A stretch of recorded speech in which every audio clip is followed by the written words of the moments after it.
Today's guest is not only an important figure to many cultures, but he's a significant inspiration to a lot of what I do.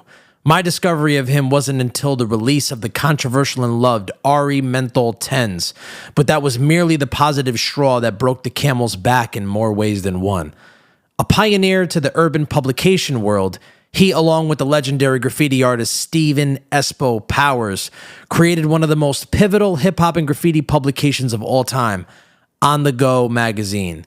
He has since soared across the industry, producing nothing but a quality vision for himself, along with many other brands, anywhere from the fashion industry to record labels to marketing agencies and so on and so on. He is no stranger to interviews, as he was a journalist's wet dream for quite a few years. However, there's a much bigger story beneath the surface. I wanted to show you all a different side to my guest, an emotional roller coaster of events that carved, shaped, and molded the very structure in which my guest stands strongly upon. Please welcome the wise and talented Ari Saal Forman.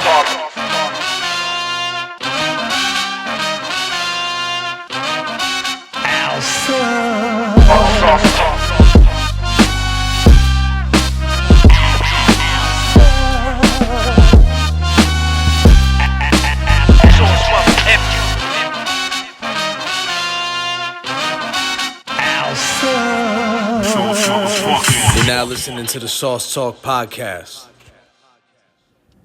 What up, everybody? It's your boy Al Siggity Sauce, and welcome back to the Sauce Talk Podcast. Today's guest put out one of the most controversial sneakers of all time, the Ari Menthol 10, as well as releasing one of the most important hip-hop / graffiti publications in existence called OnTheGo Magazine. But to me, he's much, much more than that. He's a friend, he's got an interesting story, and he's a large inspiration for a lot of what I do, especially this podcast here today. So please, without further ado, welcome my guest, Ari Saal Forman. What's up, Ari? Hey, man, wow, what an intro. Hey, my man. God, man, you almost brought tears to my eyes. It's the truth, getting man. melancholy in my older years, and, a little sappy. That's beautiful, man. Thank you. That's And the truth, man. You're a big inspiration. You always have you, been man. since I was a kid. I'm just trying to inspire myself and hopefully I inspire somebody else. Thank you for coming, Thank you, man. I man. can't believe you're finally here today. It's been a long time in the making. We have been talking about me being in this space, and I like everything. People who know me, they know that I lead with my heart. I love fiercely. I protect my friends. I give myself endlessly. I ask for nothing. Yeah. But I will give a lot of lip service where I won't show up, And it's just of because course. I end up making myself overly committed. It's hard for me to say no. And when I have people in my life, friends, or if I'm in a romantic relationship, anything that's going on, I tend to overcommit. And that, it hurts some friendships. And I'm very grateful to you for being very patient with me that, I'm like, I'm going to be there and I can't be there. And it's not because I'm on the couch, like, scratching my ass or something. It's literally, No, yeah. I'm just, I'm having a hard time managing it. And that's kind of why I jumped off social media for a year, is that I couldn't manage the load. Yeah, It is just a load. became too demanding. I mean, besides all the polarization and all the negative things that are happening, that aside, which you can kind of tune out, Yeah. it really, for me, it became hard to manage. I just don't want to say no to people. And, you're talking people off the ledge, or you're just giving, conversation or something. You see the way I interact on social media is a little more cerebral. Yeah, So, of course. Again, so with you, it's like you've been very understanding, very patient, and you know that I'm overcommitted. And I really appreciate it, man. Nah, I appreciate you, For real. Thank for you, man. coming. Thank you, man. So I glad. discovered you back in 2006 when the Ari Menthol 10s came out. For me personally, that was a life-changing event for me, as it actually was for you. Yeah, it was. You're right. And we're going to talk about it later. Mm-hmm. And, you're largely known for the sneaker thing, but, Yeah. you've done lots of interviews, all this stuff. But to me, there's a lot much more to you than just the sneaker thing. And that's kind of like, we're going to talk about the sneakers, but I kind of would love to really focus on your life before the sneakers. Because especially, I'm fascinated with your overall perception of almost everything in general, your outlook, and just the way you view things in general. I find it very interesting. And that only comes from someone who's not only cultured, but who has been through a lot of stuff throughout the years. And you've had a pretty, I wouldn't say a bad deck of cards, because you were able to turn it into a star-studded deck, but you know what I mean. You had a rough go. Bad start and then self-inflicted, injuries as well. We all do to ourselves. Of course, so it's been a very interesting journey. Yeah. I'm sort of a man without a home in many ways. Yeah. We'll get to that, I guess. Yeah, of course. This podcast isn't obviously a sneaker-based one. So, my guests may have never heard of you that listen to my pod, which is really cool. Yeah. So I'd like to start from the very beginning. And one thing I want to ask you is your ethnicity. What is your ethnicity? Because you're very racially ambiguous. I am. And I shaved because it's interesting. Because not only am I very culturally ambiguous, and I don't really have a flag to wave. Like, I don't have a city that I'm really from. I'm from 3 cities, really 2. But it's sort of what I referred to before as a little like culturally homeless in some ways, is that a lot of people are able to kind of sit back and wave some kind of flag. It's either a cultural flag or some country affiliation or a city or a neighborhood. You're from Brooklyn and Brooklyn. I just don't have any of that. And so racially, I'm German and Russian, and that's being kind of generous about it. Oh, здравствуйте. You got more than me. Da. But it's typical sort of like, white American shit, which is just like, we might find a flag and wave it around, but most of us are very mixed. Yeah. And my mother is German Episcopalian.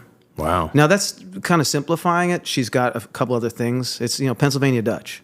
Like, if you don't know the Episcopal Church, it's somewhere, it's like a segue. I'm being crude. It's really not quite this way, but it's somewhere between like being Christian or Protestant and being Catholic. Oh. It's kind of a little bit of both, less of the things.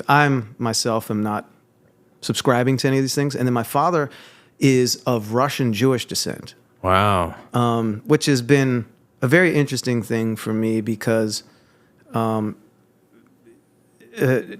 even nowadays, when somebody connected to you as Jewish, it's a very polarizing thing. It always has been, But my 3 siblings, their father is Italian, and I'm the youngest. So they're Catholic. And then I have family who are different types of Hispanic. And then godmother who's black. And, it was a very, very diverse house. A trail mix. It is a trail mix. And you'll see as this unfolds, it's all these sorts of things. So that is what it is. But I grew up with Christmas. I wasn't raised Jewish. I don't know anything about being that, except for things that come my way that I think most of us have, Yiddish words or something. Yeah. And because the way that it works, and this is something that I realized as I got older. As a kid, you're kind of oblivious to these things, but the way that it works is that when you're Jewish, your mother needs to be Jewish for you to be considered Jewish, for you to have sort of like that right to that claim, I guess. Oh, wow. And it's sort of the opposite in most other religions. So you are what your father is in one, and you are what your mother is in another. And for me, it's the opposite mixes. So neither side is welcoming. Neither side, they were very sweet to me for the most part, but neither side liked the other, they don't really like them culturally. So I'm sort of this child that's born on the wrong side of both of these situations. And I'm a representation of those 60s, of that hippie, crazy stuff that was happening. I was, born in 69, I guess technically conceived in 68, and conceived in Philly and born in Oakland. Oh, wow. I don't know really anything about Oakland, but my parents went out there to be hippies, and I think my father was trying to volunteer in something. I don't even want to talk about that stuff, but it's because it's kind of controversial to talk about. But he went out to just get away from being boring, and my mom was looking for my father to take her out of the projects. My mom was in the projects with 3 kids. Wow. And so there was like this, my mom's a hustler. Yeah. She's like, she's like out with the old, in with the new. And so there's all these things happening. And so, asking me about the racial aspect is really, I'm white. But, the Irish don't get along with the Italians, and they don't like the Greeks, and this, and then everybody hates their neighbor. And I'm I literally represent so many things, and then culturally raised in different neighborhoods that I'm ambiguous to everybody.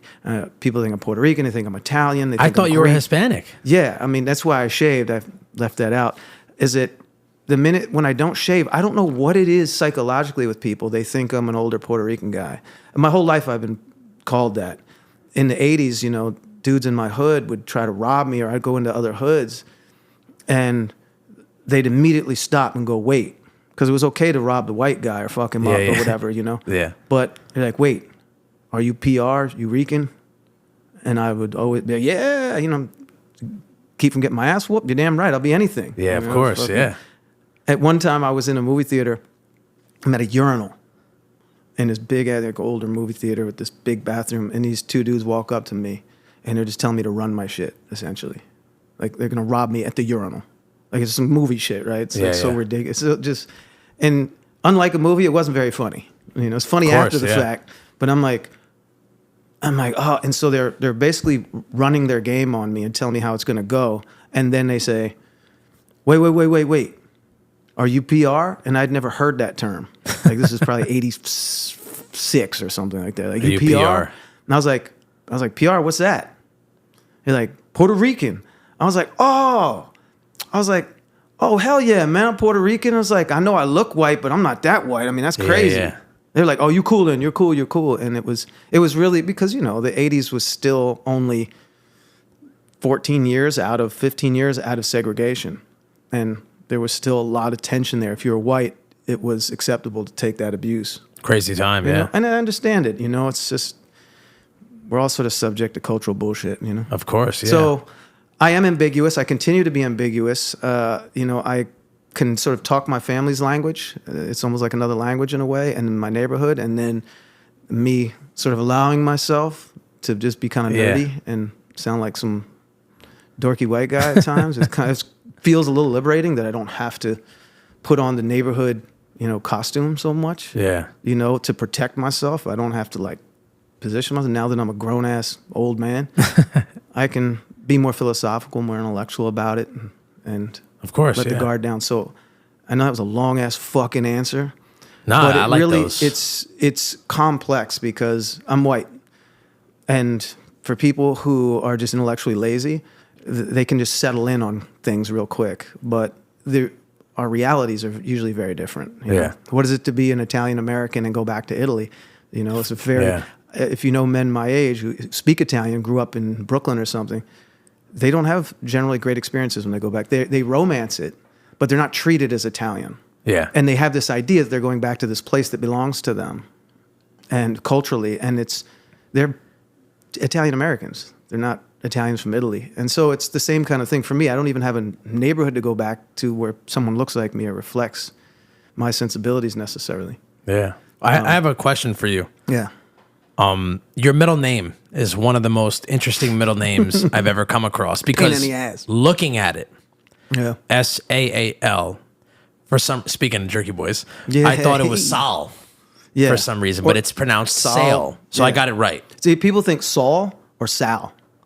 And I've never had anybody say Sale, and why would they? Like, who the fuck's ever heard that name? Yeah. You know?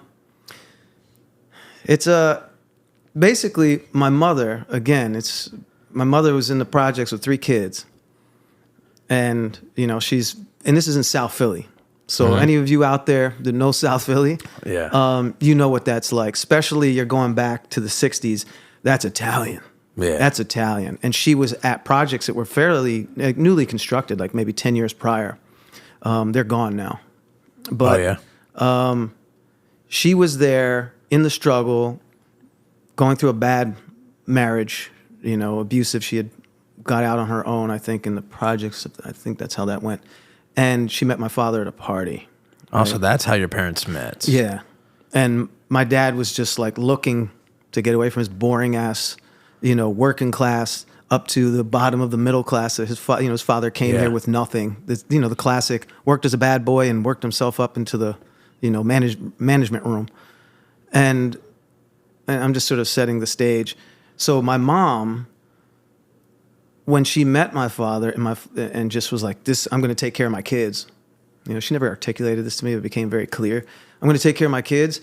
and I'm going to have a child with this guy. So how many? Where's this again? And how many kids This is does in she have? Philadelphia. My both sides of my family are all Philadelphians, but there's some Harrisburg and stuff, but they're Pennsylvanians, and both my parents are raised in Philly. Oh, but yeah, because you started in Philadelphia, right? Or, No. or your family started in Philadelphia. They started in but Philadelphia. I was actually conceived in Philly. Then they got in a VW van, drove out in 69 to Oakland to be hippies. In the middle, it's like the Black Panther party's out there, and there's like this huge hippie movement, and like Woodstock, or what's happening? What was the big? There's some sort of big movement that was a music movement, and the Paramount in San Francisco and all of that. Yeah. Or the Fillmore, excuse me, not the Paramount, the Fillmore. So they were, I think, romanticizing what it was going to be like to go out there and move to the hood in Oakland. Wow. And the first pictures, I think the day or second day of my siblings and my mother being there, I'm in her belly in Oakland. They arrived in Oakland and took a photo, and I'm in her belly. So they're Philadelphians.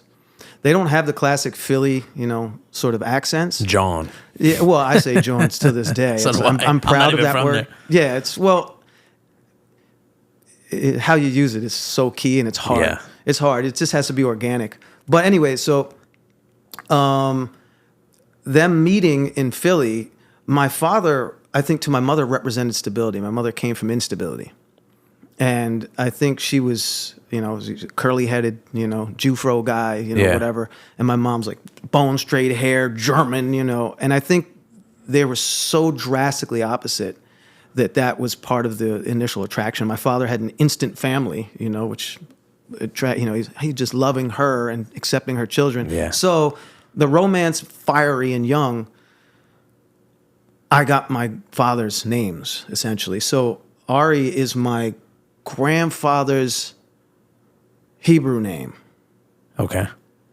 Which this is the craziest shit. Definitely a Hebrew name, I'm not though. Jewish, and I've got the most Jewish goddamn name you could possibly imagine. You do. I'm not unproud of that side of the family. I just didn't grow up with it, and I don't know it. And technically, by Jewish law, I'm not Jewish, so I was never considered Jewish. Only people who know a Jewish name or have heard, like, oh, your father was Jewish, then you're a Jew. And so if I'm going to be condemned, I'm going to ride. Roger. To a certain degree, Yeah. but I really don't know what that is. And my Jewish family doesn't treat me Jewish. They don't see me as Jewish at all. It's just other people who think that I've got some fucking pot of gold up my ass or something. I'm like a leprechaun or something. When I first read your name, Ari Saal sorry, see, I'm already fucking up. Ari natural. Saal Forman. Like, I really envisioned a Jewish man, like with a I don't even know the proper pronunciation, a yarmulke. Because it's spelt like Yarmulke or Yarmulke. It looks nuts. I envisioned I learned that. all this shit as a teenager. I didn't get any of this as a kid. Wow. I didn't even know that I had Jewish family until I was 12. Oh, wow, really? Yeah, I had no clue. And at that point, you would be going through your bar mitzvah or something, and I'm like, I hadn't even been to church at that point, except for weddings. Wow. My family's there's so many different faiths in my family that it was just sort of like, do your own thing, come to your own conclusion. So anyways, in the name Sail, which is more specifically what you're getting to, this is what it was told to me, and there might be somebody watching this who can be like, that's bullshit. I don't know. But the way it was told to me, my grandfather's name in English is Samuel. But in the Jewish community, and particularly if you speak Yiddish, Hebrew, I think they say Shmuel. Shmuel. Wow. And so the nickname for Shmuel is Sail. Interesting. It's sort of like, Richard and Dick or something, like these weird, I got you. William and Bill, like I don't know where these things come from, but it's Sail. And the interesting thing is when you have double A like that, Saal, the only time I had ever seen that was people that I grew up in my community who were Muslim. Oh. Like the Black Muslim movement out of Chicago, the movement that was coming, sort of disseminating through Chicago into, Philly, New York, Atlanta. Yeah. The people that I had met, like Saad, S-A-A-D, the only people I'd ever seen who'd either come from the Middle East or who were Black Muslim, is the only time I saw double A's. And that was the first time I was ever like, well, somebody's where's the cultural connection? But you know, all these faiths and all these things go back to a place, and as Yes, we of know course. now with all the drama in the world.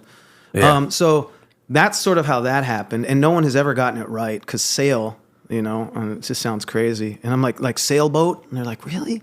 And then Forman is just like one of those Ellis Island type names, you know. I think the family names were like Sutnikoff and Wow. Wolf, I think was one. And then there's some others in there. And my mother's side is different names. So it was, as it was told to me, that my father's father was a guy who just drove a horse and buggy, you know, like delivering stuff. Because Yeah. my grandfather came here as a baby in like 1903 or some shit. Damn. And so that I think the translation, they took that as he was a foreman. Oh, wow. That's so You know, strange. like, I mean, I'm actually, excuse me, I'm an Ellis Island screw up. So my last name is Moschetti, but apparently the real last name is Moschetta with an A at the end. Why do you think they would change? So half my family has the proper one, and then the other half, like this house that I own currently, Yeah. it was owned by the Moschettas, Oh, but I'm Moschetti.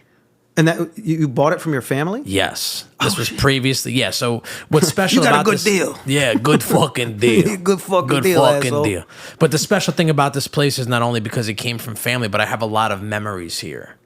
Oh my God! I spent my childhood I had no swimming in clue. that pool. Yeah. So it's a spiritual place for me. So it's cool that Oh, we're yeah, recording man. in here right now. Oh you my know? God! Yeah. Just like energy, you can't baby, imagine your life energy. without this place. Yeah, it's weird. Like every day when I park my car in my garage, my barn, and I walk to the front of my house, I'm like, man, this is like when I was a kid, like Dude, that's with my like incredible. beach towel That's and shit. dream stuff. It's weird. Yeah, it's weird. There is no home for me. I have no home. There's no home to go back to, and there never has been. This is your new home, Ari. No, thank you. I'm a Jersey boy now. Yeah, I got a really important question for you. So I know there was a really tough time in your life where you were actually homeless, and Yeah. I got to be honest, I haven't really met too many people besides some of my friends that fell victim to the opiate epidemic that ended up homeless yeah. for a short period of time, and luckily they got back on track. But those are the only people I ever met that were homeless. And you know, a lot of thoughts run through my head when I'm in Hoboken, specifically in New York, and I see homeless people. Yeah. I try to like put myself in their shoes or just in their mind state, and I truthfully couldn't imagine it. So, what was your life like in California, and at what age did you become homeless, and how did that even happen? Man, I generally don't dive too deep. I mean, I've talked about it, but not because I didn't want to, but you know, people are ultimately segueing into talking about Not me, sneakers or baby. something, you know. But I'm a different breed. It's this complicated. Look, every answer I'm going to give you, I'm talking too fucking much. I'm talking too long because there's just nothing about me that's that simple, other than to say that I'm just here. That's fine. You know, and You're safe with me. homelessness, it was a very interesting thing, man, because again, it really, my mom is super dysfunctional. And I mean, and that's not to disrespect her. I miss her dearly. She's been gone since 2012 or 14, I forget now, honestly. I keep her around. I take her with me when I travel, and I put ashes here and there. She's in a mural on the wall in Brooklyn. Sorry with for my your friend. loss. You know, she earned it. Thank you. And she lived a hard life, and I can't believe she made it to 63. Oh, no, wait, 73, excuse me. I expected her to go in her 60s. She, you know, she liked pills. She liked alcohol. She had aged out of that, but, you know, she came from alcoholic parents who were... What kind of pills, if you don't mind me asking, like Quaalude era? Is this what we're talking It's about? Quaalude era, but her thing was the same thing that trapped Hollywood. You know, at this point, we're living in LA. We're literally living in Hollywood, but on the streets of Hollywood, not the hills. And so that's Hollywood down there. Yeah, you know? of course. Yeah. We were a couple of years in a really kind of a quiet block. It was nice, about 3 blocks north of Hollywood Boulevard. Yeah. Like at the base of the hill, not in the hill at all. Yeah. But it was, you know, all the cholos were around the corner, and there's a Playboy liquor store, and around my neighborhood was Rebels, 13th Street, which I think they might have been eaten up into 18th Street. I don't know. Wow. Clanton, 14th Street, and, you know, it was like Of course, there were Crips and Bloods around then, but not really in my neighborhood. It was a little set off to the side. Hollywood was very mixed, very Chicano, very black, white. And it still kind of has a little bit of that melting pot, slowly being sort of cleaned up, gentrified. Of course, what it is. But anyways, so when you go back and you go back to that thing that I was talking about, where you have my mom in this struggle, she's in this dysfunction. She's got 3 kids with an abusive, Italian husband, and she's in South Philly, an Italian community. She's not in the most comfortable space.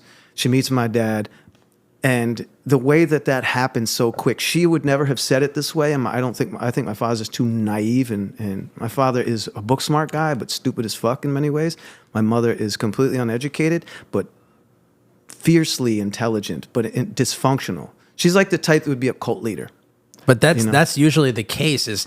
I even find when I run into people that are doctors or lawyers that they're such book smart people. That's it. But when it comes to common sense, they're the dumbest motherfuckers you could ever met. And my father's dead too. I love that guy, man. But fuck, man, we couldn't have been 2 more opposite people. Especially once my parents separated, I was in the church of my mother. I was indoctrinated. She always ran the house, and I had siblings who were not his children. Even though he embraced them, my mom used them as bargaining chips. Like my mom was just manipulative. Again, she was the best and the worst in a human in many ways. And that's not to disparage her. I will fight somebody to my death to protect my mother. As you should.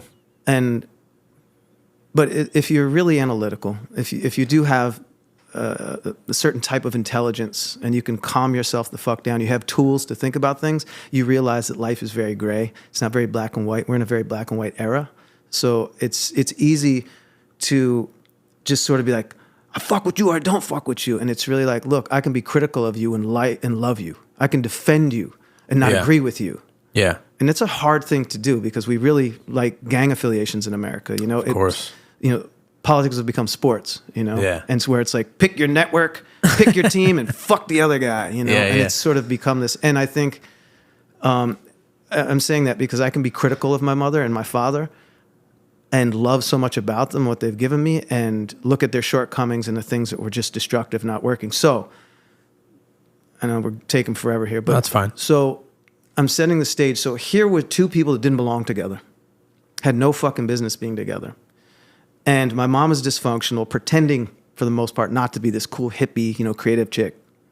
And my father's this nerdy dude who went to med school, and he's like gonna be a hippie doctor. And he has no business sense, no fucking, fiscal education. He's just somebody that went to med school. He was actually going for psychology, and that was too hard, so he became a doctor because it was easier. Wow. And he never started a practice. He never made any money. He, had his house taken away from him, his car taken away. He just never could figure it out. And my mother never had anything. She didn't even graduate high school. She was just surviving the streets. And so here was this sort of perfect storm that this relationship was not going to work out.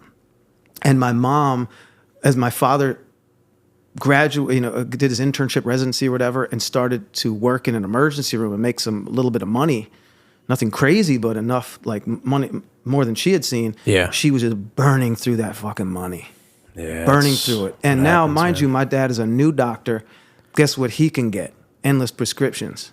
Oof. So my mom got caught in this era that was happening where there was a drug that you all know now as Percocet.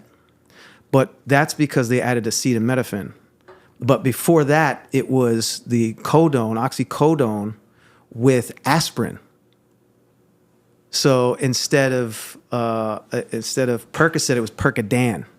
And Percodan. Oh, I remember that. Percodan is what trapped Hollywood like a motherfucker. So Everybody that's the was on Percodan. difference. So the difference between Percocet and Percodan is the acetaminophen and the aspirin. It's inconsequential. I came because up it during does nothing. I don't know if you knew. I was a pillhead. Oh, were you? Yeah, I haven't done them since 2009, since my mother died. Did you have an initial injury and they gave you the 100 fucking bottle script and then you got, or was this partying at high school or some shit? No, my the first episode that I've ever recorded of this podcast, is my friend, my best friend Giovanni Escamilla. Oh, Yeah, messing with that Italian guy. and Mexican. He's the best. What? I love you, G. The great first food in episode, that house.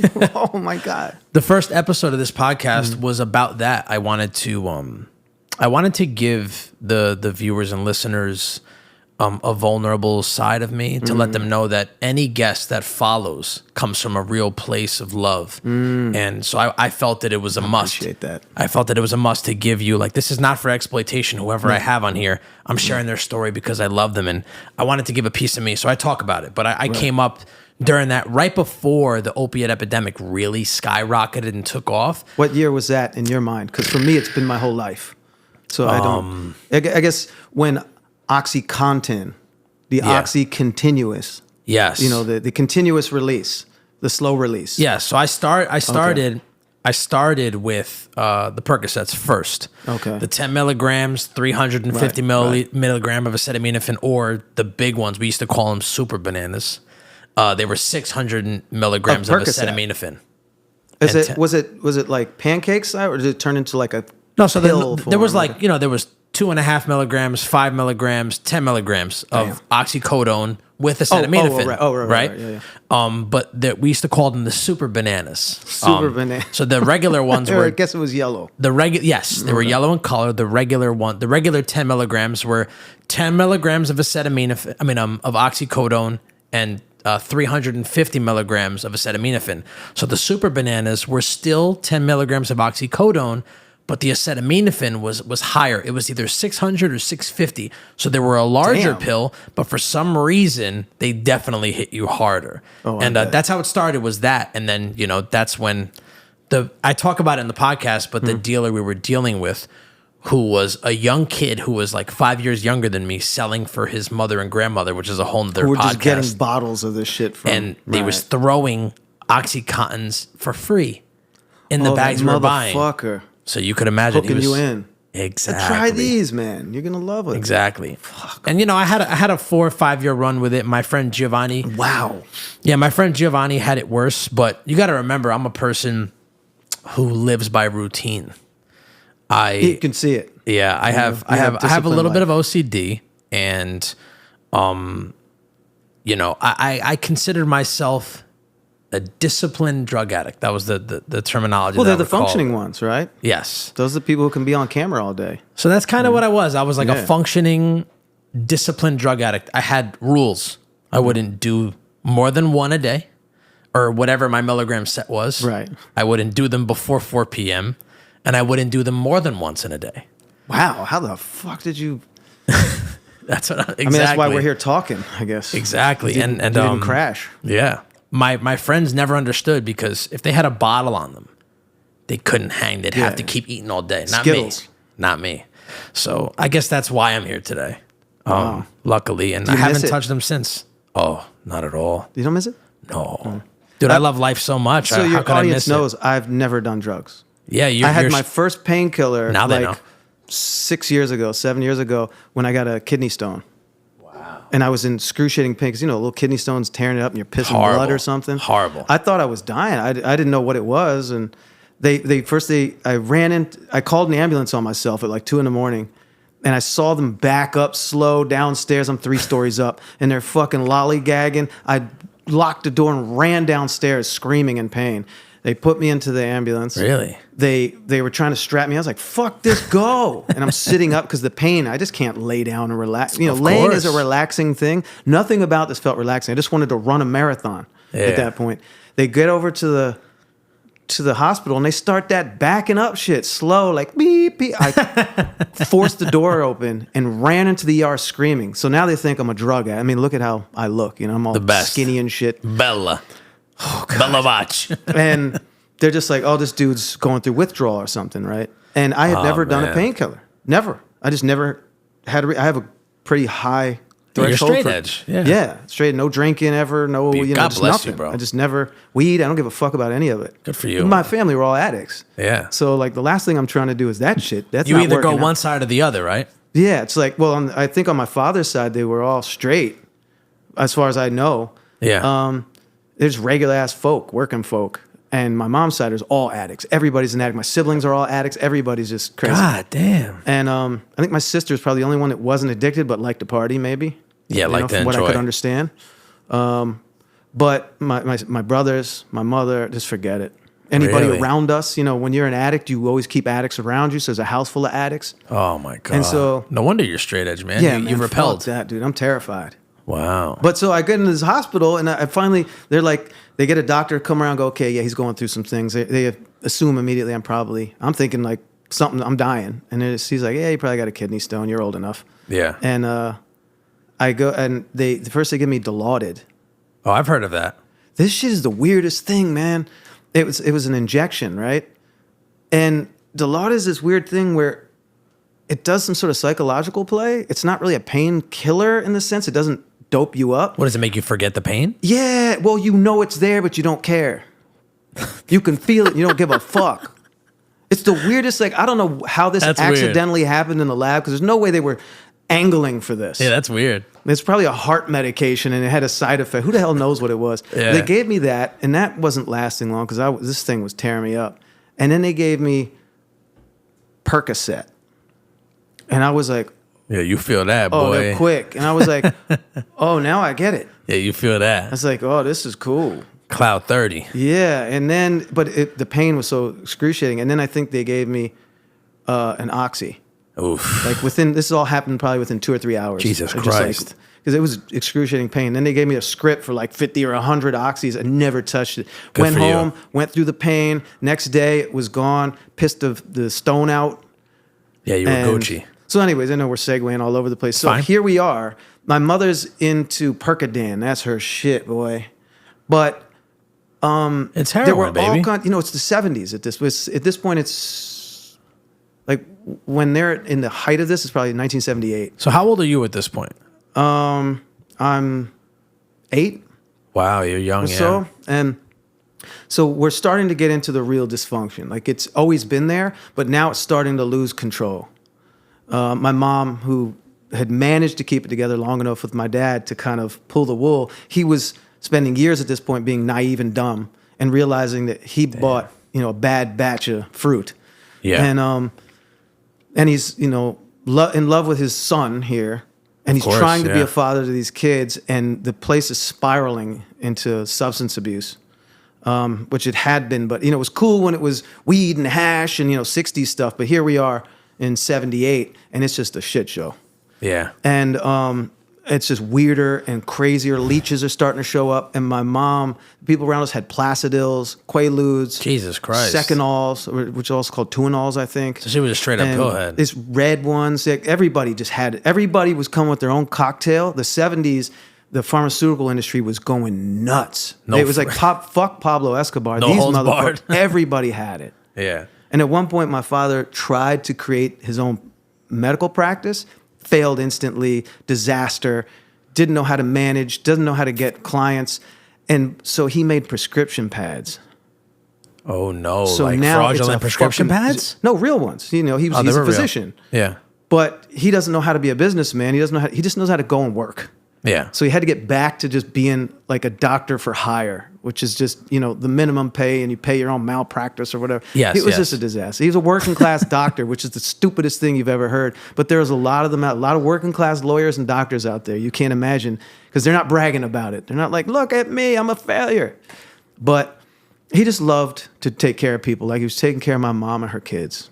Yeah. And that's sort of where his heart was at. And so now he's tried to start a practice. It failed within 2 months. And there's prescription pads laying around. People are writing scripts like mad. Oh no! It's a fucking, and there's no computer-driven prescription system.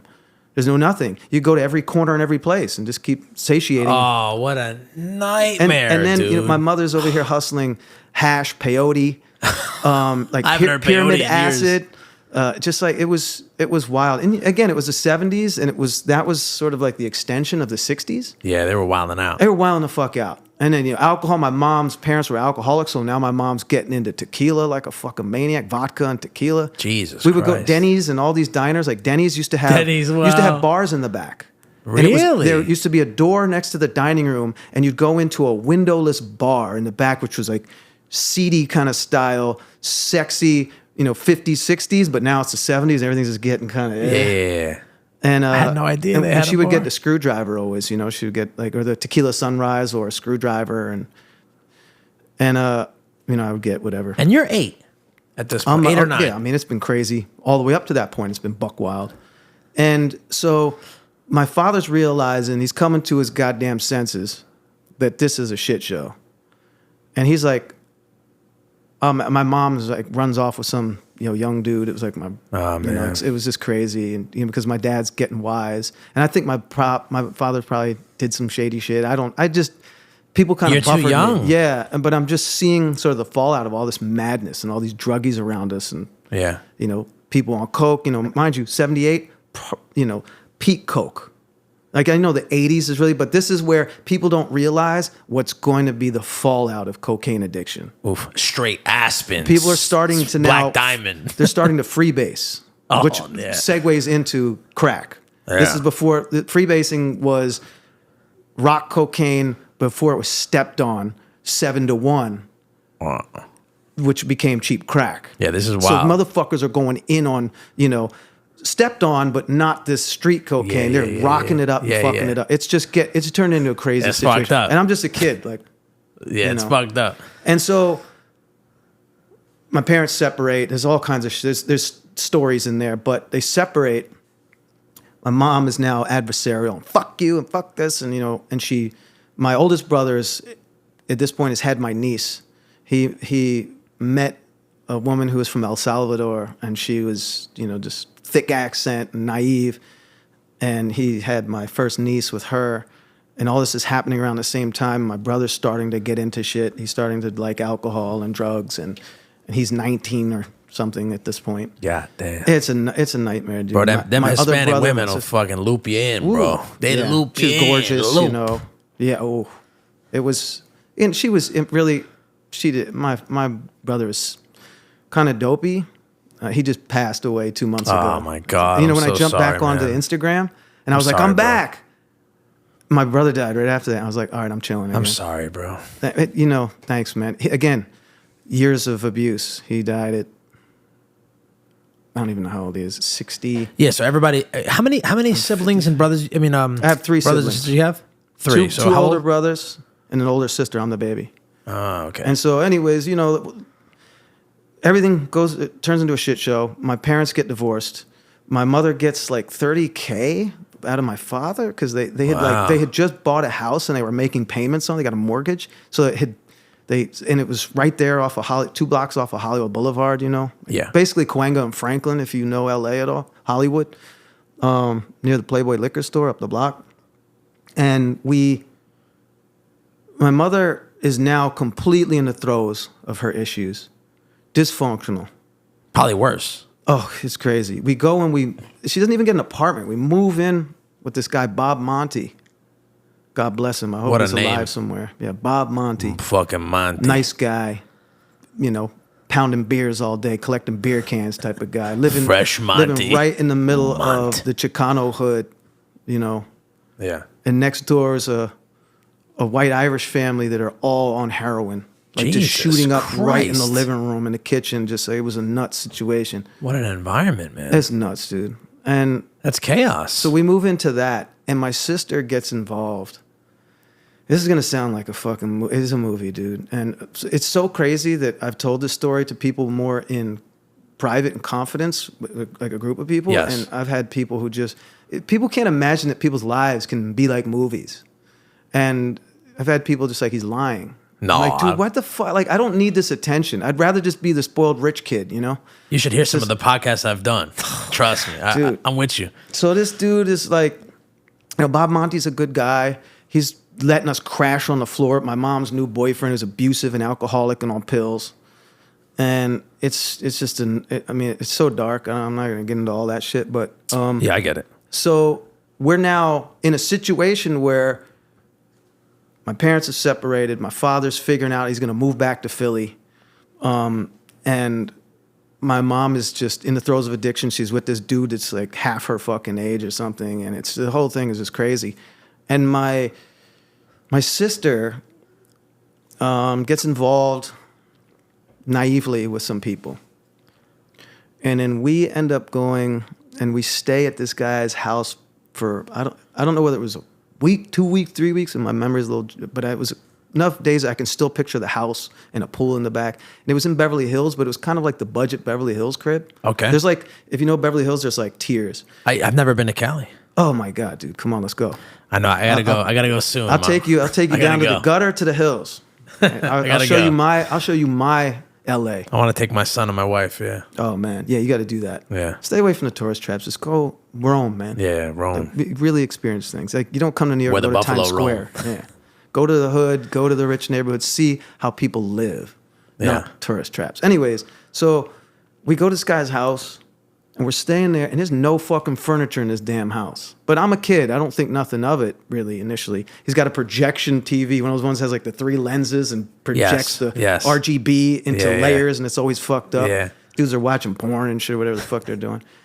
And in the refrigerator, they've got, and to this day, I'm not really sure. I probably should ask my sister what, I mean, it was cocaine in a rock form inside like pickle jars, but like that cliche brown vial type thing in the refrigerator. Just so clearly these dudes are dealers or whatever they are, and they're white dudes.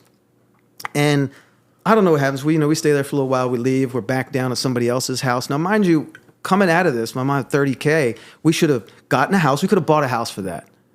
She didn't do any of this shit. We're just bouncing around with her dysfunction. And then my sister gets, some dude comes to her, and I think it was related to these dudes. I really don't know. But at some point, my sister decides to turn state's evidence against some fucking dealers. Wow. And now they're trying to buffer me from this, but my mom is just reckless, so she's saying everything. And the way that it worked was, as they're working on the case, they're telling us to stay mobile because they don't know if my sister's in danger. Maybe she is, maybe she's not. She probably wasn't. But, whatever, they're trying to protect her as a witness. I don't know. And this whole shit is playing. My dad at this point is just like, why do you have my son in this situation? Fuck Michelle, which was my sister's name. Fuck Michelle. Just throw her to the wolves and take care of your son and you and go get some stability. And, of course, my mom loves disaster. So she's like, and she's not going to abandon her daughter, My sister's probably 16 at this point. She's like, no, fuck you and fuck this and fuck that and fuck everybody and fuck the system and fuck the man and fuck the job. And, my mom, creative, brilliant. All my creativeness comes from my mother, hands down from my mother. Everything else, it's just, she's dysfunctional. All my dysfunction comes from her too. Well, dude, some of the most creative people on this earth are the most mad. You know what I mean? That's just like history tells all, I'm sitting at home staring at the wall talking crazy. Yeah. So she now has a license to be dysfunctional. They're saying, hey, don't settle down. And she wasn't planning on it, it seemed like. And so now we're going from hooker motel to hooker. If anybody who knows LA and knows Hollywood, on Sunset Strip, not the strip where it's like glamorous, further down near Highland, all those hooker motels, all those old mid-century, doo-wop 50s, 60s, Sputnik lamp type places that have become flop houses and hooker spots is where we were living. And now my mom burns through the fucking cash, drugs, everything, buying steaks, doing whatever, just no fiscal discipline whatsoever. Never had it. Just wiling the fuck out. Oh, man. And now the money's gone. And the only thing my mom's got left from this marriage is checkbooks to accounts that don't exist anymore. So she blew through that $30K, and how long of a time was this time that you're speaking of? The $30K that she blew through. It couldn't have been more than 6 months. Wow, Gandhi. It couldn't have been. Gandhi. Yeah, it was just like, because there's people around us and addicts, and she's buying food for everybody, and I've seen this delusional state, and this is, plays into the homeless conversation, is that people who judge homeless people, there's 4 or 5 different categories of homeless people. And the real people who are just in a bad situation, who are humiliated by their circumstances, you don't see them. They're hiding and not trying to expose themselves to people. They're proud. They may be using the system, they may be not. But it's a smaller group of people, but these people are just really in a bad situation. Yeah. Then there's the mentally ill. Then there's the addicts. Then there's the people who are dysfunctional in society, who were raised horribly.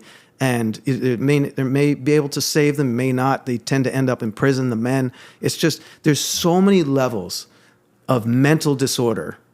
And then there's people who are just down on their luck and don't have the skill to save themselves in a financial situation. They need some help. They need some guidance. And that's not me playing, bleeding heart liberal or conservative or anything. It's literally just me understanding what everyone should understand, that the world is nuanced. Yeah. That there are no fucking black and white conversations out here. I have lived a life that showed me every gray bit you could imagine. And just don't be so fucking quick to judge. Look at people on a case-by-case basis and try to understand them and then judge them. But don't lump people together. It's the kin to everything that's ever been wrong in the world, is to lump people together. Look at people in the eyes and try to understand them and try to empathize, even if it's so alien that it sounds like a conspiracy. Just try to empathize with people. It may be full bullshit. It may be absolutely real. So here we are in a situation. My mother's dysfunctional. There's drug addicts. Everything's going crazy. My sister's being naive in this situation and young. Money's gone. We're living in these places. My mom's got checkbooks from the divorce. And the accounts don't exist. But back then, there's no digital checking. There's none of this stuff. So you write a check and you have to wait 3 days. They have to go and deposit. So you get in there at night, they deposit the next day, and they got to wait 3 days for it to clear. So my mom's writing bad checks for groceries, for anything. We're just, and that's not going to last either. Checkbook going to get small. Yeah, of course. And for me, this is a full adventure. Imagine a kid with this freedom. I don't go to school and didn't go to school for years. Yeah, I was gonna ask you about that. So when you're homeless, you're obviously not attending school because you have no address for the school system to send anything. Nothing. What the fuck happened? So did you ever go to school? What happens with your life? I didn't. I never did homework in my life till I was 12 years old. Never did any homework. I mean, maybe my mom sat down with me with a textbook or something and we did math equations or something. I liked bits of school, but I didn't like the obligation of school. That's so bizarre. And man. I didn't have any discipline. My mom just let me do whatever my whole life. And so I didn't want to go to school. I usually didn't. I could. So just like, do you what even, kid wants to go to school? Do you even right? have like a high school degree or anything? Oh, me? Yeah. No, I went on to, I got 4 year. I finished high school and I went on. I got a 4-year degree in design, and I went on. But I'm the one besides my father who was now has nothing to do with the family. So you're homeless, right? And you're homeless, you're living in California, in Oakland, correct? No, in L.A. L.A. Roger. I didn't really live in Oakland. That was just that temporary. Yeah. Sorry. So you're in L.A. You're homeless for a good amount of your childhood. What was the first grade you actually got to attend, and what age were you? Well, I was attending all the grades, effectively up until 4th. Oh, okay. And then I don't stopped. remember if I finished 4th. I can remember the teachers' names. So then you left and you stopped. And then, and at that point, it was getting spottier and spottier as I was getting older and more manipulative, as a child. I was able to, my mom would be like, yeah, fuck that teacher. My mom just, She was unhinged at the time. She was unhinged. But she was strangely intellectual. My vocabulary, my ability to have actually not gone to school and be okay is because my mother had a big vocabulary. She was cultured in her dysfunction. She was varied and she was a rarity. She was a rarity, but she was so dysfunctional that she would use her intelligence to manipulate. Well, I mean, I consider you to be a very big intellect, and you have a large vernacular yourself. You know what I mean? Appreciate that. I always looked up to you in that way. I always found you to be a very intelligent man. Appreciate that. No, that's real. I keep it a buck. You know what I mean? Always. You do. You always have. I got no reason to lie. You've always kept it very real with me. I appreciate that. It's cliche to say, but real recognizes real. The hip hop. Real eyes with real eyes, real lies. Yeah. Yeah. For real. But it was interesting because my mother, she surrounded herself she was very much kind of like a cult leader. And in my older, I still know people who were around, who were older than me, who were around my mother, and who were pulled into her sort of intellectual ability to create this sort of cult-like group. Yeah. And those people, they are very sparing to me, but as I've gotten older, they've been very honest, and they're starting to, they're opening up. And it's like, yeah, man, it was fucking crazy. Your mom was just it was, if you did not go with her sort of doctrine, if you didn't go with her viewpoint and the way that she felt about people and about life, then it was fuck you, and you were put outside of the circle. You could only resist her system long enough. Yeah. And it worked, in some ways and Until it totally didn't work. didn't in others. And so nobody was ever working. You know, we're homeless. We're living in these hooker motels. And some days we don't have money. We're living in a car. We're all sleeping in a car that doesn't even have brake shoes anymore. We're using the emergency brake to Jesus drive. Christ. I'm washing up in the gas station. You know, we're scrounging pennies together. We're plugging in a crock pot into gonna make any me cry, outlet we dude. could find. And I'm too emotional for this. listen, I had friends had it way worse. You know what I mean? Doesn't And- matter though. It doesn't yeah. make your shit any less. No, it doesn't. And you horrible. can imagine the instability. And this is shit that, you know, it's not to make excuses. You know, we're in this sort of mentality these days where people want to, that fucking line, I hate this fucking line, pull yourself up by your bootstraps. Nah, fuck you. The fuck do you know about it? Yeah. Okay, maybe you went through the same hell I did and you were that strong alpha male dickhead, you know? It's like, cool for you. I know for a fact that half of these tough motherfuckers I know could not have gone through what I went through. Nah, no way Because in hell. you can't fight your way through it. There's no fighting it. You can't go out at 8 years old. You're not fighting your way out, and you're not going to get a job and get out there on your own. You're just going through it. And it was. I don't want you to think that like it was a magical time too. Imagine a kid with absolute freedom. I had the freedom that every kid dreams of and wants to run away and, you know, Wizard of Oz, you know, Willy Wonka and the Chocolate Factory. I lived however I wanted. I ran day and night wherever I wanted, however I wanted. And I wasn't naive. I was savvy as fuck in those streets. But the things that were not functioning was discipline. The things that were not functioning was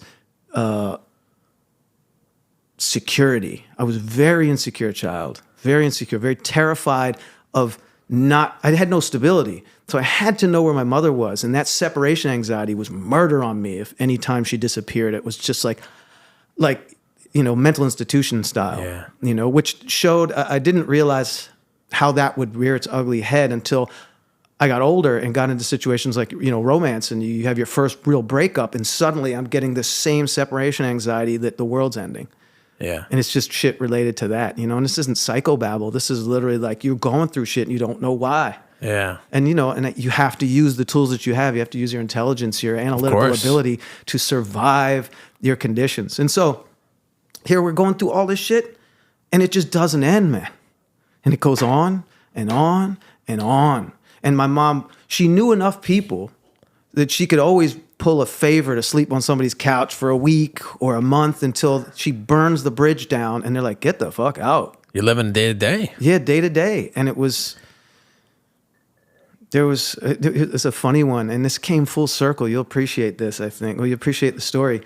At one point, it's just me and my mom. I don't know where my sister was. She's probably staying with somebody. My brothers or wherever. My oldest brother could at least fend for himself. My middle brother is kind of hustling to stay alive somewhere. And me and my mom are roaming the street at night, and we're looking for a place. And we often had somewhere to go. She would hustle those hooker motel rooms, or we'd sleep in a car, construction site sometimes, you know, like somewhere with a little foam or mattress or a sleeping bag. Damn, We'd bro. always have something. But at this point, we had nothing. And we were roaming around, just me and her at night. And we were in, I think it was West Hollywood. And we're walking down the street. It's a little, you know, LA nights can be chilly. Yeah. And we just coincidentally, it's this full coincidence. And this is what happens when when you hide in a house in the suburbs. No offense to you, suburban people. No, yeah. Just saying, No you're not offense taken. exposed to the craziness, right? But if you're in the street every day, you are going to have endless stories, because in the course of a year, you're going to at least have good 10 stories out of 365 days, right? Of course. So we're walking down the street and we walk by this place. It's kind of like a bar, has like an awning coming out. And it turns out it's like a comedy club or something. I don't know what it is. And literally get to the door swings open. This dude flies out and almost fucking knocks me on my ass. It's Robin Williams. Wait, what? Yeah, it's Robin Williams. And to me, he was Mork. Like, he was now Mork a and star. Mindy. Mork and Mindy. He was a star on the show. He played this goofy, ridiculous. He was all that Robin Williams comedic energy, that chaos, as this character, right? And so he almost bowls me over. And the only reason I remembered it is because here's a bad situation. We're roaming around, and I see a guy from TV, and I'm like, and I literally was like, I didn't know his name, Robin. I was like, Mork. I called him fucking Mork. Yeah. And he's like, and I remember he was like, he looked down at me, he was like, hey. just looked at me very like, why the fuck is this child out in whatever time this is in the middle of the night, or like, it was probably like, it could have been 10 p.m., but it was pretty desolate. So maybe it was midnight. It was probably more like at 1 a.m. It was definitely still open. So it wasn't past 2. Wow. And so, but fast forward, just, 8 years ago or something, I'm over at Miss Lily's when they opened up the first Miss Lily's, which is like my friend's Caribbean restaurant, and then they have like a radio station, and they had a thing called Miss Lily's Variety. It's Max Glazer and Matt Goyas and a bunch of my friends who are, creating this environment. They're down in there, and this becomes a hot spot, and they're doing interviews, and they have like radio in the restaurant, and somebody brings Robin Williams around.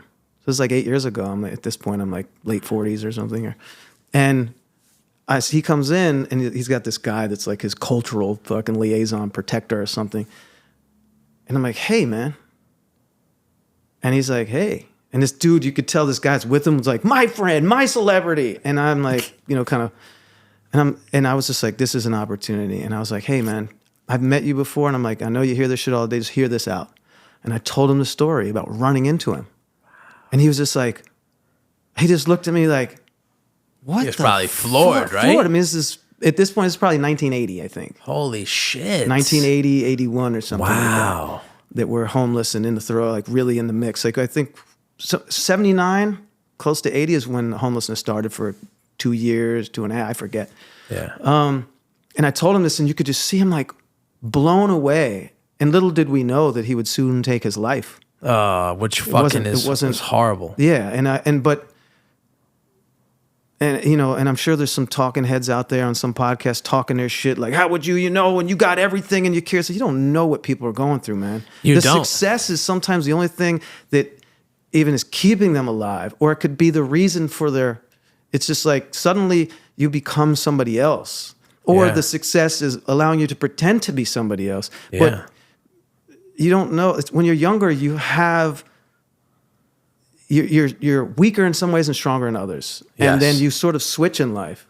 You think it was you just get better and stronger, but you're getting more frail, and that's its own mortality. The reality of mortality is a motherfucker. And so, but when I told him the story, it was a strange, just a moment connection. It wasn't like we sat down and had a meal together. But he was just like, wow, that's incredible, and we went back and forth. He's like, it's good to see you again. He says, good to see you, man. Wow. And that was it. And, he took his life, however many months later. I don't know, maybe it was a year later. It's just terrible. You know what's funny? You bring up Robin Williams, and he's probably one of my favorite people in the history of humans. His movies have affected me so much. Yeah, dude, I feel like all this... You start bringing up that homeless shit, and like I'm all emotional now. I'm a fucking mess. I'm a Pisces, so you know how that go. I don't. I don't know anything about astrology, but I'll take your word for it. But man, Robin Williams, man, he, a lot of his roles, like he affected me so much. And dude, one of my favorite movies of all time is Good Will Hunting, and his performance in that is absolutely unbelievable. And the fact that you got to meet him, and he's like, I draw inspiration as you do from many people. Yeah. And he's definitely one of the people that I draw a lot of inspiration from. He has that happy pain. You know what I mean? Oh, yeah, man. But there's a beauty to it, which is so bizarre that there could be beauty to it, but there is. Yeah. He's got that happy beauty. And when I understand, like, I was never a big fan of his comedy. I don't really like his neurotic nervousness. Yeah. It was brilliant. The subject matter. Balls off. It's just all the craziness that comes with it. It wasn't really my thing, but it was smart. Very intellectual, It's I don't know if you've ever been afforded the opportunity to see a private show with Dave Chappelle, and one of my best friends works with him regularly. And has been for at this point, I guess, since the decades. I guess a couple of decades. He is. When Dave does those types of shows, Dave is an intellectual's intellectual because he has such an intellectual depth and such comedic timing. When you see him and he's not doing his stand-up show, which is always just perfect, whether you like him or not, when he does his shows, sometimes he's working out material for what's going to be the next, special or something. Of course, yeah. But a lot of times he'll get up there, start tapping his cigarettes and drinking, do whatever he does. Yeah. And it'll just be 2 hours of him talking. to the audience. Yeah, he's great. No He's great. fucking comedy bits. He's great. And it will, he's a funny character, but Very you'll funny. literally be talking to him about, politics and humanity and everything you could imagine. And he'll be, in just doing that, he's deriving material from the conversations to then add in or subtract. He'll sometimes pull up stuff and look at it. And it's that same type of intelligence. And Robin Williams has that. And I don't particularly like I prefer more of a George Carlin than I do over I love Carlin. Always did. And Dave Chappelle, these guys who are like, funny, but really timely. And so, looking at that guy's pain, you can understand that, and I understood this about Robin Williams, is that I couldn't do for me, Al. I couldn't do for myself. And there's so many things to this day that I struggle to help myself with that no one will see and that no one will know. And it's like, when we walk, we don't think about walking, but our brain is actually thinking about walking. Yeah. Some people can function in ways so organically. It doesn't matter whether they want to or not. It's just they can do it like second nature. It's just literally they don't have to think about it. And some people have certain dysfunctions where they have to be, it's like climbing a vertical mountain to get through things. And this isn't me, again, playing into, I'm not telling you what kind of issues I have. I'm just saying that you can see somebody that when they can't do for themselves, they will do for others. And some comedians suffer. They suffer badly. Yeah. And their whole thing was, like me, and I'm going to make you happy because I can't be. Yeah, it's a form and of acceptance. you being happy is going to make me happy because I can't fucking make myself happy. I can't get there. That's sad, man. It's a sad situation. So and I'm not sad. that person, but I expect nothing and I give everything. And it's been to my own detriment. Like, I have no love for money. I don't give a fuck about money. At one point I thought, that it should be important. No, that's what I love about you. I just don't give a fuck. Like, it's principle for me. Do I need money? Yeah. Especially as I'm getting older, I'm going to need a little bit more than I've got. We all do, yeah. But, we live in this society. I can't farm and hunt. I've got to have money and I got to pay the system. But I'm looking for people who are living in truth and living that. And homelessness has all the worst and the best in it. Comedy has all the worst and the best in it. And when you get to see humanity, I've been allowed to be around some comedians. I've been around fine artists. I've been around homelessness. I've been around these things. You really start to understand yourself and the world. And no amount of talking shit and giving me a fortune cookie on social media can ever encapsulate any real humanity. It just cannot. It can be eloquent or poignant or funny, but it trivializes the seriousness of the human condition. And when you see somebody like Robin Williams, you can see a man that suffers deeply. Yeah. And whether he took the cheap way out or however you feel, or whether he did the right thing, just know how bad it had to be on top of the world, to have been that successful, to have money and say, it's not enough. Yeah. And whether you believe that there's something after or that there's nothing and you go to dirt, that is better than a good life. Don't judge a man like that. You can have pity for him. You can have empathy for him, but don't judge that man. Fuck you for judging that man. You do not know. You have not walked in his shoes. Amen. And some people are full of shit. They're over there lying and looking for sympathy and making shit worse. And it was because of my parents and because of this. There's plenty of people just milking this shit out of bullshit. You're right. But it doesn't matter. If there's 10 people lying, if there's 9 people lying and the 10th one is telling you the truth, that's all that matters. I will gladly give my effort that could go to 10 people to know that I'm actually going to save one.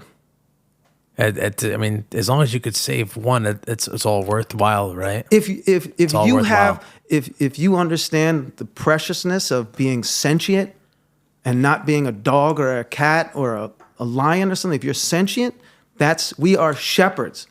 Yes. And those of us who have the ability to discern and be intellectual in some degree, at least I've convinced myself that I've got something. Oh, you got it. Then it's our job to try and take our tools and give people the tools. And I have no money to give, so there's no cripple there. Yeah. But I can give you my experience and tools. And if you have the opportunity to help somebody with tools, mental tools, you should do everything you can to do it. If you believe in religion, then heaven's waiting for you. There's nothing bad to come from it. If you're just selfish and it makes you feel good, then do that. But if you are looking for a way to hide power, to hide tools, to use money as leverage, to build something over you, stay out of my path. I will see you instantly. I'm not confrontational. I'm not that dude. I'm not a tough guy. I use my brain. But when I see somebody like that, I was like, hell yeah, that's what's up. Like, yeah, man, for real. Yeah, that's right. That's true. What you said is true. For real. That's true. You need me to talk? Look, rightfully so, right? I got some dumb people in my family. I had a lot of people I grew up with. I have to be able to talk to them. I can't talk over them. I can't be intellectual with somebody who's not. Roger so I that. have to speak their language for them. And it's not to be condescending. It's just I can't expect them to do this. Yes. So I have to speak for them. And I'll get dumb on a pseudo-intellectual real quick. Like, yeah, man, that's wild. Yeah, man, crazy. It doesn't matter, whatever walk of life people come from. Of course, yes. It's the same dumb answers that you give somebody. Same shit. And so, I'm kind of all over the place, but it's fine. It's all of the byproduct of these experiences, the byproduct of homelessness, the byproduct of this crazy family, the byproduct of meeting people who have suffered in different ways, and recognizing that and going through these tools that I've went through and seeing these struggles. It is Anthony Bourdain, any of these celebrities we know that go through shit. One of my best friends hung himself some years ago. Oh my God, and sorry, he went through hell. He was never homeless. He had a home his whole life, but he might as well have been. He was abused and neglected, and just their whole family is an absolute tragedy, man. And when you see somebody go through that who has everything, handsome, built, talent. Doesn't matter it's just what's going on in here. You know what's crazy, man? Dude. Now that I have a child myself, every day, not only am I learning, I view life through a totally different lens now. Oh God, I could imagine. It's every day is an awakening experience. It's so bizarre. Like I look at him and I think like I was there at one point. Like, what are his social anxieties now? What is he worrying about? Am me getting mad at him spilling something, is that going to cause some trauma later on? Like all this shit fucks me up, dude. And it's like, when I see parents that abandon their children or abuse their children, like you just indirectly said, or directly, it's just like I could never imagine. Like I try to, I'm walking through life on willingly walking through life on eggshells because I do not want to damage my seed, but I also don't want to make them tough too. I know, yeah, right? It's tough. No, dude, you're inevitably gonna get so much right and so much wrong. Yeah, you can't control my godson is a son to me.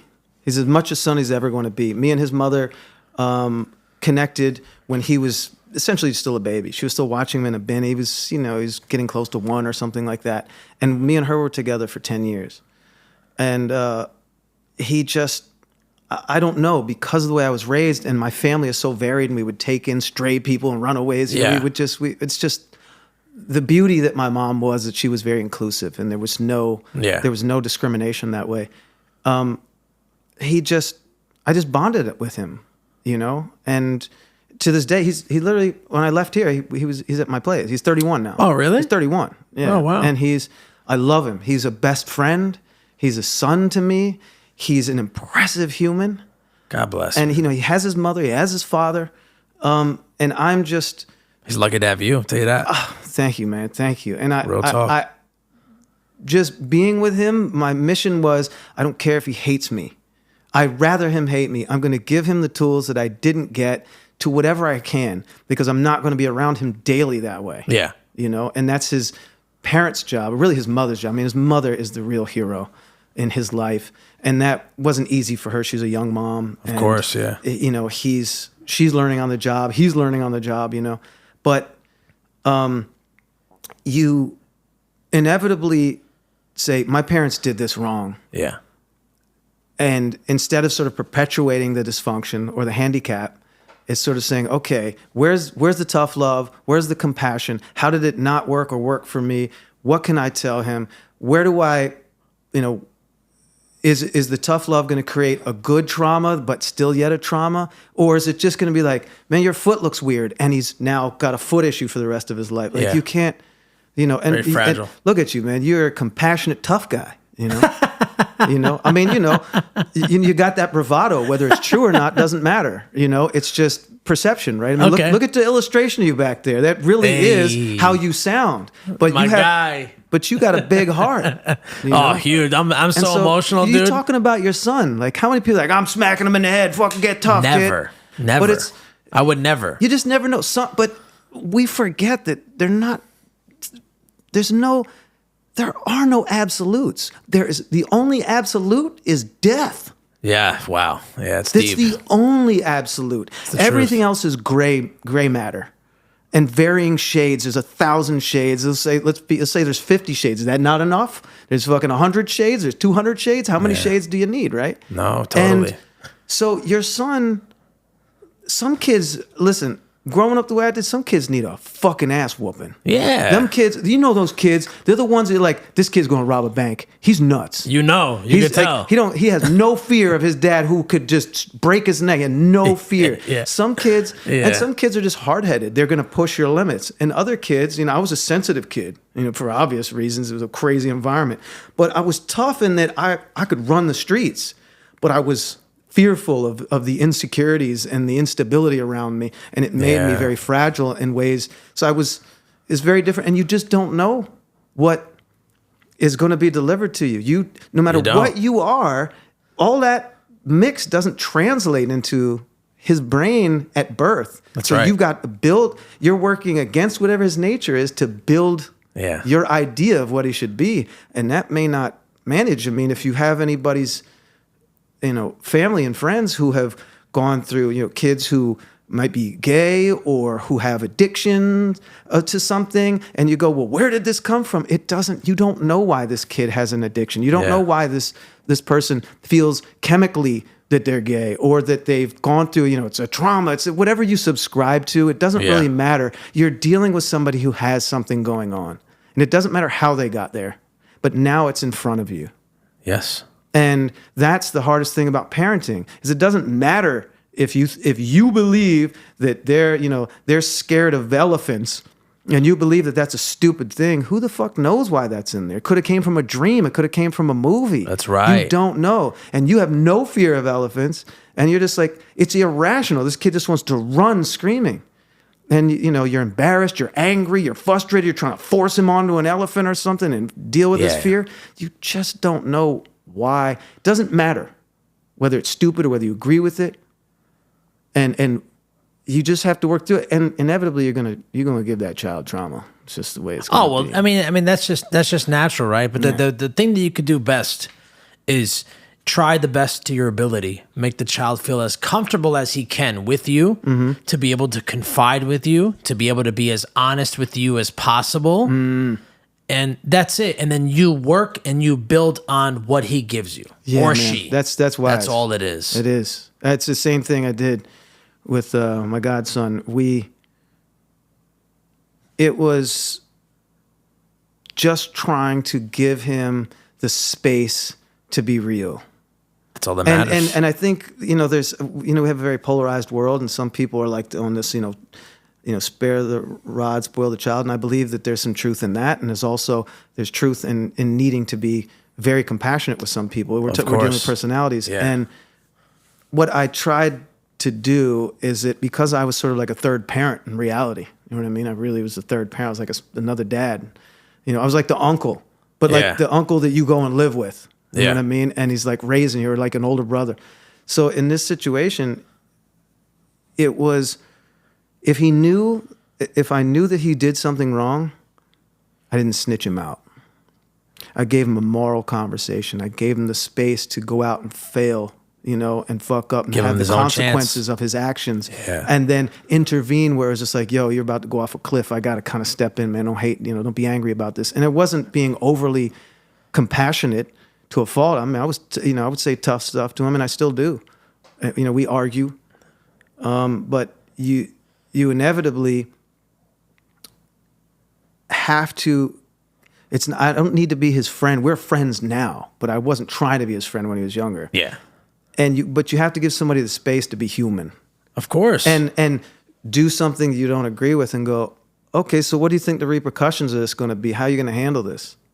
And at one point he like ran away when he was 16, and oh wow, his mom went crazy, and his dad stepped in and was trying to show that he could do something. He ran away. He literally got on Greyhound buses at 16 and run away to California from Philly to LA. Wow. And they were like, oh my God. And they went, I was like, listen, this kid is intelligent and he's headstrong. He's ready. Now, he may not be ready for the responsibility, but he's ready. He's done. Yeah. And so this is a good thing. And they're like, what do you mean? This is terrible. I was like, he's not the type of dude to be an addict. If that happened, I don't know how it would happen, but okay, whatever. But he's going to get out there and he's either going to prove that he is one of those kids that's just ready to go to college at 16 type of mentality, to just be on his own and work a job, or he's going to fail and come back. But this is a trial. It's important. You got to give him his own chance to figure out himself and as a man. And he's deciding when. I mean, look, if you go back 100 years ago, 150 years ago, 16, get to work, jerk. It was like you're a man at 16. Yeah. I got friends who had kids at 14. Wow. My generation in the hood. 14's wild. Yeah, in the hood, it's crazy. Yeah, bro. One dude I knew, I'll leave his name out, but one dude I knew at 12 years, he was just, those dudes that turn into men too young, like physically? Yes. He was at 12 years old. 12 years old, he was like, to us, he seemed like he was a grown-ass man. He probably looked like he was 16, you know what I mean, at 12 or something. But to us, it was like, go get us liquor or something, Yeah. We didn't. We weren't even thinking about liquor then. But he had 2 children at age 12. 2? In the summer, 2 different women. Because he was just potent. His hormones were raging, and he was just like, and he looked incredible. And he was, and I'm sure straight pulp. At least one of them had to be a woman that was probably 13, 14, older than him. You know what I mean? That's fucking bizarre. It's like a couple years old. It was bizarre. Mad people had 14 kids at 14, 15, 16. I mean, it's like to have kids at 21 was not ridiculous back in the day. That's fucking wild. 30, 40 years ago, it was like, you finish high school, get a job, and have a family. I have, since we're still in the Cali era, if you will, at the moment, I heard a story once, and I need you to tell it for my listeners. I need the circle jerk story. Oh, where did you hear that? Listen, where did I talk about I do that? my research. Don't worry about it. I must have said it to somebody. Don't you worry about it. Circle Jerks. Wow. The band, the Circle Jerks. Yeah, I need my listeners. Punk rock. If you could briefly touch on it, because the story made me laugh and giggle so hard. Tell me this Circle Jerk story. Well, my sister, who was never like affiliated with any sort of, like somebody's like, I'm a reggae dude, I'm a hip hop head. America, we draw like gang affiliations to music. Like if you listen to this, you reflect it in your clothing, and your country, you look country, your hip hop, you look hip hop. Yeah. My sister is just somebody, she liked music, and she, whatever was going on, and I don't know how or why, I have to ask her, but she was dating this dude named Johnny Snot. Johnny Snot. And the punk rock, classic punk rock name, in 79, 80, type of, and he was in this band called No Crisis. Okay. And me, I'm like at the crib listening to my family play like metal, like Black Sabbath and stuff, and then Fleetwood Mac, and then sick. Like we had like Earth, Wind and Fire, sick, and like my most favorite record from my child was Brick House. She's a brick. Just the way that bass came through those 70s speakers. There's thick. It's just like it's absolute. That song is fire, bro. Boom, boom, boom, boom. Hell yeah. That bass line is chunky, crazy, bro. And that whistle. That shit is chunky. Anyways, so I don't know how she ended up knowing this guy, but he started taking her to like punk rock shows. So he started taking. He wanted. My sister is pretty, and good body, and they were hitting it off, and so I guess he was trying to impress her with me. I don't know what it was, but he took me to punk rock shows at like 8 years old or whatever. Wow. Like 9 years old or whatever. I forget the exact years, but at some point, somehow, we were invited to, and it probably because of Johnny Snot, probably got invited to the Circle Jerks album release party. Which album? Wild in the Streets. Wow. Was it because their first one was, I forget the name of it, but it was like the black cover with the what's his Jim Davis? Yes, character, I forget the name of it though. I don't really remember. And then this was the second one, and I didn't know anything about it. I was a kid, like going along with the flow. Yeah, of and course. we ended up in this soundstage, like somewhere around Hollywood. If I remember correctly, it was, well, if you know Hollywood, it was just like. Hollywood is a very interesting, centrally located place. I love it to this day, and people hate it because it's so nasty and whatever, or just dry, or bridge and tunnel, whatever they say. But it just, like, there's sound stages and television stages and a lot of things that still are there, still existing. There's still Paramount, there's still CBS, and we ended up in some sound stage, and it's the album release, and they're fucking playing the music, and everything's going crazy. And they've got like cheap ass deli plates, the ones with the sad lettuce and like cut ham and turkey and shit. And these dudes are in there, and they're called the Circle Jerks. So I'm just thinking, it's a name. These motherfuckers decide, they're all wasted. It's to play that role where you're just, you're a fucking punk rocker, you're crazy, you're wild, you're young. These dudes pull their dicks out and start jerking off in a circle, and I guess this is some fuck out of like here, like bro. they thought it was funny, Come on, and I guess bro. it's like this is the type of thing you can imagine, like Def Leppard and these guys like running naked through the hotel. It's just like they're having their crazy moment, and I'm like, I think there's a lot of other psychology here. I don't think this is so much funny as it is disturbing. You're telling me this house was packed with people because it was an album release party? Yeah, and it wasn't overly packed. Because it was a big space, but it was, there were hundreds of people there, I guess, So these guys literally were pulling their meat out, pause. Yeah, and facing each other in a circle. And they're laughing about it, and then they go, and I'm like, all right. Was it like... I guess your name has now explained itself to me, Circle Jerk. Come on, so I don't know whether these dudes were closeted, or whether they had some issues, or whether it was just like frat boy angst. Come on, bro. About like, the punk rock, I don't know, but funny as fuck and disturbing, and to be a kid at one of the most iconic punk rock bands of the era, who still tour and still headline. And Come on, bro. Yeah, it's nuts. Hold on. Yeah, what was the duration of said circle jerk? Well, it's all a little blurry, but I just have like the snapshot of it. It's like, you got the little 15-minute... It's horrifying. The 15-second, clip of it. I think it just seemed like they all did it, and were like, ha ha, all right. And then they went put off the meat back. Yeah, and then they're just throwing beer and acting crazy. Jesus. Jiminy Cricket. That's fucking disgusting.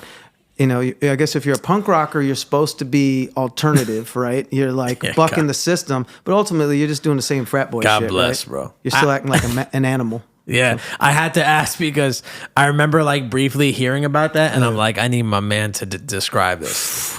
So anyhow, crazier shit was happening in my life, so that didn't seem tame. It was just kind of like, that's ridiculous. I'm out. Yeah. I'm a kid. I'm going to the deli plate. Fuck this weird shit. I literally just remember being like, am I the adult in the room? Well, dude, you're a kid and fucking seeing that shit. That's a little horrifying, to be honest. I was the 70s, and I had seen tons of porn, on before VHS was Betamax, and of course I know about the porn Beta. theaters up and down Hollywood Boulevard. Like all of the old theaters who couldn't sustain themselves, like playing movies, had porn, and we'd sneak in or whatever. As kids just doing crazy shit. But speaking of Betamax, I'm gonna plug myself in here real quick. Very odd. It's not really known, but I probably have the world's largest Last Dragon memorabilia collection. I'm talking Berry Gordy Last Dragon. Really? Time Mac, yes. It's my favorite movie of all time, and I have... What? At one point, I had a large Last Dragon memorabilia collection, but then I found somebody in New York who I'm going to have on here soon named Hector Martinez. That's my guy. And he had he had the same shit I had, but more. And he's more of a Bruce Lee collector. And a Bruce Lee autograph came up for auction. And unfortunately, he actually didn't win the auction, but he wanted the real Bruce Lee autograph. So he wanted to sell something in his collection, and he decided to just get rid of his entire Last Dragon collection. And here I am. There's an Instagram called The Last Glow, which is a Last Dragon homage page, right? And I'm really good friends with Craig Sutton. Shout out to Craig. And he linked me with Hector, and I ended up buying all of his collection. So now, since I acquired his, I have, probably the world's largest Last Dragon memorabilia collection. And that consists of posters from different countries. Most of it is like paper items, but still, I have a sealed Last Dragon Betamax, a sealed Last Dragon... Sealed. Betamax. Wow. Sealed Last Dragon VHS. I have he didn't have this. I have a Korean Last Dragon VHS tape, very rare. I have a Japanese one, UK one, and then I have all these posters that I acquired from him. A fucking which one? Like a Pakistani Last Dragon poster, which is my favorite. Japanese, UK quad, like the whole nine.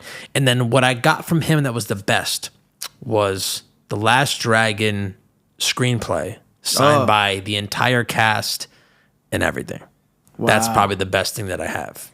Damn, dude. Yeah, I love that movie. Gotta check out a couple of those posters. Do you have them like rolled? Yeah, we go upstairs. Do you We go in the barn or anything? Yeah, they're right now. They're just in my barn until I find like the place for them So you and build frame them. another shrine space on your property here? Because I have many.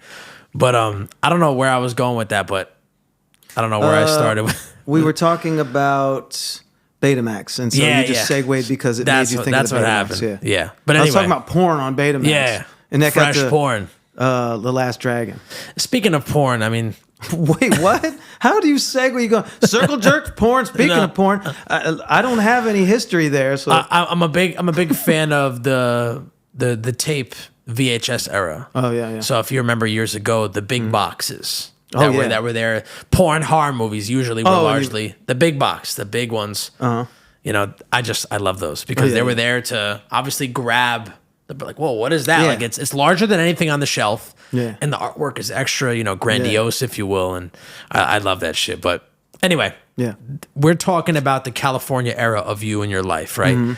Then even though your family is originally from Philly, right? Largely. Yeah, completely. You then go to California. Then there's a time where you decide to leave your mother and move in with your father, if I'm correct, right? Yeah, that's correct. So then you move to Philly. What was Philly like in comparison to LA to you? Well, it's twofold, right? Like if you were to compare LA and Philly today, they'd be drastically different. Oh yeah. The parallels that they have less of now, where so much of the world has become homogenized in a way, where we all have access to the same information.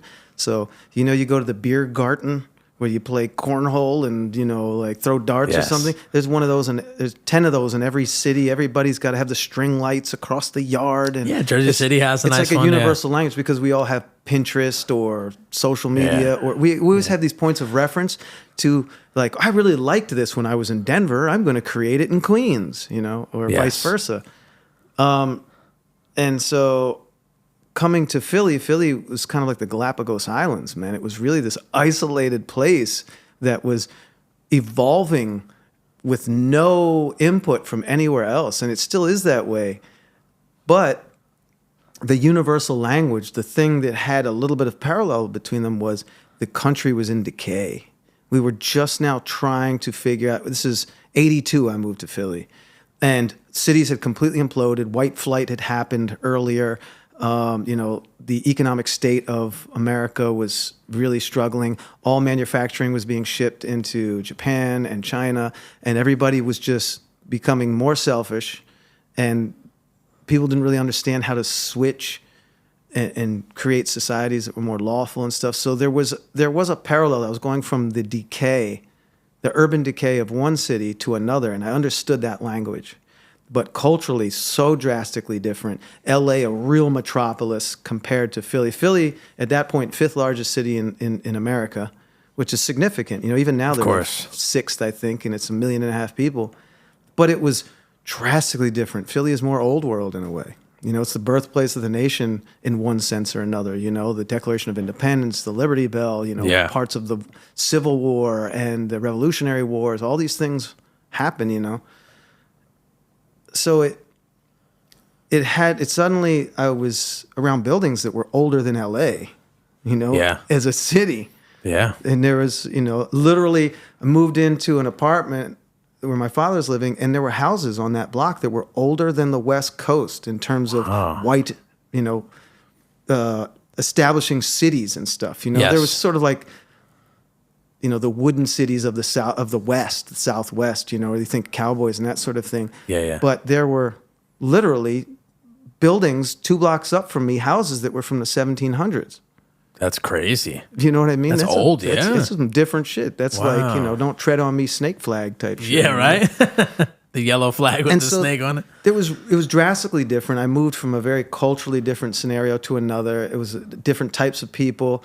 My father had a little apartment in Germantown, which is, if you were looking at it geographically, it's kind of like Northwest Philly. Because Philly kind of goes by North Philly, South Philly, West Philly, Southwest Philly. Yeah. But there is no Northwest Philly. Germantown's in there, Mount Airy, you know, Oak Lane, all these. Where's Kensington at?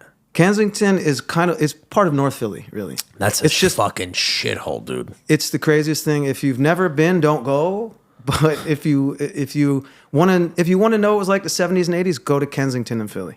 Yeah. If that's, you know, that's where you go. It's a shithole. It's sad. There's some people from there that I love. It's sad, man. I have actually pictures of my grandfather as a child shot in Kensington. Oh my God. And I think the photographer was there because, you know, back then it wasn't like there was a camera on every corner or something. You know, of course, you had to kind of go somewhere, and if you had been working hard, you could afford a photograph. You know? Yeah. But it's him as a child, if I'm not mistaken. Sad. In Kensington, you know, it's just like, wow. I mean, I'm happy to have those photos, and but Kensington, I don't know. I can't imagine what it was. I guess it was a real, you know, Philly is a blue collar town, just like Detroit. It was factories. You have the rivers. You have shipping. You know, you've got manufacturing going in and out. Yeah. And then it all dies. Yeah. Everything implodes. Detroit dies. Philly dies. You know, New York to a certain degree, you know, was facing bankruptcy. Remember? Yep. You know, New York was literally fighting out from bankruptcy. Imagine a city like New York, financial center down there. They're in the midst of building the Twin Towers. They're going bankrupt. This is prior Giuliani, correct? Oh, this is way before. Yeah. You know, this is Koch era. Yeah. You know, but Philly it was so drastically different because, you know, LA is Hollywood. If there's no Hollywood, if there's not the industry of Hollywood, LA wouldn't even exist. Yeah. But every city has a sort of a reason for being. It doesn't matter when you get down to individuals and the nuanced areas of neighborhoods. The city has an overall kind of arching purpose. And Philly is sort of like a place where you go, you get a job, a union job, a good job, you root for your sports team, and you practice your religion, and that's it. It is a blue-collar town like a motherfucker. And LA is the haves and have-nots, all drastic levels, all the way down, you know, Hollywood, which was, you know, like a middle-class area that then became downtrodden, you know, buildings getting empty, squatting, you know, like every house in the hood had, you know, if it wasn't an apartment building from the mid-century, then it was a house with a parking spot, you know, with a driveway and a chimney, but you're in the hood, there's bullets whizzing by, you know. So there were a lot of parallels, but it was so drastically different, so culturally old, so especially in Germantown. Germantown is kind of like, I guess if you know New York, Germantown, where I lived for all these years, was kind of like the Bronx in a way. It's all the way, it's in the city, it's gritty, but it's all the way like in the corner of the city, you know? And so you got to take, literally you had to take a train and a bus, or two subways and a bus, or a trolley. You could take a trolley the whole route. It was crazy. Yeah. That's fucking wild. Very drastically different, but I'm no longer homeless because I literally left the street to get on a plane to come visit my father in Philly and stayed.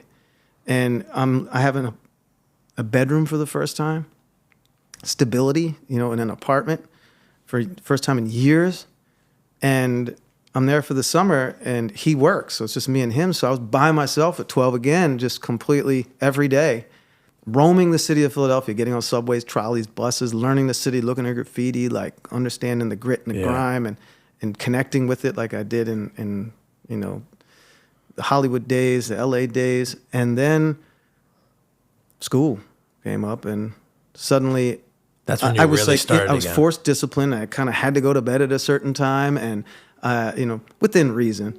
But I hadn't gone to school in years, so they were trying to put me back 2 years, and it was just like, so we had to compromise in 1 year, and I didn't know how to study. Like literally the first time I ever had to study, I was 12 years old, and I was literally in a panic attack. Wow. Like literally shaking because I didn't understand what it even meant and how to do it. Unbelievable, man. Because no one ever sat me down. No one ever said like, hey, this is how you do work.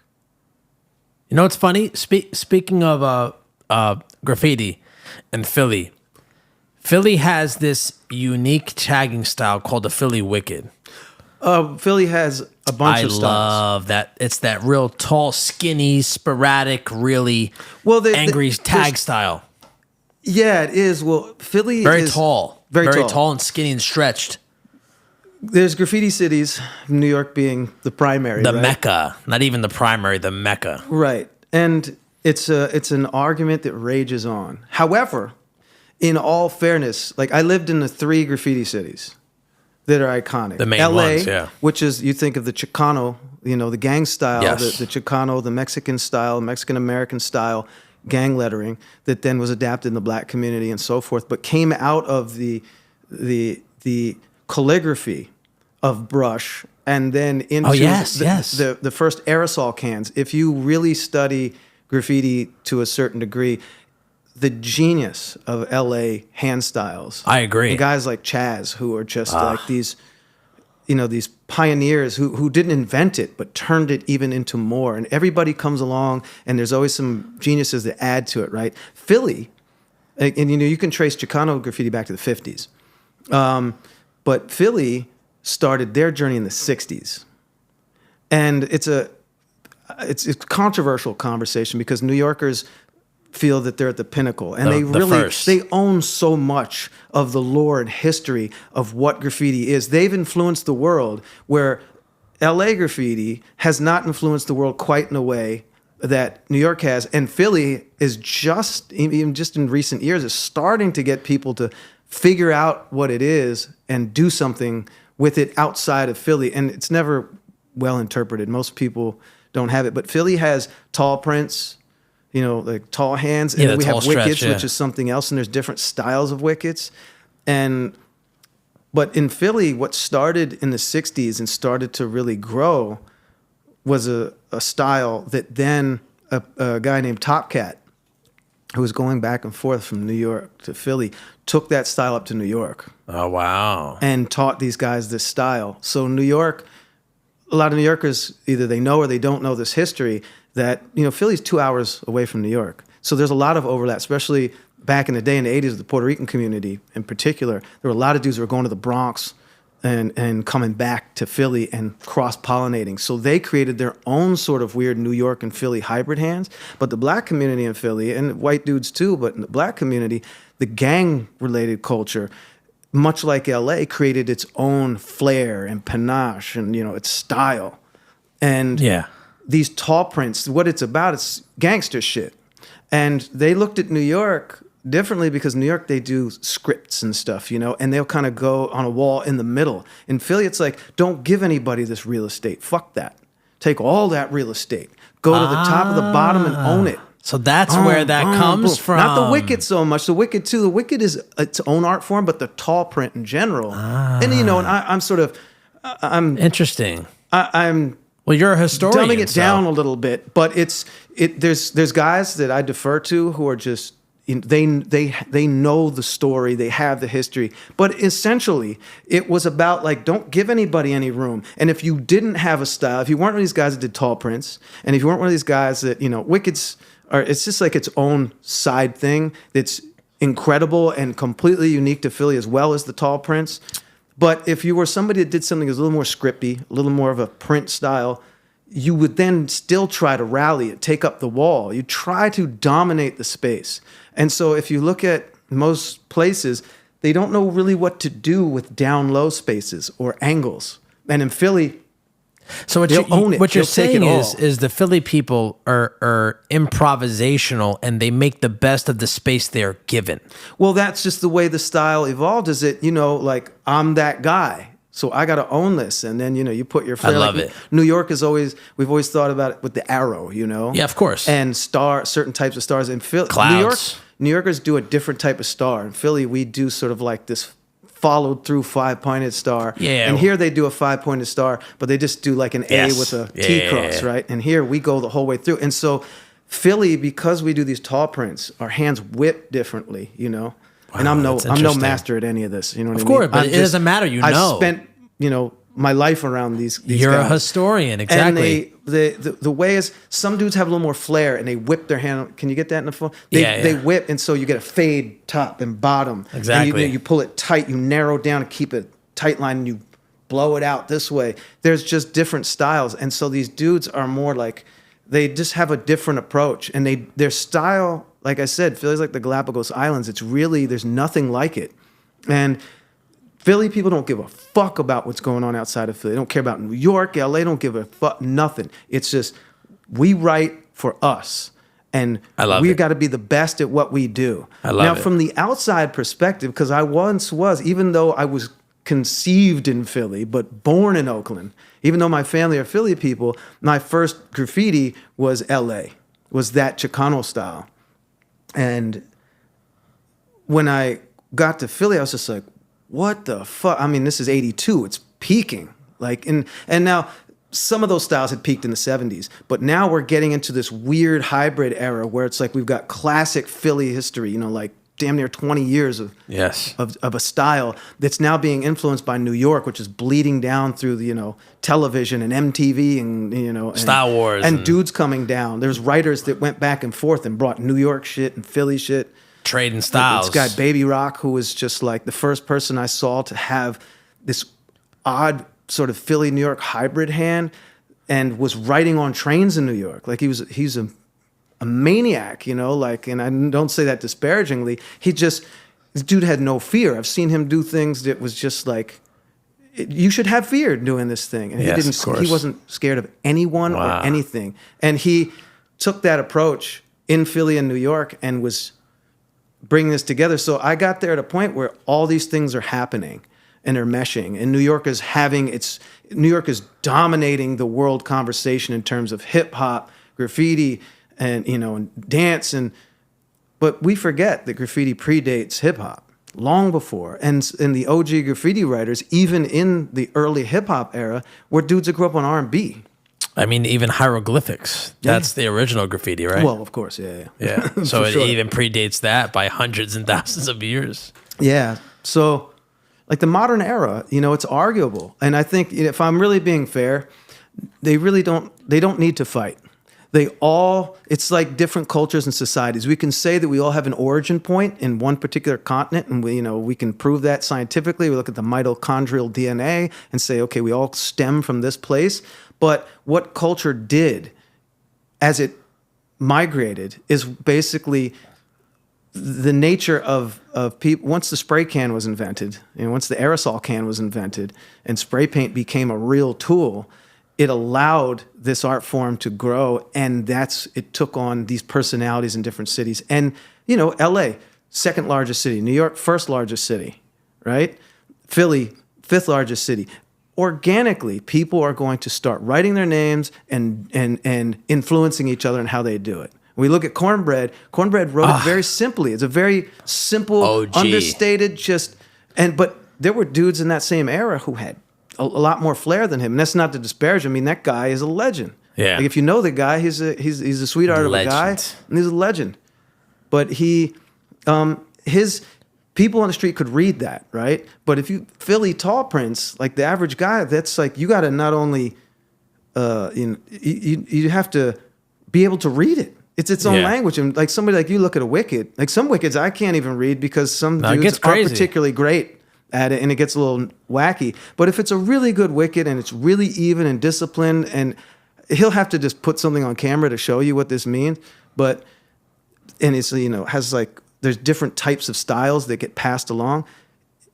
That's really hard to read. But a tall print, in its own way. And I see people in New York and around the world trying to, since the internet days now over the past, 10, 20 years, trying to emulate it. They just can't do it. It's literally like you got to go to that country to speak the language. I'm sure somebody will figure it out, but. You know what I find funny? That you compare Philly to the Galapagos Islands, because when I was growing up, that was like one of my favorite places to read about. Oh my was God. the Galapagos Island. The blue-footed booby specifically is like one of my favorite animals of all time. And I'm a collector, right? So I really have a high appreciation to anything that's out of the norm and that's rare, right? And the Galapagos Islands, oh my God, defines RARE, rare. And it's so rare that it literally gave Darwin the proof and the idea of the theory of evolution. Is that right? Yeah, absolutely. He had these theories, but it wasn't until he went there and saw that there were species that he knew existed in continents and weren't locked by islands like this, where he could see like, this doesn't make sense. This thing has evolved to reflect the conditions and the circumstances of that island. And that's where Charles Darwin. No shit. Yeah. Wow, that's absolutely remarkable.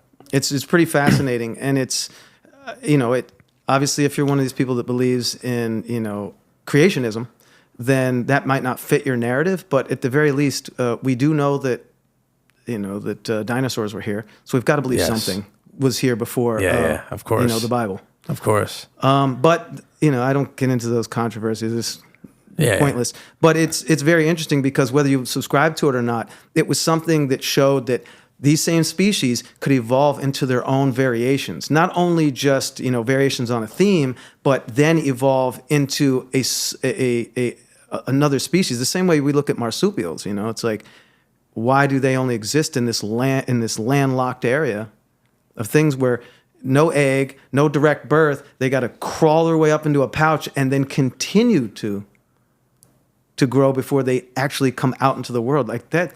That's the toughest shit ever. Yeah. That's the toughest. You want to talk about tough? Agreed. My God, you're just like, you're a bean that has nothing to it, and you got to crawl your way into a pouch? Fuck. Yeah, it's wild. Humans would never survive. I got a question for you. Mm-hmm.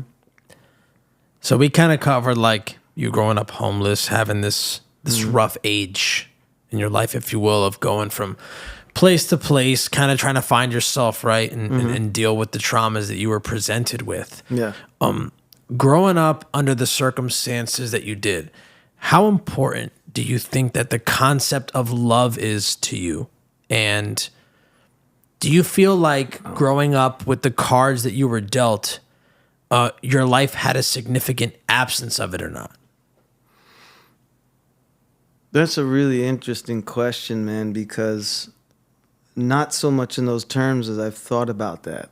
And I really, if I'm being kind of philosophical about it, like I think every environment, there's only been one environment, one household that I ever saw that just seemed that it just had love.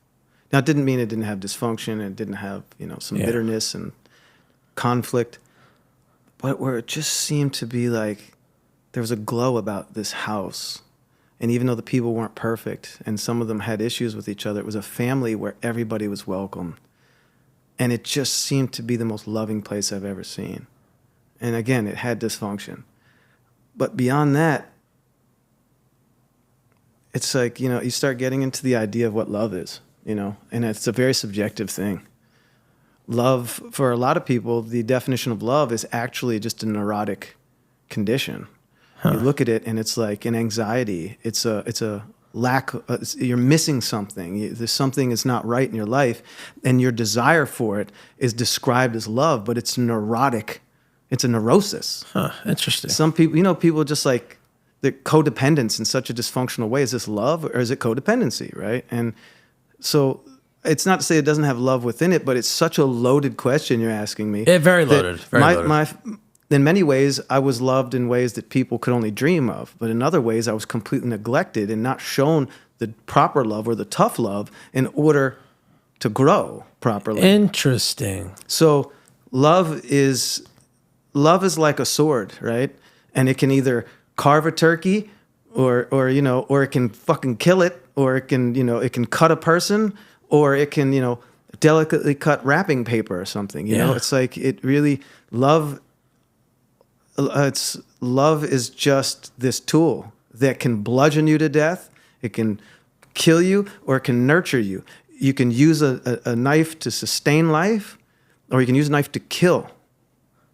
Yeah. And love seems to be very much that. And some people don't know how to wield and, don't know how to use the tool. And, That's right. It's like some people will love you and then they give you a backhanded compliment. You're like, what? Like they can undo months of love with one fucking word. That's funny. You're right. And then you You're go, right. was it malicious? Was it malicious? Or was it just stupid and naive? Huh. And I've seen love in great capacity. I've seen my mom use love as a weapon. And I've seen her use it selflessly and generously. And carelessly. And carelessly, yeah. That's the funny thing about love. I guess it can be all about perception and things of that nature. Mm-hmm. Me personally, from my, speaking from my lens, love is probably single-handedly one of the most important things available in this world. But if used correctly. And if you understand how to receive it. Yes. We forget that some people, you have a woman come into your life who's just trying to love you unconditionally. It may not be completely functional, but she's trying to love you unconditionally. Yeah, you're right. And man. she doesn't know how to use it. That's true. All her traumas and her neuroses and her issues are coming up. And then they're triggering your fucking traumas. Yeah. And so two people who love each other couldn't be any more toxic for each other because they're not self-aware. They're not conscious. And they're really not able to use the love in a productive way.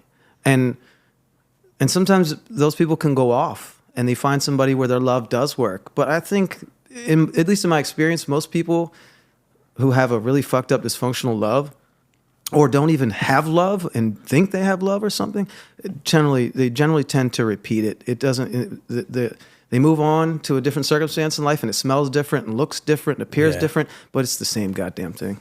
That's interesting. That's an interesting perspective on it. It's hard. I don't wish I like, love on my worst enemy. I'm probably going to think about this, about your perspective, probably while I'm laying in bed tonight.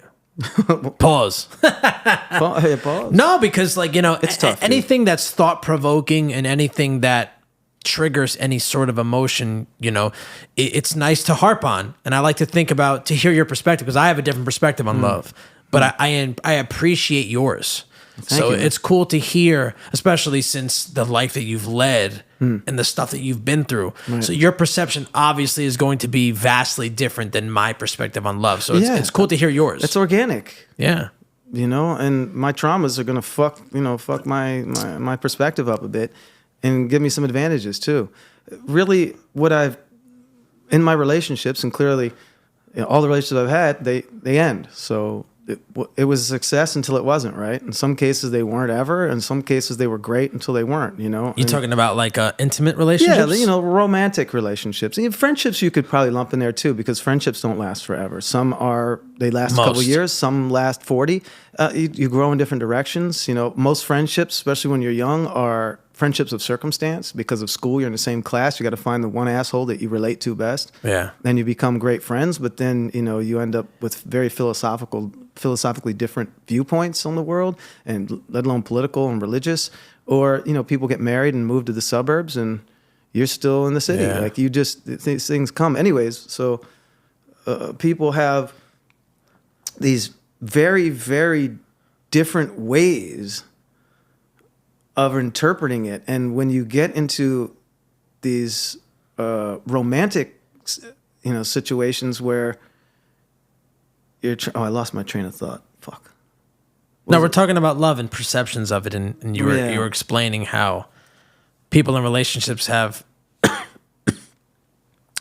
different angles in which they receive it at. So they're not able to... how they project their love on others might be different due to their childhood traumas receiving it.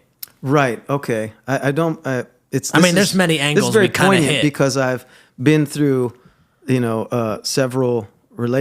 relationships, at my age, it's, you have some short ones, some long ones, some good ones, some bad ones. But most people aren't really able to be,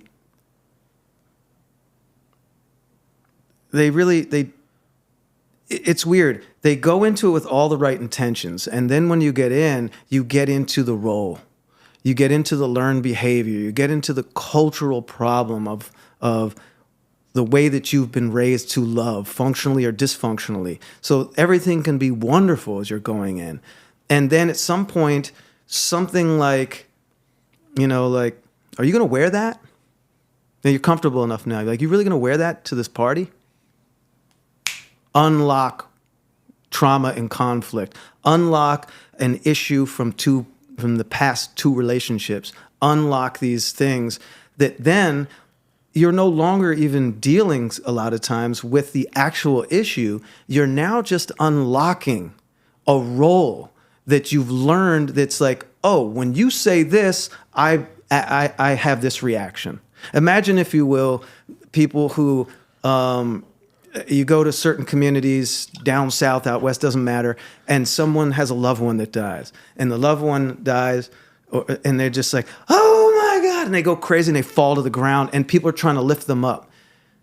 It's not to say that someone doesn't have the physical strength to keep themselves up, but it's also a learned behavior. It's like going to a church and they talk in tongues, and another church doesn't do this. Yeah. There's certain cultural ways that we're not born with animals with the same type of programming. So when something comes up, we're looking to learn how to respond to this. It's like recognizing a word. How many of us read a word? We just recognize that says sauce, and we say sauce. We don't read it anymore. And so when a certain circumstance comes up, we recognize the circumstance, and we immediately play the role. The script plays itself out. So there's all this love, and then there's all this automatic shit that's coming from childhood, from family, from past love affairs, traumas, whatever. And the minute that you push that button just the right way, could be subtle or it could be major, the love no longer even matters. Now you're playing out a script, and the love can save it and can get it back on course if you're really committed to it. But once you get into a fucking rhythm, you're like, why are we arguing about this? Why are we having this problem? Why are me and my friend coming to this crossroad? This is stupid. Yeah, I guess. Is that love? It has nothing to do with love. I guess that script you're speaking of could be situational, right? Mm-hmm, mm-hmm. Do you think that? Absolutely. Because you just previously said that some of the intimate relationships that you've had have all kind of failed or whatever due to whatever the case may be. People don't really want to say that, right? But unless you're still in one for the rest of your life, did it succeed? Yeah, they succeeded and they failed as well. Yeah. Do you think that the reason they might have failed were due to the type of love you received growing up and you weren't able to maybe handle it in not even proper, because there is no proper way. But do you their feel particular brand of love, you mean? Yeah, do you feel like maybe like they failed because it was difficult for you or that person to be able to deal with such, because love is such an intense, strong emotion that it can be overwhelming. Yes. So that, do you think that maybe it might have been a defense mechanism, not only on your part, maybe it was only purely on theirs, that they weren't able to receive it or react to receiving it in a proper way, that's what made it spoil over because of the childhood trauma that you or that person may have had? That's tough. I often come to this same sort of crossroads, not just about love, but about many things that I think about the human condition and me just trying to navigate my own bullshit and my own hypocrisy. Yeah. and other people's bullshit and hypocrisy, to try to be self-aware and self-conscious, and to use some tools to slow down, be analytical, not be knee-jerk. And the problem I have, what you're saying is true, and it's an absolute possibility. But most of us are very intellectually lazy. And it requires, most issues, for lack of a better cliche, are like an onion, and you've got to peel those layers back. Yes. And most people just want to peel back one or two layers and have it solved. They want to look like geniuses. That's not how life works, though. The real idiots, they just immediately are just looking at the surface. And then the person who's the pseudo-intellectual, pulls back one layer and goes, look, this fits this prediction, and Freud said, and this is where this is at, and this is, they're very clinical about it. And so everybody says things like, the 7-year itch. We all know the 7-year itch in America. 7-year, what's that? I never heard of that. There's this thing, after being married and in a long relationship, it's really about marriage, but nowadays we have like common law marriages and all these things. We're just 7-year itch. 7-year itch. It's just like the 7th inning stretch. It's the same. It's like co-opted some kind of way, but it's essentially like after you've been, in a situation long enough, you just start to like. You've talked about it all. You've done all the, fucking. You at this point, maybe you have a kid, maybe you don't. It's just like, what's new after 7 years? Understood. You just got to be a happy motherfucker, and wow. Your partner's a happy motherfucker, Yeah. And, but beyond that, you're starting to face like, really, am I really going to look at your titties, your horrible body? Am I really going to look at your saggy dick? Like whatever people are going through, you're now starting to see a lot of negatives instead of positives. And most marriages, 50% of marriages end in divorce. How many, we don't look at the time frame, but is it 5 years? Is it 10 years? Like how long do these relationships really last?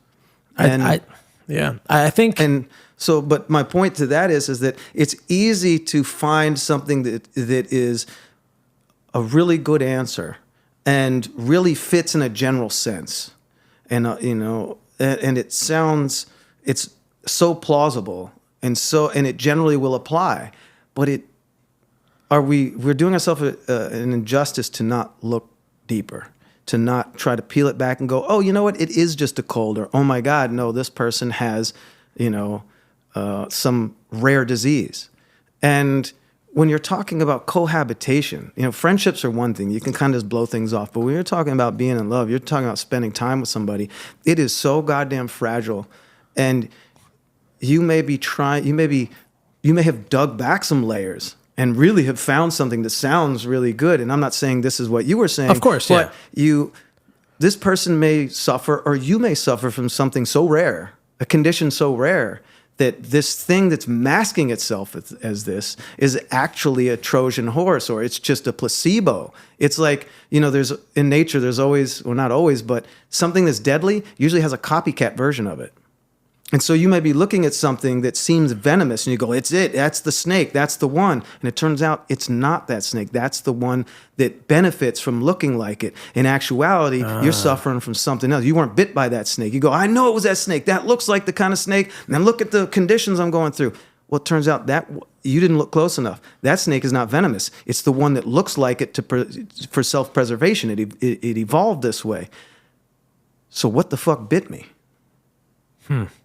And we see that in the medical field. I have firsthand experience with that with my father, but you see it in bad diagnosis everywhere. You see it when you go to a shitty emergency room, is that if 100 people come through with a similar condition, the doctor only needs to get it right, 97 times to feel like I got a good track record. 97% of the time I call it. But if you leave 3 people to die and suffer who were misdiagnosed, those are great odds for you as a professional, but that person had to die for you to keep, to even be there. Yeah. It's just like you misdiagnosed because you're intellectually lazy. So when you get down to, you may be able to go to some therapy or do some self-diagnosis, and you can really talk to somebody, talk to your loved one, your partner that you're struggling with. And some things, the affliction sounds like, okay, here's the prognosis, here's the diagnosis. Okay, it's accurate, and things don't solve themselves. So what the fuck is it? Is it a stubbornness? Is it a different condition? do you know what it would take for two complex people or two simplistic people to somehow be in the same rhythm at the same time for 20, 30 years? You have to just be two happy motherfuckers who can look past everything. Otherwise, you're going to need some heavy tools. And just saying like, walks like a duck, quacks like a duck, it's a duck, is not going to solve problems. And, you know, that's sort of what we get down to, not only in the medical world, but we look at it in law enforcement, as we have people out there trying to be psychoanalysts, you know, who are trying to be therapists and enforce the law, which is almost conflictual, right? And I'm not deciding one way or another against these polar things. I'm just saying that if everybody you're dealing with has a different set of traumas and issues and cultural habits and triggers. And when he sees you, he's triggered a certain way. If you know that you're a triggering, polarizing figure, how can you be upset when someone reacts this way? You have to be smarter. Do you want to be smarter than your doctor? Do you want to be smarter than your therapist? Do you want to be smarter than your teacher? I don't think that's necessary. No, you don't. You shouldn't be. Ultimately, you want them to disseminate this brilliance to you or navigate, this struggle. That doesn't mean that that their specific type of intelligence doesn't mean that you're smarter in one area, a specific type of intelligence. Yeah. But in general, how do people navigate these things? You have to just be good at letting it brush off, right? That's generally what we all have to do in romantic relationships. But if you're intelligent enough, you can see repetitive problems that may never get back around to being solved. And how long can you ignore major issues? Eventually, you step out of the relationship, or you break up, you get a divorce, or you stop having sex, or you stop being friends, or something happens, and then you stay together because of kids, or you stay together because of finances, or you stay together because you're a person of commitment, and you're both of you are robbing yourselves of the joys of life if you leave each other. Like it's just. It's so complex, and I know it's complicated. I'm running off, but what you said was absolutely true. But that's the danger, is that I've been in a situation where I was dealing with somebody who looked at things and only peeled one layer back, and it was so satisfying to them to be able to feel smart in having a diagnosis to overpower, that they had to, if you will. And so when they're coming to me and they're saying, this is what our problem is, I'm like, it's not our problem. No, look at it. You could tell. And it's like, yes, this diagnosis does fit, the conditions here. Yeah. However, there's 10 other answers that it could be. Maybe this one's so far out it can't be that. But it just because it seems so fitting doesn't mean that that's it. How many conditions do exist within us where we suffer? Where it's a heart condition, and you say, well, here's this heart condition, but it's also just like this heart condition. Which one is it? And love, and we're bringing it back around. Love is that same thing. Is it the right love? Is it the right kind of love? Is it the right condition? How do we not use love like a sword? How do we use it as an embrace? And the way that we've learned to use it, does that work for this person? And I'm doing this and I'm showing you tough love. Are you showing somebody tough love? Maybe you are, and sometimes you are. And maybe you're just a prick. Maybe you're just a bastard.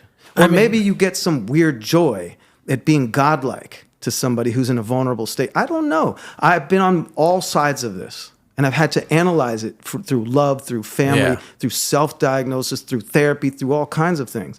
And there's no perfect answer for any one situation. But if you don't peel those layers back, you're liable to not solve it or to just put a Band-Aid on it for a while until you bleed to death. Yeah. I mean, the beauty to me of love is that I believe strongly that all of those things are possible, and they all must coexist because not one situation is the same. Everything is situational and everything is unique, right? Given the example that you talked about the doctor, right? About this and that, and then like the three people that died, this and that. The problem is we're all human. Yeah. And we're all not perfect. And that's the beauty of being a human, that we're all not perfect. Yeah. So I think that everything in a way is kind of tailor-made. Like when you bring a suit to the tailor, so they come and they cut it beautiful to get your V taper and the whole nine. That's unique to you, which can translate to your situation when it comes to receiving and giving love, right? So you're talking about peeling layers back. Well, sometimes peeling layers back are kind of necessary, right? Yeah. But the main thing about love, to me, at least to my perception, it's about love and about having a coexisting intimate relationship with another human being. Not only is it probably the most difficult thing that any human being could ever go through, because that's the God honest truth. They're all unique, right? So the main component to love to me is EFFORT, is effort. Yeah, you're right. It's an action. It's a verb for sure. Not only is it effort, it requires effort, not only from you, but from the other party as well. And it requires a patience, to your point, where you both want to be making the effort at the same time. Yes. Sometimes it's disproportionate. And if you're almost all the time. right. But this gets back around to what I was saying before, and as you're saying it so perfectly, is that that because it's not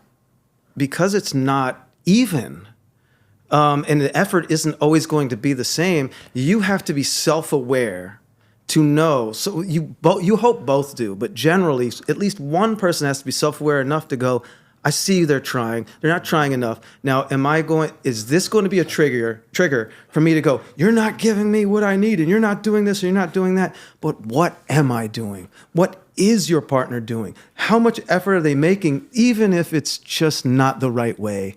And if they're really trying and they just don't even realize that they're not hitting it the right way. So sometimes the effort alone doesn't get there, but it illustrates the love. Then if you're both aware, then you can talk about like, hey, I know you're trying your ass off to make this happen and you're off the mark.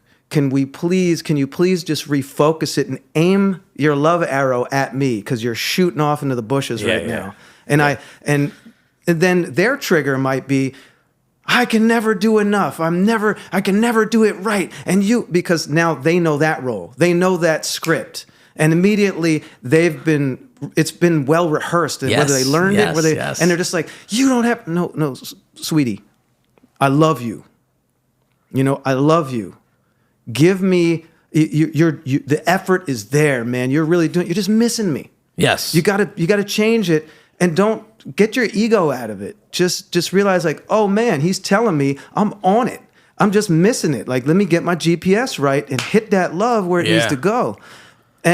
But there's so many moments for us to be triggered and go off into the drama dialogue that the love is almost like gone. dead on delivery. Yeah. In most situations. And then, we all become professionals at like shrugging it off and act like that whole fucking blow up, that whole dysfunction didn't happen for a day.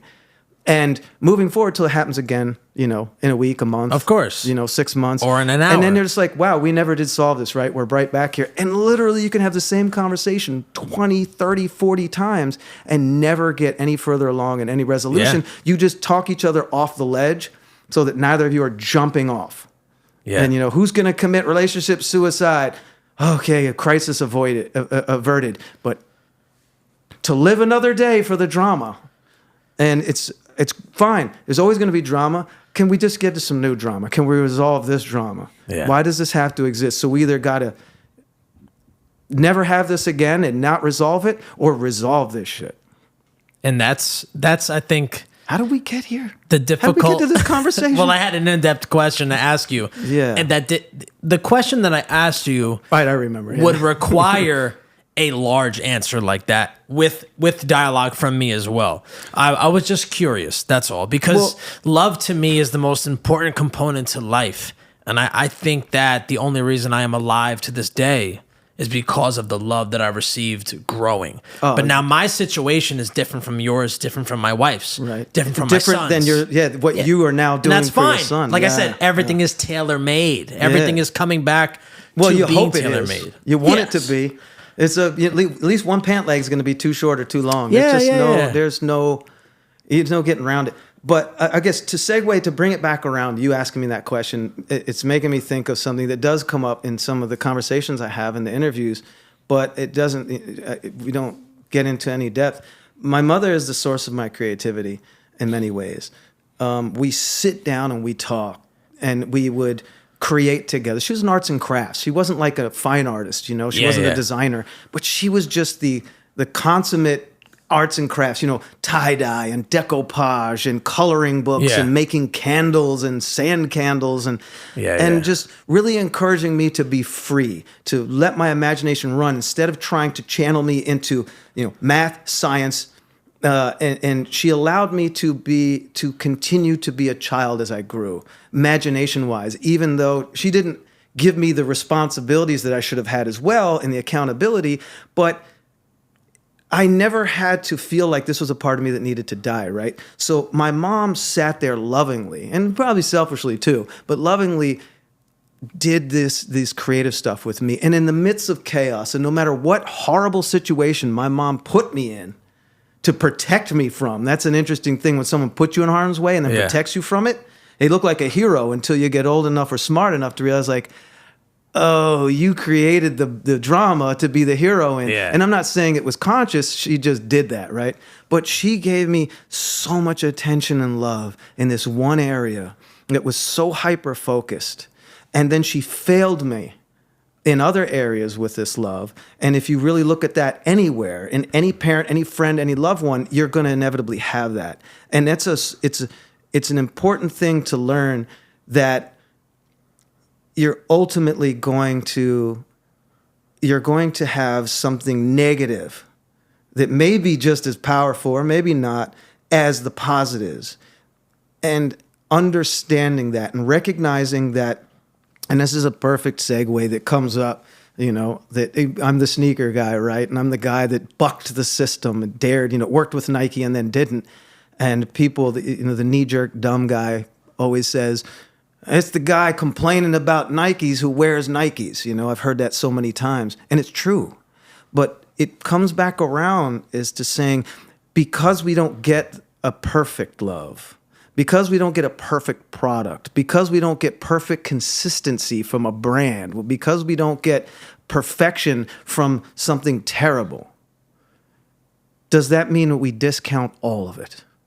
Do we then not see that this person did me harm, but they did me well? Can you be man enough, woman enough, human enough? Can you be strong enough to be able to sift through that situation and go, man, this person gave me so much and took away so much. But in some of those situations, you go, I wish I'd never met that person. I wish I'd never been loyal to this job. I wish I had never, you know, loved this church or whatever thing you're going through. Yeah. Or can you go, my God, this did horrible things to me and this did good. I'm walking away even, but better in a way. I'm taking away more. I had a situation in this whole time we haven't talked about where it's the craziest fucking story, Al. You can't even imagine the story. And I think that would have to be part 2, because we'd be here for 2 hours telling you the story. It's fucking nuts. I'd love to have a part 2 with you. It's a movie. It's an absolute different periods of my life. The homelessness and alone and the drugs and the chaos and all that movie sounding is an easy movie. But this other thing is much more of a psychological thriller. I'd love to have a part 2 if you absolutely, I would love to. You know, I don't get this platform too much to really to go deeper. I have to With me, I want you to be free, as I expressed in my text messages. But I don't want time constraints. I want you to be free. Man, listen, and I'll do it. I'll show up. I know you will show up. I know you will. Mi casa, su casa. You know what I mean? Mi casa. Likewise, come. I know you're not. You dread the city, but let me show I'll come you. Through. Let me show you a city you've never seen. I'm coming actually in 2 weeks. I'm going to see McGee. I don't know if you ever heard of McGee. Oh yeah. I'm going to see him at Terminal 5. Oh wow. You should show up. Well, yeah, why not? Dude, he's the GOAT, bro. So, McGee is unbelievable. Just in conclusion with that thought, man, is that that a real tough lesson for me, and I find that a lot of people suffer from, in particularly in this polarized world that we live in, where it's just like, fuck your team, it's about my team. Fuck you and the horse you rolled in on. You know, this very like... Yeah. people are drawing lines in the sand and they're ready to fight, man. They're ready to go to war. Yeah. Over this bullshit. Yeah. You know, and I understand we disagree. You know, we disagree on some serious things, but that's the nature of things, right? Yes. But that you can, and this comes back around to love, is that, and I've said this before, but now because we've gone into this, that you can love a brand, but not love it philosophically. You can love the art that comes out of that brand. You can appreciate the artists who worked within that brand to create beautiful art, even if the brand has exploited those artists, even if the brand has been disingenuous in their use of that art. And for me to punish the artist or to not appreciate the art because of the gallery that sold it is fucking mature. It's immature to not realize that because your crackhead cousin has stolen, broken, and you hate this motherfucker for his addiction, but to not recognize, like, man, he used to make me laugh. He was a great human. To discount him, to make him invalid, to cancel him because he has now done this horrible thing. To say that he didn't contribute to the world so greatly before he was this way, or to just be like, he's an asshole, but he's loving. If you can't understand how you can love someone in your family and not like them, or like someone and not love them, then you have not done the self-reflection. You have not done the intellectual work in your life that you need to do. I'm not talking to you. I'm talking to everybody. Oh, of course. All of us. Because I had to do this work. You know? And it's work. And you know what? As a parent, you'll connect with this. I have friends, and we all have friends. And you would never say this. I mean, you're on the record, so you couldn't even say it. But you would never say this. But some people got shitty kids. Oh, tons of them. They're fucking terrible. They're a reflection of their parents. And you go, why is this kid here? The kid goes and shoots up a school or something, you know? Is that the parents' fault? Is it this? Is the kid just off? Is it chemical? We don't know, right? It's a combination. But as a parent, when you're in the parenting process, you can go, man, I love this kid, but I don't like this motherfucker. I do not like my kid. Like, as kids, we get to say, I don't like my parents. You know, it's like sort of a rite of passage in America. In some countries, you would never, you know. But here, we could just go, I can say that there's things about my mother that they were horrible. And there's things about her that I can't imagine my life without it. And I wouldn't want to imagine my life without it. And I can say that about some friends. And I can certainly say it about a product. Of course. I can certainly say that this water right here sustains me, and I've been able to get this for 50 cents or $1, and in a clutch it's worked out. But Poland Spring is also said to be blocking springs that are depriving certain Native American reservations from their water source. Wow. Now, I don't know that to be true. I just know this from natives who have told me this. But here's the thing: is that one person's, trash is another person's treasure. Of course. And so it's so simplistic and so moronic to just go, the guy complains about Nike, why he wears Nikes, like I'm some giant hypocrite. Well, first of all, everybody's a hypocrite. Everyone. To be hypocrite is many levels of That's hypocrite. a part of it, yeah. But it's just, Nike has done genius.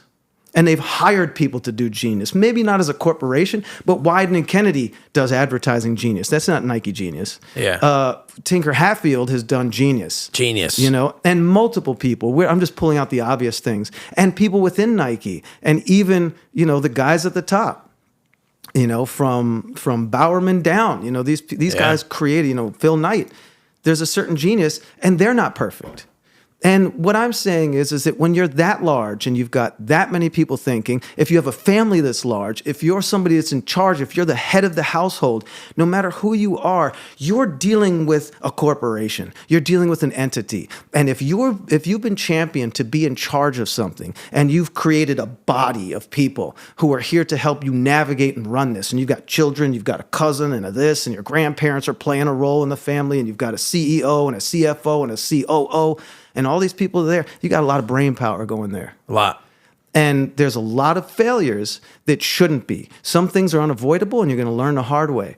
But for me to want to hold family, to hold myself, to hold a corporation, to hold big tobacco who shouldn't even exist accountable, and in the meantime, not penalize the artist, not penalize, Tinker Hatfield for what Phil Knight has ultimately created as a corporate policy. Yeah. So I can celebrate, I can appreciate it and hate it at the same time. Of course you can. I can love it and not like it. I can like it and not It's love your it. right I don't to love appreciate their it and love it. policies as a company. I think that there's a lot of things to change. But the art, the shoes, the athletes, these people, I'm not saying that, I'm not trying to cancel Nike. I'm trying to change them.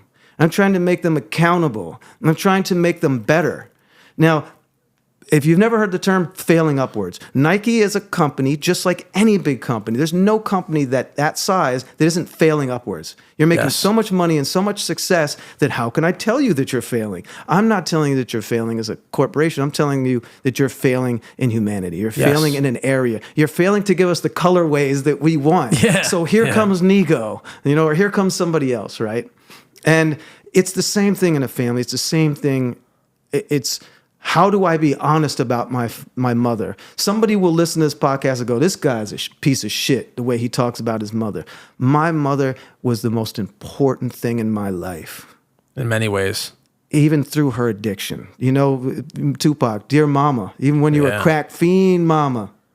Well, if your mother wasn't the way that she was, you wouldn't be the man that you are today. Yeah, man. How do you love a woman so flawed and so failed? How do you do that? She's your mama. How do you love a friend that betrays you? How do you do this? That's when you know the measure of a man. That's love. That's when you know the measure of what you are. And that's when love. you are able to forgive and forget, but never lose the education of what that thing taught you. Give people a second and even a third chance, but don't be stupid. Is there any particular moment or memory that you can recall that really made you realize that you had an interest in sneakers that's changed the way you approached, let's say, the collection or admiration of it and as a whole, like that really made you understand that I love sneakers? I've told this story before, so I won't even get into it much because maybe people have seen it, or you have a different audience. That's true. I understood, look at me, I'm a little dude. I've always been a little dude. I'm not particularly necessarily terribly short or something. No. It's just that I'm not an intimidating presence. Okay. My brain has had to compensate for that, right? It's sort of what I lack in size and brawn or, ability to just fuck somebody up, I've had to outwit them. I've had to outfox them and outthink them. Gotcha. And it has a reward. So in clothing, let me just put it this way. Clothing is the thing that I realized had power, that it could make me unique, that it could illustrate what I subscribe to. It could have me feel like one of one, as people say these days. I understood the power of looking good, so I felt, and people who were I was trying to communicate my style to, who were within also a similar group or something. And when I was a kid in LA, Vans, they had the Van Doren stores back then. They weren't called Vans, they were called Van Doren. The original shit. Yeah, and Vans was sort of like the sneakers that we now call Vans were their sort of like edgy, youth version within, like the skateboard type stuff, the surfer type stuff was the Vans sort of thing. You called them Vans. I'm going to get some Vans, but the Van Doren store. And wow, Van Doren, the original shit, Van Doren. Van Doren. And that's, the family still goes by that. If you look it up, and every once in a while they issue some sneakers and they use the old Van Doren boxes. It looks is that really right? Cool. Yeah, wow. They do. But because it was right there, it was in our backyards, we could go into the valley or whatever, we would go to a Van Doren store and you could get, you guys all know the classic Vans, like the silhouette. Not like the skate high, but like, like deck shoe, like the boat shoe. Yeah, of course. You would get that shoe And what you had the ability to do there is if you looked on the shelf and there was like, at that era, there was like, they're starting to do the checkers and Hawaiian prints, and it could be gold and red and blue and, the primary, secondary, tertiary colors. But if those didn't suit you, you could take the model, you could take the shoe, and they would pull out a chart. It was like almost like a coloring book page of just the silhouette of the shoe and its panels, like the heel, the toe cap, the heel guard, the tab, the foxing, the lining, the midsole, the outsole, the mud guard, the vamp, or some people call toe box, whatever. And you could customize every color, different patterns, different materials at the Van Doren store. So it was like a Nike bespoke before the Nike ID. bespoke. Oh yeah, long before. We're talking the 70s. Wow. And so, I didn't know that. And the great thing is that because they were making them at the factory up the road, they were made by hand in America, right up the street, that you could, it wasn't like with Nike ID, if you do it to one, you have to do it to both. Over there, I could get two completely different shoes. Like you get the same silhouette, but I would often get mismatch. Oh, so like one shoe would be different than the other shoe. So yeah, like this one would be like a slip-on, right? Which has essentially 3 panels. I could get red on the toe, black on the sides, and red on the heel. And then the other one could be black on the toe, red on the sides, and black on the heel, completely mismatched. Oh, wow. And when I did that, I had a pair of Vans that were one of one. They were mine. And I would not see anybody with them. And people go, oh, wow, how did you get those? Where did you get those? And I understood the social value, the cool value, the illustration of my creativity. Yeah. Wow. In something that I would otherwise have no control over. All you can do is go to the store and pick it off the shelf and be like, does this represent me? Yeah, yeah. And for me, that was important. Some people, clothing doesn't represent them. It's just a way to cover themselves. And that I aspire to that, but I do and I don't. I really don't want to be that person, but there's something special about just being that cerebral, and only having those types of cerebral people around you is impressive. But me, I'm a bit of a slave to my rhythm. And I really like to, do all my weirdo shit and layer. This is made in America, That's 1980s polo. This is Ralph made in Lifshitz. America. So this is literally from the 80s.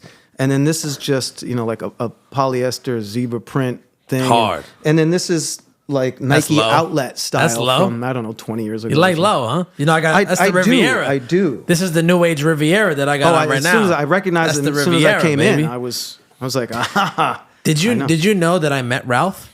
No. Is this a known thing? So did you post this or something on No, your I never socials? did. So here's the thing. I'll tell a quick story. Mm-hmm. My uncle, he's not actually my uncle, but he's somebody that not only do I love greatly, but he's a very highly inspirational figure in my life. He's not technically my uncle. He's my dad's cousin's husband. His name is Donald Baum, and he's retired now, but he became the vice president of global marketing for Ralph Lauren. And he was one of the very few employees that actually answered directly to Ralph. Wow. Usually when you work for Ralph Lauren, you don't answer directly to him. You're not talking to the general. So now this is a guy who has a podcast in himself, and I've been trying to get him on here for years, but one day I'll get him. But he's not really into the limelight thing. But he started from the bottom. He never went to college. Mm-hmm. He started, and I forget what store he started in, but, stocking shelves, folding clothes, the whole nine. And he worked his way up that way. RL is one of those companies. Like, you can literally start at retail and work your way into corporate. Yeah. I mean, this guy had no corporate experience, and he went from there. He ended up working for Giorgio Armani, and he went all over the place. And then he ended up being like, he would go overseas and source out like certain materials and patterns and things of that nature for years. Interesting. And then he ended up landing the Ralph Lauren position. And when he did that, he didn't know my love and affinity for Ralph Lauren, and AKA Ralph Lifshitz. Oh, he was about to unleash the dragon. Yeah. So I remember one day, I'll try to be brief. Take your time. Indulge yourself. The Ralph Lauren restaurant, the Polo Club. Oh, yeah. So I had never been there. Oh. And he was like, "Oh, you want to go?" He's like, "I go there every day for lunch." Like, it's like nothing to him because I was yes, I'd love to. He has a corporate allowance. Exactly. So I was like, "Yeah, I'll go there. I'm down." Yeah. So he booked it one day. Me, my wife, my father, and my uncle go there. And he sits us at a table who apparently was Ralph's brother's table. Oh. Right? So we ended up sitting there, and he's like, "Oh, yeah, see that guy over there? That's the CEO of Macy's. See that guy right there? It was an Argentinian." Was this a special event? No, this was our normal dinner. Just a normal day over at the Polo Bar. Normal dinner at the Polo Bar. Right. And he was like, "You see that guy over there?" He's Right. like, "That's one of the Polo models." He was like an Argentinian, like horse fucking whatever the case may be. Yeah, and he was that real guy. friendly. Yeah, we were talking to him. And then he's like, "You never know. Maybe you'll see Ralph. Maybe you'll see Ralph coming. Who knows?" Does he actually go there? I guess. Who, Ralph? This is Yeah, what it's so this day alluding to. happens, and we come there, and then all of a sudden Ralph comes in. It's like, I don't know if he planned this for me. Right. I have no idea. Oh, that would be incredible. But he walks in, and I've never been starstruck in my life. I don't care. They're normal people. Yeah. But Ralph Lifshitz is like the god. Yeah, man. Timeless brand. He's the ultimate magician. Ultimate. He is the symbol of American assimilation. Absolutely. So this guy walks in. I don't know what to do. And he walks up to me. I didn't even have my son at the time. He walks up to me, walks up to my wife. He's like, "How are you?" My uncle embarrasses the fuck out of me. This is before the Snow Beach got relaunched. Oh, okay. And I was in my uncle's ear. "You guys gotta re-release the Snow Beach line. You gotta do the P-Wing stuff. All that shit is popping now. The 90s stuff, you gotta This is before they relaunched all that shit." And he's like, "This is my nephew." I said hello to him. He was super humble, super nice. And he's like, "Hey, my nephew loves your Snow Beach stuff." He's like, "Oh, you like that stuff, huh?" And I was like, he like put me on the spot. I felt like kind of You're like, embarrassed. "Oh, do I nerd out or do I just nod?" I was like, "Yeah, I like it." I didn't really want to, really want to press him. He's like, "Oh, awesome." He's like, "Well, listen, it was very nice to meet." He was very nice, and then he walks away. But I was just like, "Wow, I can't believe I just met Ralph Lauren." Yeah, it's like, and for him, he probably goes through this 50 times a day, right? But for you, yeah. And It's then shortly after that, he ended up re-releasing the Snow Beach line. Remember they did the whole collection? at VIM, wasn't it? It was everywhere. Like Dr. J's I or copped something? it all. Oh, yeah. I had as it you all. should. I was never interested in that stuff. Never? No, I have a weird, the stuff I buy no one wants really. Oh, you like some the things, plain, low-key stuff. No, not plain. There's a certain era of like low heads. And for me, I'm buying, like I have 100 ties. Like low heads don't wear ties. I've got Neiman Marcus, Ralph Lauren ties. I've got like, these weird collaborations, the Polo University stuff. Yes. I've got, and like this is, this has the gold dot. So this is just an outlet style thing. Yeah. But it's a classic. This is for the average American, but at some point, you're not going to see anybody with it. Because even though these pieces are rare, you're going to go to a room of these people and they're all going to have their same. And I'm, again, getting back to the Van Doren story, is that for me, it's like, it doesn't have to be the most sought after piece. I just have to be the one with it. Wow. And it's not because it's like, oh, if somebody showed up, I'd be upset. It's just, I can take an old vintage piece that's worthless and you'll never see it. I have a Newport sign that I've never seen. I've never showed it. I've never posted it. I I got to see it. don't try to do that extra stuff. You got to hook me up. It's certainly not one of one because they never made a sign. It didn't have 100, Of course. 10,000 of them or something. But it's rare. But man, I've never seen nothing like this. There's nothing like the original Newport. Newport pleasure ads to me were everything growing up. Yeah. And I used to smoke Newports. I quit. I While haven't. you were on substance issue, you're using pills. Well, I haven't. Was it because they seem to go hand in hand, right? Addiction, and Newport, boy. The first cigarette I ever had, I was 13 years old. First cigarette I ever had. I'll never forget, actually, my mom was in the bathroom getting ready, and I ended up telling her I tried it and seeing the look on her face that I tried a cigarette. But she couldn't say much because she was a cigarette smoker. Oh yeah. But I remember coming out to anyway. Same. I ended up smoking cigarettes, and I fell in love with Newports. I was so devoted to the Newport brand that was the only brand I would smoke. I would not smoke anything else. We know they had buy one get one free Marlboro Menthols. Yeah. No, Yeah. if it wasn't a Newport buy one get one free, I wouldn't do it. Right. I'm very. I want the knapsack. I want the duffel bag fresh for my carton. We used to call them death ports. Death ports. That's it. That's accurate.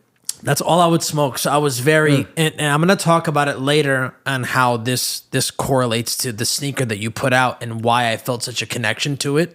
But anyway, I haven't smoked since I was 19 years old. I'm 38 now. Really? I haven't had a cigarette puff since I was 19. I don't like it. Whatever. I don't mean to go off on tangents. Did you get? Was it how you looked or what it was doing to you? Like, what was the ultimate catalyst for you to stop? Well, the first thing was both of my parents did it. And to be honest, the main factor was watching my mother. We'd go outside to play badminton, let's say, or throw a frisbee. And she'd get out of breath rather quickly. Mm-hmm. So I always said to myself, when I have a child, I don't want to ever feel that way and to stop his happiness because I can't breathe. Oh, that's interesting. So I think that I shouldn't continue this on that much longer. And then I have fond memories of my father smoking a lot. And my parents, my dad he doesn't smoke cigarettes anymore. He smokes cigars, but it doesn't matter. I mean, geez, Same shit. Pick your poison with that. Whether he's inhaling or not, he's fucking himself up. Yeah. But jaw cancer. when I was a kid, I used to find his cigarettes and flush them down the toilet. Wow. He left my house permanently when I was in first grade, but I remember I used to do things dad? like that. Yes. Do you have a rapport with him now? Oddly enough, yes. Forgive and forget? Kind of. Or no, I forgive mean, but not forget. That's I mean, key, even right? to this day, I don't want to say I hate his guts. I love him, and he's done so much for me, and he's really... When my mother died, she told him, please take care of my son. And he's done everything. He stepped up? Yeah, I'm trying to... Oof. Wow. He So stepped after up. being not present, Well, it was his here's the second thing. chance. They were separated since I was in first grade, but I would see him on the weekends. Okay, he's a weekend dad. Okay. Yeah. Mine was like that for a while. But when my mom passed on her deathbed, practically, she said, just please, if anything happens to me, take care of my son. And I could never say that he did not. He did. He did. If you don't mind me asking, what did she pass from? Oddly enough, the same cancer that he had. This is a long story. He did that artwork for me when he was diagnosed with esophageal cancer. Oh, esophageal. But back then, there was like no cure for it. You're fucked. He had it in a recent time where it was able to be corrected. So he survived. My mom didn't. Fuck. It's just sometimes it's just a matter of days, like Yeah. it's about to, the cure is almost there, or at least the treatment, effective treatment is almost there. Yeah, it was rough. So Does that have a point of origins or something they can point at that? Is there a particular chemical or particular, or is it smoking and drinking for my mom? I mean, she was a heavy smoker. hypothetically, right? My could dad be a was rogue cell. It could be. Yeah. I mean, my dad was a smoker. My mom was a smoker. So it kind of like Rough. And when was this? she passed away in 2009. She was probably Damn, she's young. she probably had cancer You were young. for 2 years. Her birthday was just past. Her birthday was September 12th. Oh man, She's, my mom's is September 10th. Oh wow, no shit. Virgo. Yeah, Yeah. Virgo. Yeah. So it was a rough time for me, but he definitely stepped up. We never were really close. We don't see eye to eye, but it was kind of like I used to live with my mother in an apartment, and then when she passed away, I had nowhere to go. So I ended up moving in with my father, which was crazy because At what age is this? That's a good question. She passed away in 2009. I'm 38 now. I'm really terrible with mental math. So I was in my early 20s. Yeah. I don't know the exact you year, weren't but ready for the transition yet, because generally, especially when you're in suburban areas, a lot of times it's kind of like stay home till you have the money to buy a home. You know, it's kind of the philosophy. It was right. It was right in that time where like I was still trying to find myself, and I was so distraught from her health state that I was like, that's when I kind of like was really spiraling out with drugs and doing pills and smoking weed. God, that's tough, man. Sitting in my house high, just listening to Reasonable Doubt, like front to back, blitzed out of my mind, you know. That's right, Jay. That's right. Dude, I love that album so much. Yeah, it's one of the best. It's incredible. It's one of the best. Yeah. So I was in a point, and then, you know, I had no choice but to live with my father. And I always told my mother, like, you know, if you ever pass and I got to live with my dad, I'll kill myself. Well, that turned out to be a lie. Yes. That wasn't Maury. That is a lie. You know, you are not the father. But yeah. You're not the father, you are the son. Yeah. And you can forgive. But you know, he did his thing, man. He really, you know, my father really did his thing, and he stepped up to the plate, and you know, we ended up buying a house together. Me and him, that's where we're at today. But yeah, that's kind of how it started. Oh wow! So he, in a way, he was thrown into the opportunity to redeem himself, right? Mm-hmm. And even though it was late, and he didn't have to do. And I'm looking down at my phone. Sorry, folks. No, you're good. We're running so far over that, you know, see, I'll play to the camera. But he basically, put your mother's death put him in a situation to be forced to be a hero. Now, he could still fail. Like, as the people in my family, they fail on all fronts. Yeah. But being there on his doorstep was like, okay, I have no option other than to at least be something here. Versus if you left it up to him to have to come and make the effort, you know, I get maybe that's, you know, comes back around to some of the stuff I was saying before, where it's like so many obligations, it's easy to just forget about things until, you know, you've got a baby in your hands, you know, and now you've got to do something about that. And then if you separate, if you go away, or if your baby's mother decides to leave because you're a scumbag, or whatever reason she leaves, she takes the baby, you're kind of alleviated from a lot of responsibilities, and you can be weekend dad, you know? Yeah. But whatever, it ended up working out, but it's just my father is a complicated man. He got married at too young of an age.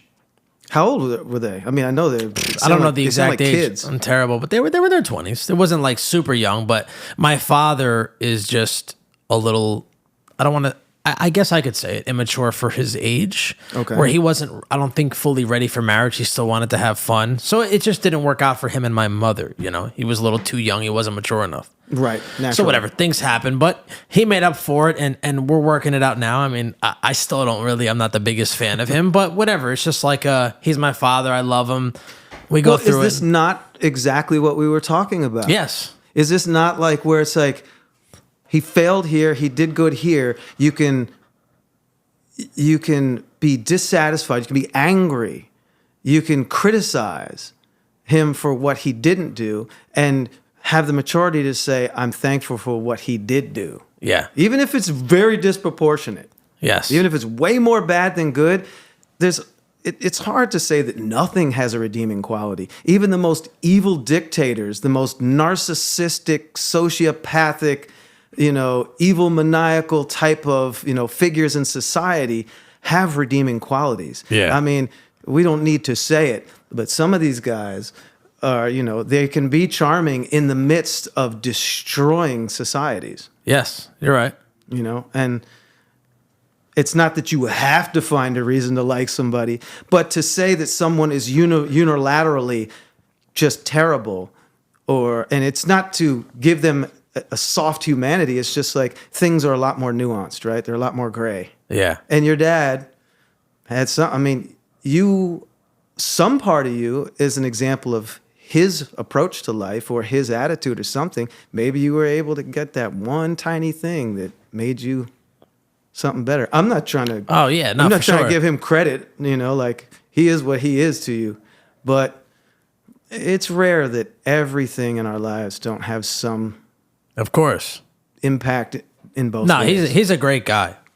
Anybody that knows him, he's very well likable. Well, that's it. Very well likable. My mom was like that. It's like people, oh, your mom's great. I'm like, yeah, okay. You know, and she really was. It's just that we're too close to the neglect. Yeah. To be able to see the charisma. Yeah. You know? But I mean, he's made up for it. For real. He's doing great. And then the best Good for thing you, about Dad. it, Good for you. the best thing about the whole story is how my son and he is with my kid. My kid loves him so much. And that's all that fucking It's crazy matters. how that works. That's all that matters. Crazy how Seriously, that works. I could hate him forever. Yeah. He loves my son. That's all that matters. My son loves him. I never was close to my grandparents, so seeing my son with him is rewarding enough. So God bless. Well, that's it. That's it. Then maybe that's the role. Maybe it is. Look, I don't believe in destiny and that sort of thing. Some people do. They think everything happens for a reason, all of that. But for whatever you subscribe to, it comes down to the same thing. Is it maybe, your pain had to be so he didn't have it. And that's fine with me. Yeah. That's absolutely fine with me. Yeah, I know we man. went off on a side tangent, but Whatever, man. Here I we love you, are. Dad. Whatever. Anyway, we were talking about We love sneakers. you, dads. Yeah. For better or for worse. We were talking about sneakers, and I just had a curiosity. If we can keep it short and sweet, Okay. what are your favorite silhouettes of all time when it comes to sneakers? I know you love the Vandal. I do love a Vandal. I love any of those things that have that same. So you like a blazer too? I like a blazer because a blazer's a chucko, right? And so like, Basically. some of these silhouettes are, they're old and universal. I like the Vans era, which was first Converse. You're a had it Van first. Doren guy. Yeah, I mean, I like an Air Force One, which is the wingtip or the penny loafer of the sneaker world. It's a man's shoe. It's a woman's shoe. Anybody can wear it at any time. It's if you're wearing a Vans era, It's a nice shoe. there's how many people Ralph Lauren has. Everybody has used that silhouette, and Vans didn't create it. Converse had it before them. That same silhouette. Yeah. And so at some point, a silhouette becomes bigger than the brand that has made it famous, Yes. And I think Air Force One is that. So I really love an Air Force One. I don't wear them the way I used to, obviously. But in a more interesting thing, like the Vandal's great because to me it's like the Air Force One in many ways. I never wore a pair of Dunks in my life, but that, they're birds of a feather, right? You can see the Yes. evolution there. It doesn't look like a trainer or something. It really is similar. But the Air Max 95, man. Air Max 95 is a thing of beauty. And the thing to me that makes it so gorgeous is that it's so complex. It has so many damn layers. It's almost stupid, No, it is beautiful. It is beautiful. They made that thing work with all those goddamn layers and a bubble and a this and a that. It's a wonder that the thing doesn't blow off your feet, within a week. Yeah. It's really a great feat in design and engineering.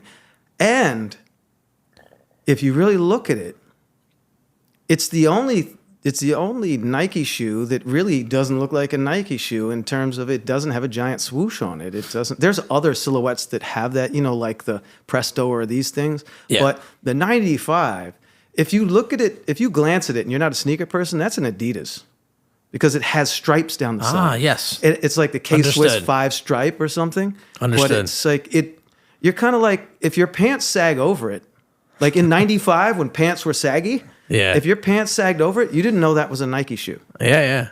because it blocked off the one swoosh on the heel and it blocked off the tongue if your pants were over it. Yeah, I do like I have a couple of 95 neons and etc. I like the OG colors with the grayscale. That's my favorite. 97s too. You know what my favorite shoe of all time is? Believe it or not, What? is an Air Max 90 infrared. Oh yeah. That's my favorite. It's the 90 is one of my favorites as well. I have a lot and they're all completely disintegrating right now. But the 90, the problem I have with the 90 is that goddamn sponge heel. Yeah. It's just like you can't clean it. You have to paint it. Yeah. And that flaw, the fact that they haven't fixed that moving forward Yeah. is just stupid to me. I'm so angry. I'm so angered by it, but it's a beautiful shoe. The Air Max 1, the Air Max 90, the 95, the 97.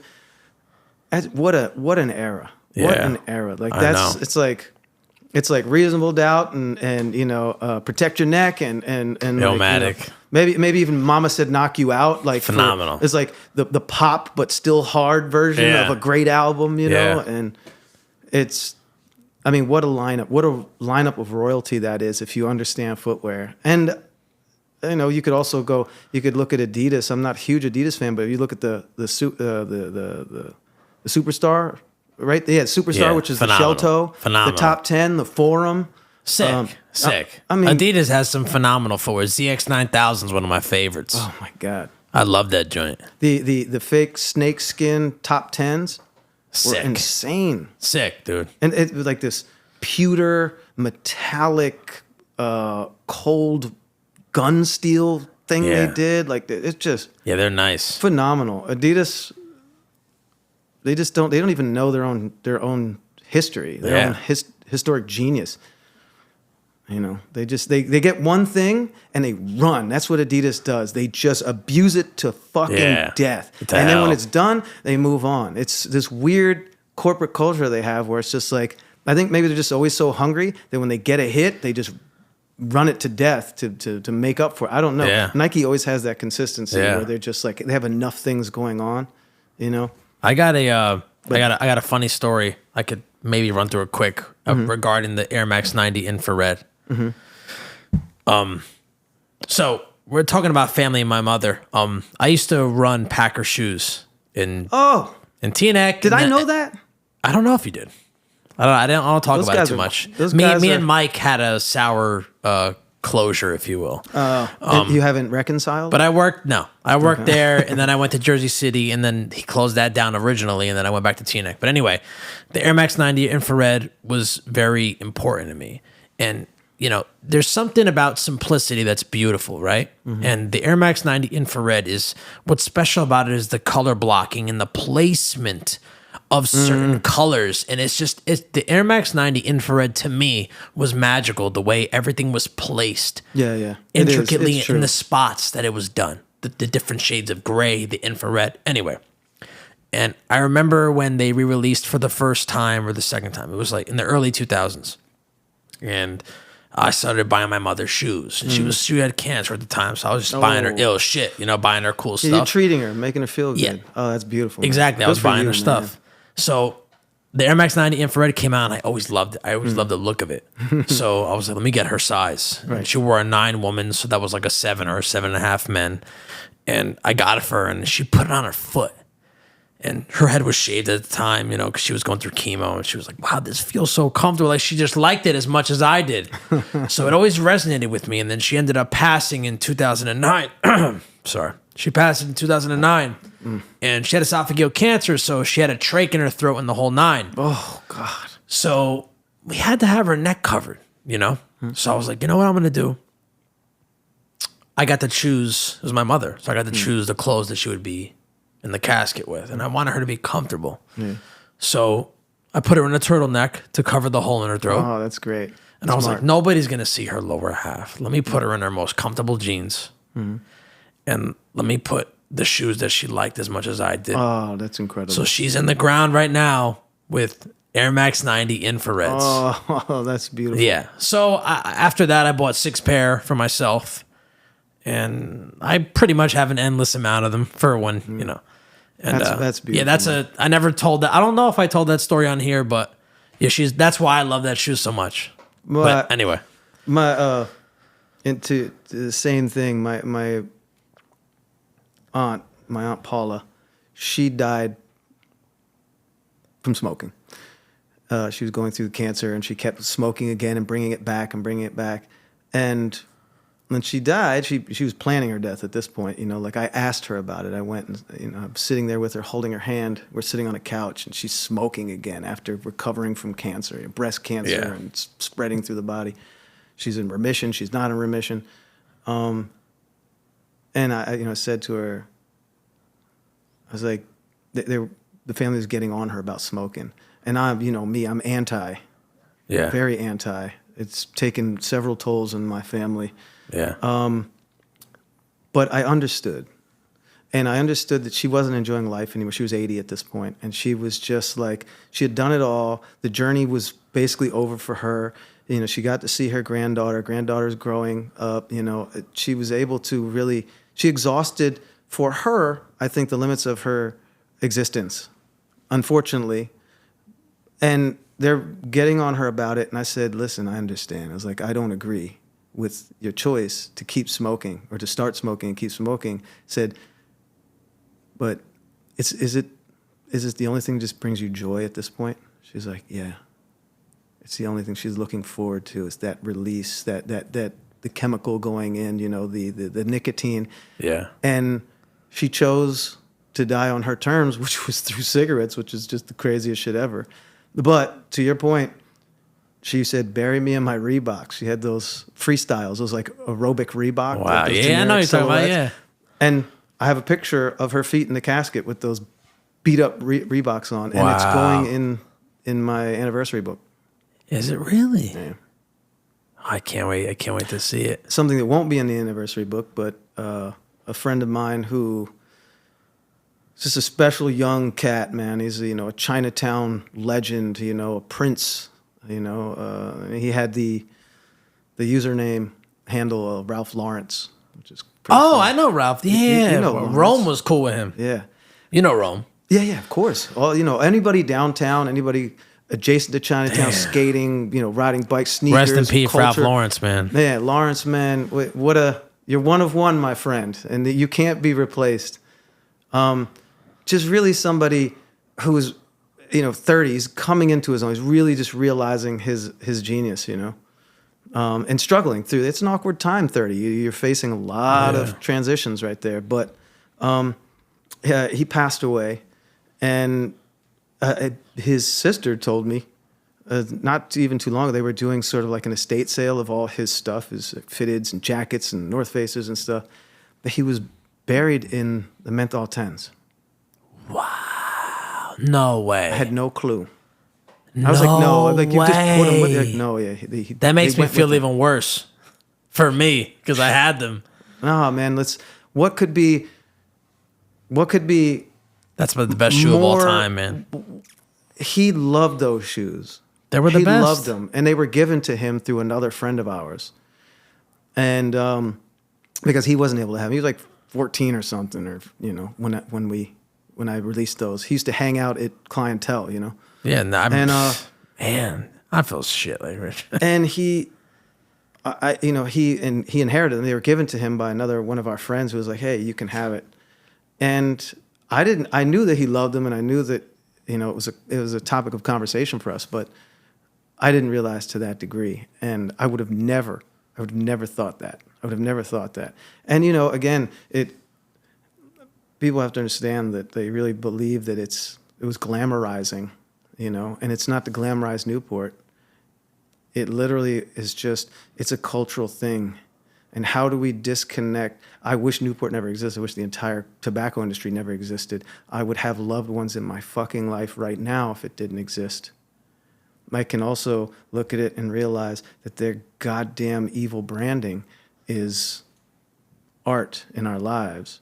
And it's a fine line between celebrating and promoting. It's just, for me, it created dialogue. Everyone that came to me and was angered by it, guess what? We had a good conversation if they engaged me.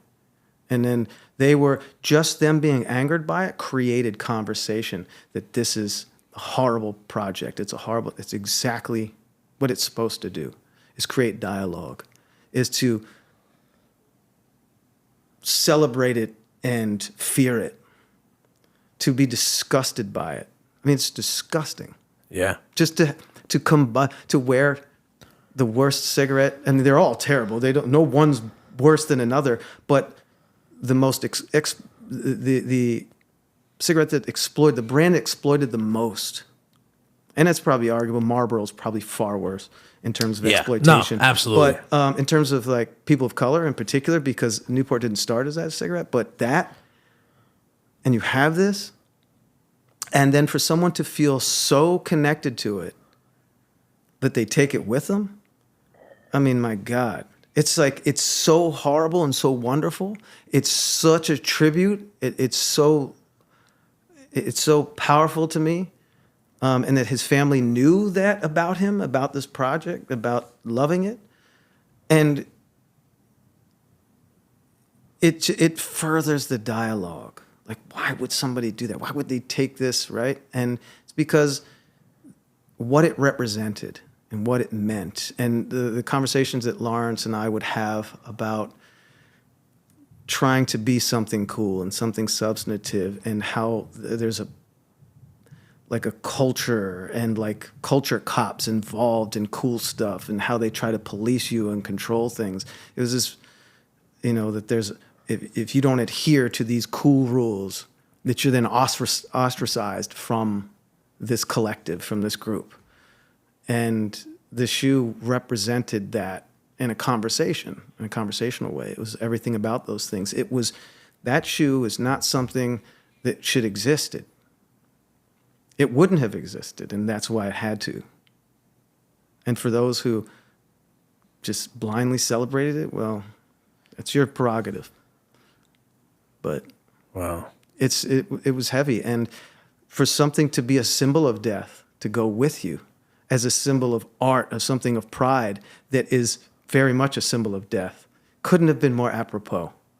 It's really the ultimate example of what that thing really meant. And he didn't die of natural causes, so it was very apropos that he have that, because it's a statement, it's a love, it's a hate, it's a result, it's a culture, it's family, it's the cousin you wish you didn't know, wish they never came around, but you're always retelling their stupid joke. Yeah, it's listen, tough, man. It's a crazy. I'm sorry for your loss. I didn't personally know Ralph Lawrence, but I know it wasn't my loss. It's a family loss. Like I feel enriched by having him. I didn't lose anything in his death. I think the world lost something. I think downtown lost something.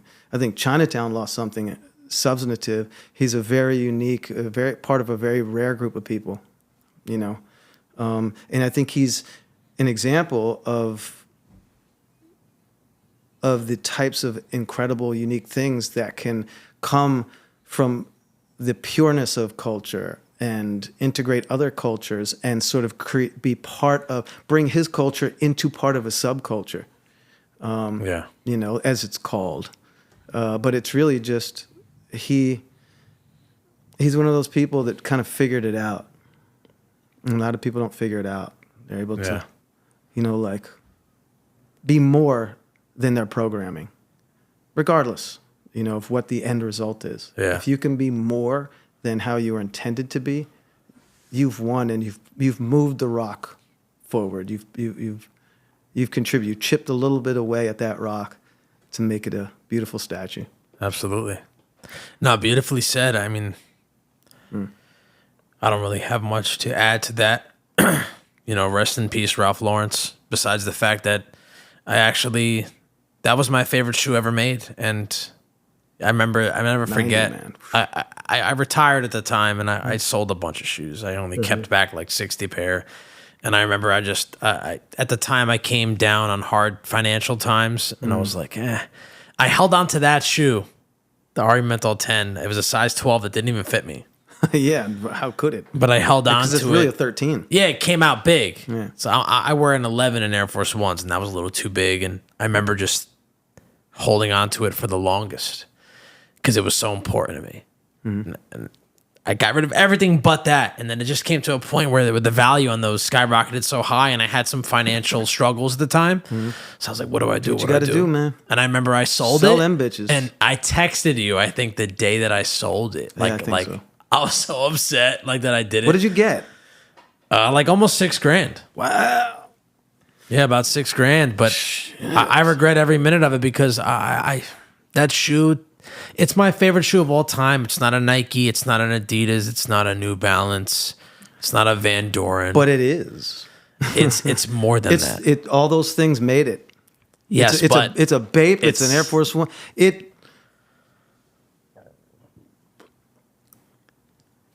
It's art that took it. It's fine art that used commercial art as a vehicle.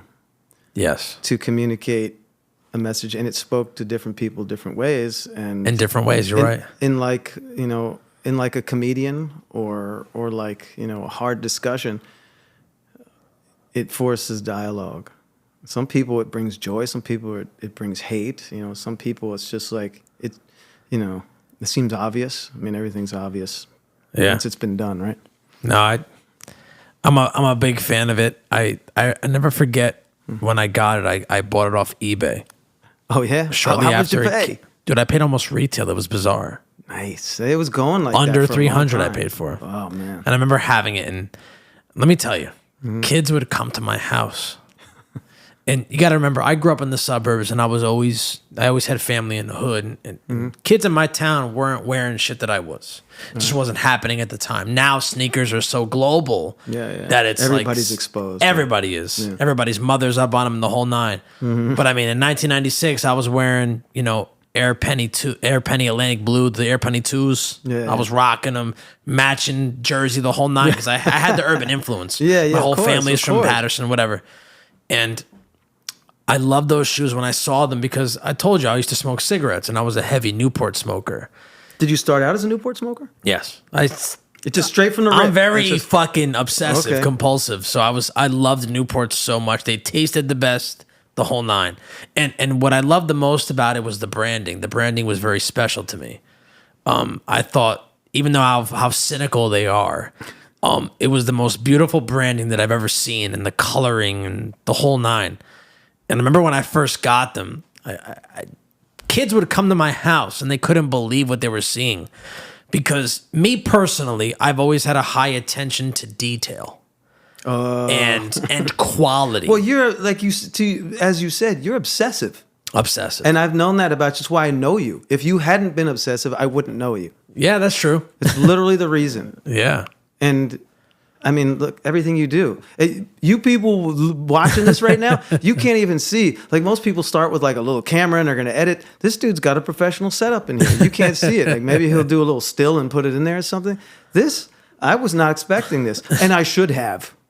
I should have known that you were going to do the best. And I'm sure I appreciate a year that, from now, man. this is going to look twice as crazy. I hope so. There's plenty of people who would die to have this set up. I hope so. I mean, God damn. So the one thing that I found unique about the Menthol 10s, I mean, I could talk about it for years if I wanted to.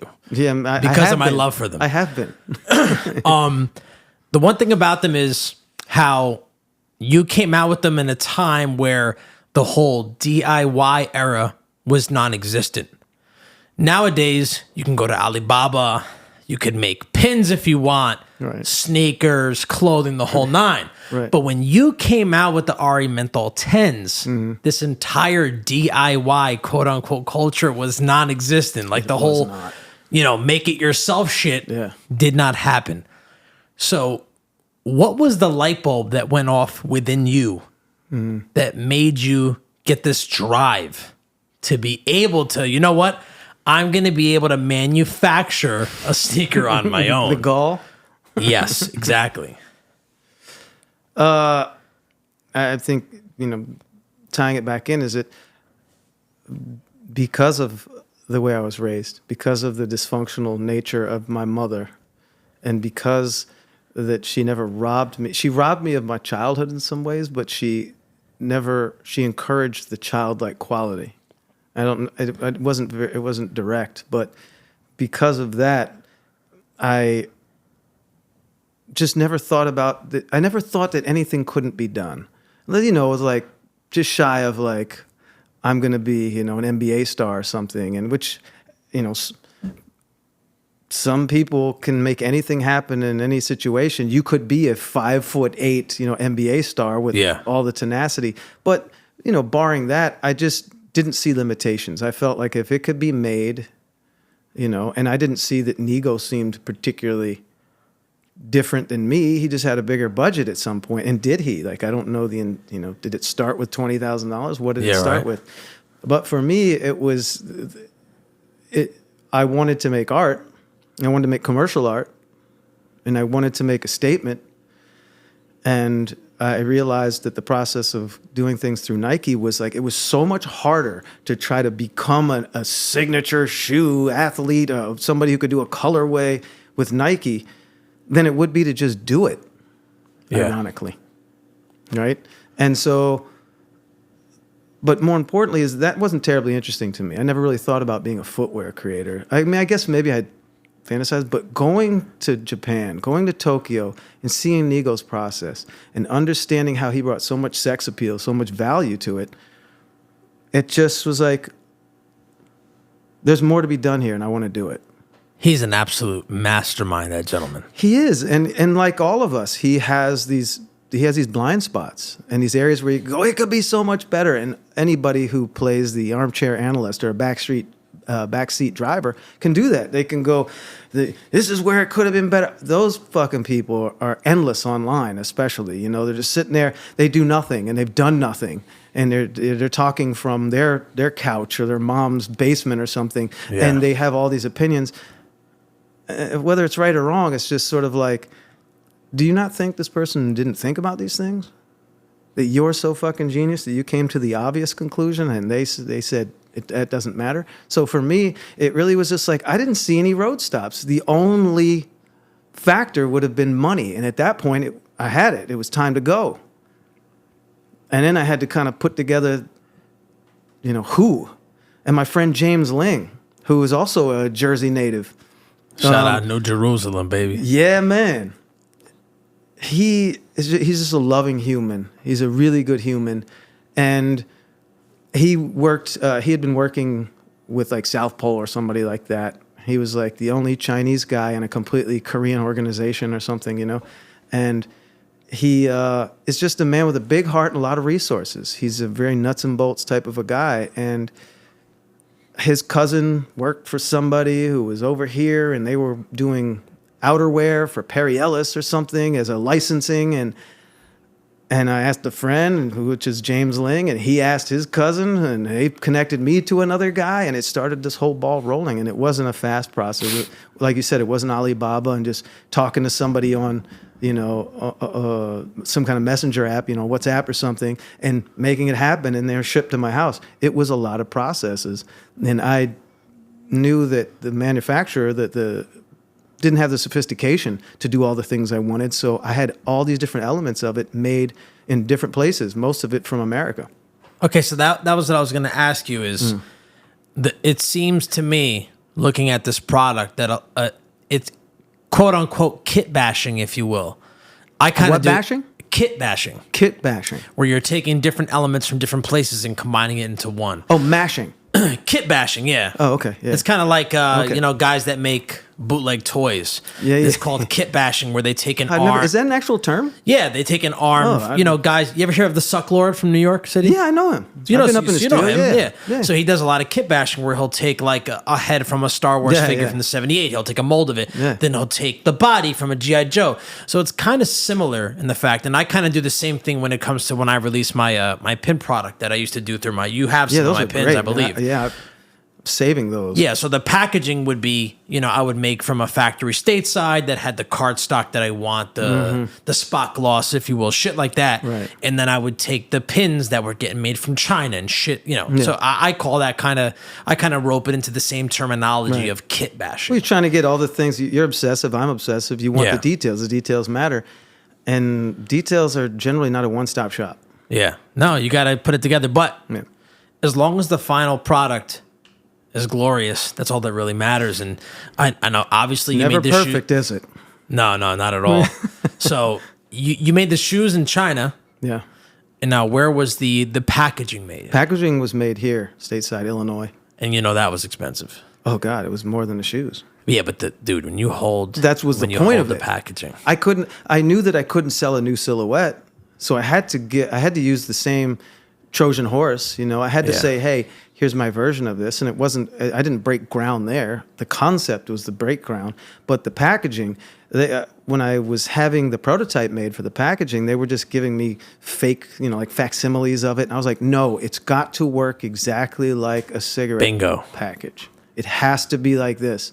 Now, proportionately, it was going to be a little bit different, but for the most part, it was damn similar. And I was adamant that it didn't work with glue. Even though cigarette packs are actually glued together, it's two pieces, and they snap together like it's like origami kind of, like this, it's gorgeous. and this and this. Thank you. No, I mean, fucking- it was the genius of these guys to work. I just kept pushing them, pushing. I was like, how are we going to make this work? Because I don't understand that scoring and folding process to make. They just understand it organically, just like origami. It was like looking at it unfolded with all these creases, and they had to explain it to me how this was going to go, you know.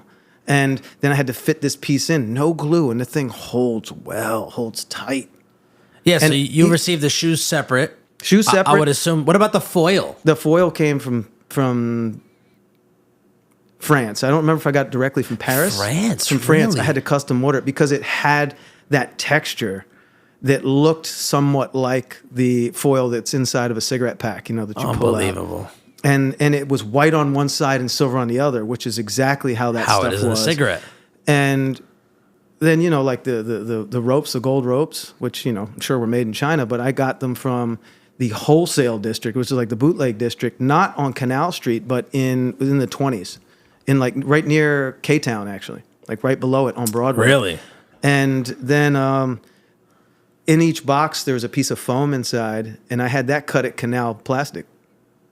You know, I just had them, I ordered it, and they cut it to size, and I went down there with some trash bags and carried it out.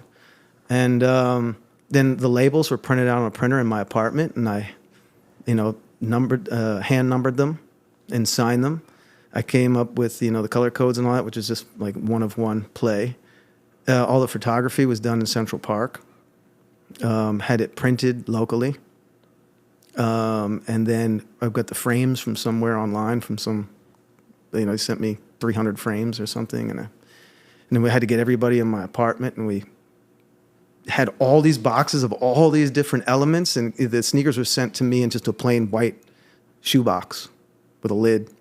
And then I transferred it. I did all the cutting on the floor of like created like a template, was cutting all the foil, and it was Unbelievable. It was a lot of process. And then I had stamps, and I was stamping them, and, you know, creating some things, and it was quite a process, man. And then you had to make sure it all fit and it worked, and you know, the foam held the foil in so the foil wouldn't come out.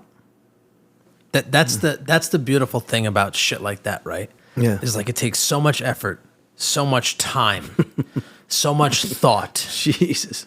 so much mental computing. Yeah. But the best part about shit like that is when all these components finally combine together, yeah, and they fucking work. Oh my I mean, God. there isn't an orgasm that you could draw from anywhere on the planet, excuse my French, that could equate to something that euphoric. Yeah. No, really. But just what you feel, the pride in it and the satisfaction. And again, it wasn't perfect. There were things that, you know, I was frustrated with, but for the most part, man. Hearing that is so inspirational to me because it's exactly how I operate. Yeah. I mean, Anything I the do space is we're in is the just same like that. shit. Like it's like it's got to be the way I see it, Yeah. the vision that I have. Yeah. And if it isn't working, go back to the drawing board and fix this part that I want you to fix. Right. Because I have this vision in my mind and it has to come out the way I want it, because it doesn't matter if I go into debt, and obviously you went into debt for this project. Yeah, you're damn fucking right. Doesn't matter if I go into debt, as long as somebody can hold it, open it, and feel it, and be like, you know what, if they this can is get special. it. If they can get it. Meaning, they I don't can mean get it. literally get their hands on it, but if they can understand it is what I mean. Yes, I got it. I mean, it was. Yeah, well, you get it. I told you I you're had obsessive, like opening parties in my house. Like kids would come over, and be like the Newport sneakers. Like you got to remember, I grew up in the suburbs, so kids weren't on it like I was. Yeah. They didn't have an understanding that I did. Oh, you were the influencer. Yes. You know, They didn't know. That's such a terrible term, but somebody's got to be the disseminator of information Gotta do it. in any community, right? And somebody has to see what's going on somewhere else and bring it in, you know. And you were that. Well, I was that bridge, like I told you. Yeah, My bridge, family grew up exactly. in the hood, right? Yeah. So I was that bridge between the hood and the suburbs where I grew up in, Yeah. where I could, you know, distribute, if you will, Yeah. the information, the influence, Right. the culture to the kids that I grew up with that had no understanding from. Like I'm talking when we're playing basketball games, and I'm bringing a Lasonic with me, Right. or an Iowa. Right. You know, these vintage boom boxes playing tapes curated with soundscapes that I made off of a CD. recording onto a cassette. What a nerd. You know what I mean? Oh, dude, this is what I did. I had such a passion for hip hop and graffiti and just the sneaker culture in general that I was the only one in my area into it at the time. Yeah. So what fun is it if I'm the only one? So I had to put others on so they could enjoy the fruits of my labor. You have to preach to your flock. Exactly. Exactly. But it's fun. It's fun to be that obsessive, and then you bring things in and people are like, oh my God, that's cool. Yeah, exactly. Validates your efforts, not only you for yourself, but people are celebrating your efforts. Absolutely. Yeah. One thing that I want to ask you is, my favorite quote that you've ever said, and it sticks with me to this day, is I make quality goods for tasteless needs. And as funny as it may seem to you, it's a really beautiful quote. Thank you. I mean, beauty is not the word I would use. No, it's beautiful. I am proud of that because it's just funny. It's silly. But it's exactly what explained the menthol 10s, the dialogue of it, the existence of it, and that I was making something that, as much as it could be of quality, given the circumstances that I have, as much as it could be quality, it was I spared no expense that I had. You know what I mean? It could have been made better in some areas, but the packaging was stellar. The matte finish of it. We went through several prototypes.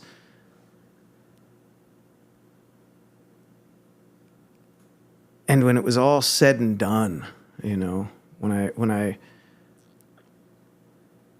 I really got there, it was it was perfect. It was absolutely perfect. And no, so it was. I couldn't be. I can still look at it and go, I wish that had been better. I wish this could have been good. But it was a quality product, more quality than Bape had been. And I know that factually from conversations I had internally with them. And the Bape boxes were always terrible. When they did those specialty blister packages and stuff, I'm talking about the one was vacuum formed, so it looked like a toy. But it doesn't touch yours. But it really was the quality for what it was and how it was, and it was art.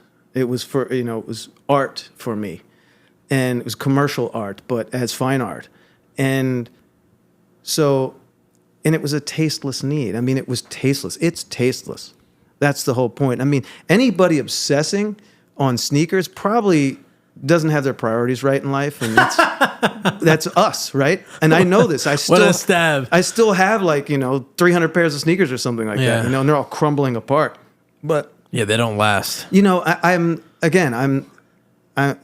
can be honest with myself and say this is probably not important enough to obsess to this degree in a world that is crumbling around us. And you just stop to smell the roses, but 300 pairs of shoes is not the roses. That's contributing to problems and ignoring a lot of others. Probably. I disagree.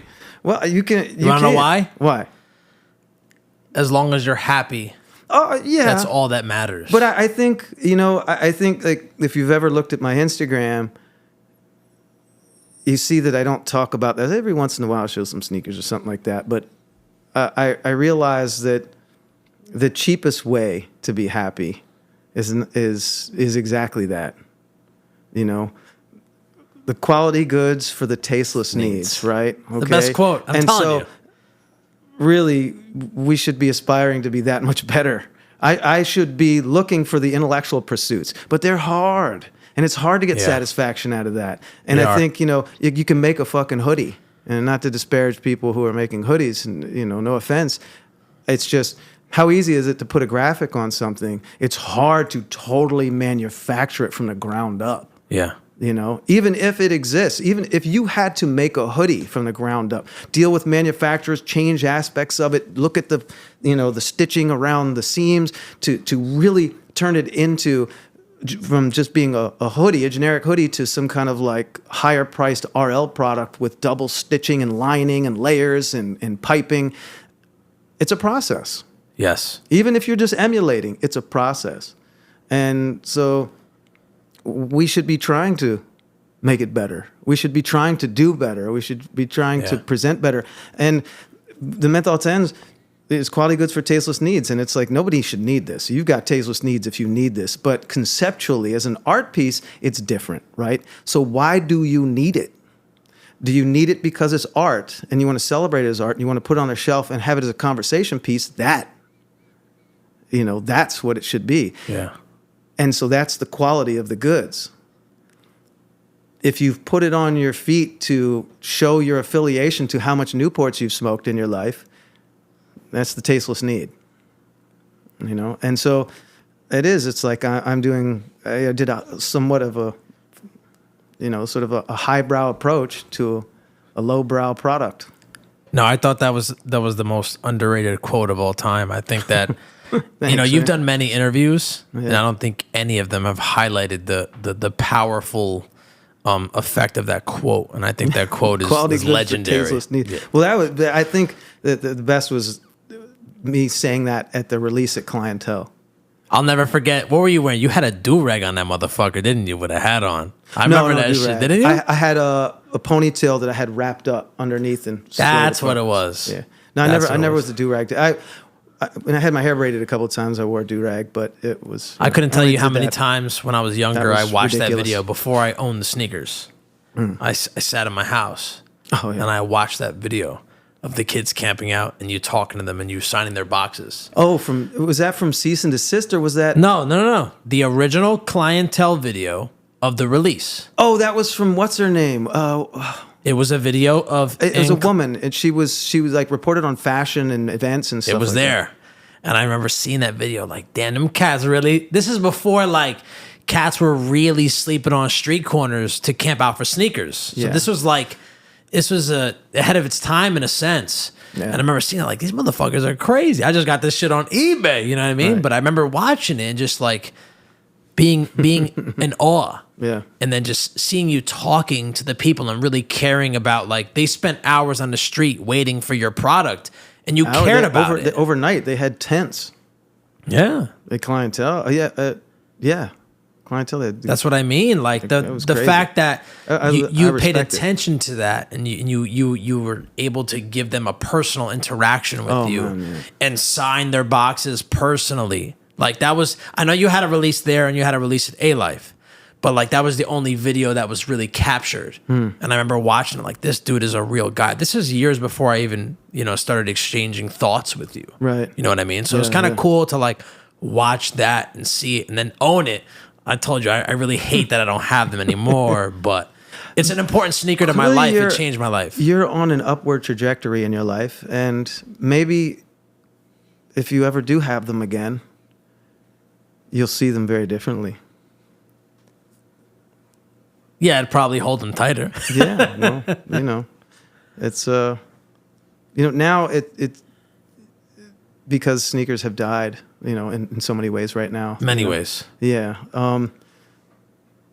Holding on to such a thing is trivial. You're not important because you have it. Now, if you hold things, you hold them for personal reasons. Yeah. It's not like, look at my Picasso and look at my, my Shelby, GT 500. There we go. It's like if suddenly it's undesirable, why do you keep it, right? And so people let things go. But for me, I have art that's worthless, that I just love that piece. It will never be worth anything, and I just love it. It's not worth it to, I guess, the masses, right? But it's worth it to you. And I think that's all that really matters, right? As long as it's worth it to you. The shit you're surrounded by right now, it has a dollar value, but that doesn't really matter to me. Yeah. It's what it's worth to me personally. Yeah. You know what I mean? That's that shit. Like that nostalgia, that feeling. Like I could sit here, close my eyes, and go back to my teenage years. Oh, man, and remember the time I spent with said machines, anything. Yeah. That to me is more important than a dollar value. I'm my bed in my small apartment. I have my my full-size bed, and I have a tiny little space, maybe like this, and next to that is a full-size Donkey Kong arcade machine next to my bed, because that's how much it meant to me from my childhood, especially in the homeless era, is that I would hang out in arcades all the time, and I would go to the car wash and to the corner store and play Donkey Kong, Crazy Kong, the bootleg version. Having that seemed like a symbol of success to me. It was like, my God, this thing, and it's the colors, the art. I never play it. I could care less. I mean, it's fun every once in a while, but it's the marquee, it's the bezel, it's the control panel overlay, it's the side art. It's everything about it. For me, is owning a masterpiece. It is a masterpiece in culture. Absolutely. That was done as a Hail Mary last-minute effort, and some of the best things have been 2-second geniuses. Genius. So. Since you brought that up, a lot of people don't know your love for arcade machines. Oh my God. A lot of people don't know. Painful. In fact, you had a pretty large collection at one point in your life. I did. If I remember correctly during our old conversations. Yes. When did your love for arcade games start? And when did you decide to take a leap in it, actually, to start collecting and acquiring said arcade machines? Man, that's the easiest answer. The first time I saw one of those damn machines, that was it. It was crack. It was before, the Atari 2600, before Pong even. Because the pinball machine was fascinating to me. But it didn't have, where the television, really, my parents had the television, but I'm the first real television generation, where it was just like it babysat me, right? And suddenly it was interactive television. I couldn't have been more in love. And then, seeing Pong was interesting, Pong was great. The stand-up arcade version, like the first one wasn't a home. And then there was like Seawolf and some other like early video games that were using like mirrors and CRT things and, coding. It was very interesting.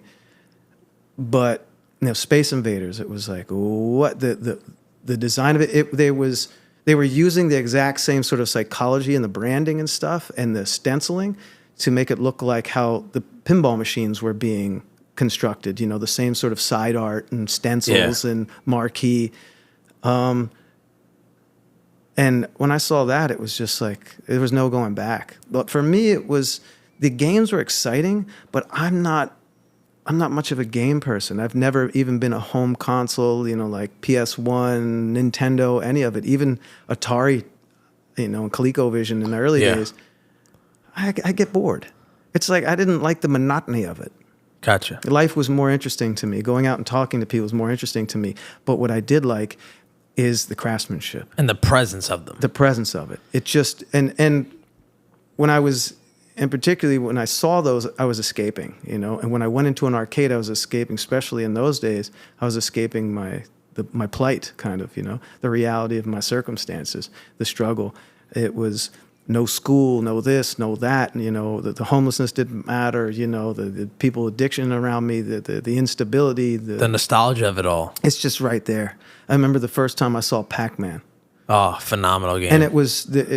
And the game was great. I found it frustrating. It was kind of aggravating. I still don't really like playing it. It's just like, how long am I going to push around these dots? Like, just chew these dots up. I just didn't get it. But looking at that machine, because no arcade machine suddenly had a bright fucking yellow, canary yellow. It was crazy. And it was just like, the audacity of it. It was nuts. And I was just like, it was a milestone in cabinet design, in video games. It wasn't just the gameplay, which is, was iconic, but looking at that thing, it was the best piece of marketing and advertising I had ever seen up to that point. And still, like when you see that thing standing somewhere, you may have seen it 1,000 times and you can just walk by it, but that thing is like, it's a bright light flashing at you. It's like, remarkable. Come look at me, put your money in here, have fun, listen to me. It's remarkable, yeah. And so there was nothing for me not to like. It was art, commercial art, gameplay, escape, cheap fun. It had everything I wanted. It had everything I wanted, and it still does. And so then, fast forward, once we started the marketing company and the marketing company started doing well, I knew where to find these video games on operator routes and stuff in Jersey. I used to come to Jersey to the auctions, and I would go South Jersey, North Jersey, and you could get. I got my Donkey Kong for $500. Wow. At a time when it was cost at least $1,500 or something. But you can still find them. I got a bunch of video games, $50, $100, $200, because no one wants the responsibility. Who's going to fix it? How do you deal with it? What's the upkeep? Let alone a pinball machine, forget it. Now there's all these baby boomers. I'm Gen X dudes too, but baby boomers are the ones that really romanticize the pinball machine. And they love to have those. And so they'll attack them and upkeep them and do all of that. But the last thing you ever want to own is a pinball machine because they break frequently. A bumper goes out, this, that. And to service servo motors, the whole nine. Oh my God, it's nuts. A video game is just some code on a motherboard and you can swap it out. Yeah. The monitor just needs a capping or something. It's simple, but that thing's like trying to fix a car. Speaking that you say that, something that a lot of people don't know about arcade machines is they don't realize that owning them is just like a tenth of the battle. It's upkeeping them that is the rest. Constant. So it's like when you first started getting into them, right? And you first started buying them and purchasing them, how hard did the realization smack for you that it was like to like upkeep them and everything? Did you know about this stuff prior? Oh yeah. Or was it something you learned on the fly? No, I knew. Like, I mean, I used to spend so much time in the arcades, especially in those days when I was homeless, that I can smell them still. The smell that electricity going through that silicone and going through those wires, you smell it. You can smell it in the air. Yeah. It's a powerful it's poetic trigger of my memory. And machines would go down, and I knew. But there was a guy named Randy Fromm. Are you familiar with Randy Fromm? No, I'm not. Google that guy. Randy Fromm. Randy Fromm. F-R-O-M or is it P-H? F-R-O-M-M maybe. Okay. And Randy Fromm was he was a pinball repair guy and became a video repair guy. He was one of those dudes that understood, what's the exact term? But when you're doing something that's electronic, digital or electronic, he understood the diagrams. He could read the charts of where this diode goes to this, the whole capacitor circuitry blueprint and stuff. Yeah. And I at one point I knew that Randy Fromm had learned stuff, and then he went and created a video game repair school in the 80s. Where he was teaching people as another like blue collar service industry, like welding or something, or like car repair, to go out and be part of this new demand of people who are going to fix these, these 2 million video games or 5 million or who knows, 30 million video games that were in play out here in every bar, arcade, on laundromat, whatever. Yeah. And Randy Fromm, he created these schools, and then at some point, I think it kind of aged out, right? It just wasn't a viable thing to teach people, but it was still, if you knew how to do it, you were going to always have a job, right? He then took his courses and turned them into VHS courses. Really? So that people could order his program to their home, and they didn't have to go to a tech school for 2 weeks or 3 months or whatever. It was probably months because it was not easy. And then they turned into DVDs and whatever. And so when I started buying the games, I was like, I'm ordering the Randy Fromm program. Wow. And so I still have it. I have the DVDs. I have that. And I started to teach myself how to read the diagrams and all that. So you learned how to discharge a CRT and all that? Yeah, I got to that. And then it was just easier for me to send it out and stuff. I never completed it. What happened is in 2008, when the housing crisis happened, my business took a horrible hit because money was suddenly not being spent on all this marketing and stuff.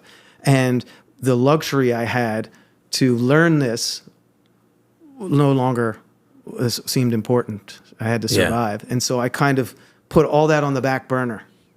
And so I didn't complete the course, but I understood that it was something that I was going to need to do for upkeep because it was just unsustainable. I had at that point like 12 cabinets, like a sit-down pole position and like That's a great machine. And Wacko is one of my I had favorites. Tron. The construction of Wacko is so sick. dope. I gave them all away free to some dude in You're Jersey. a sick fuck. I wish I knew you then.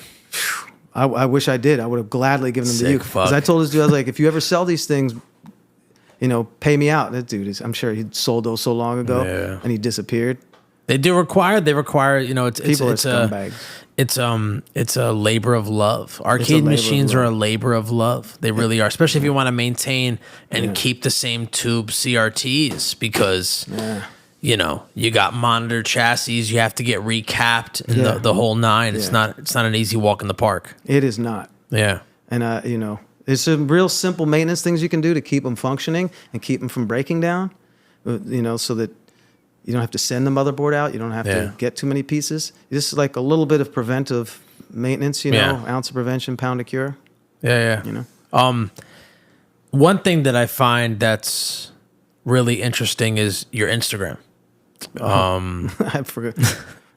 It's a unique. It's been sitting stagnant for a while. Yes, but there's enough information on there for somebody to go to it and, just have a field day, walking around. And it's basically a graveyard for your case studies, your branding, Thanks, man. marketing case studies, which I find absolutely remarkable. Thank you.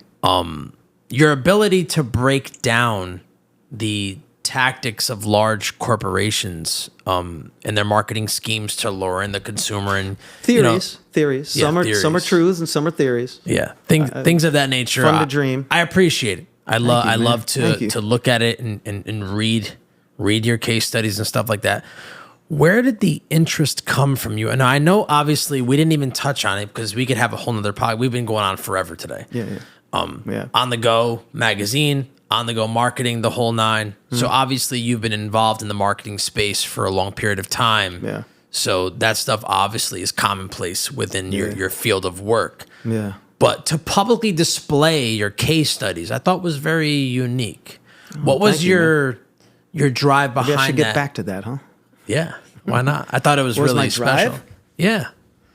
To publicly display it so that people can sit there and read and get an insight to your thought process when it comes to either if it's a brand, the way they're moving or them completely copying blatantly another brand, etc.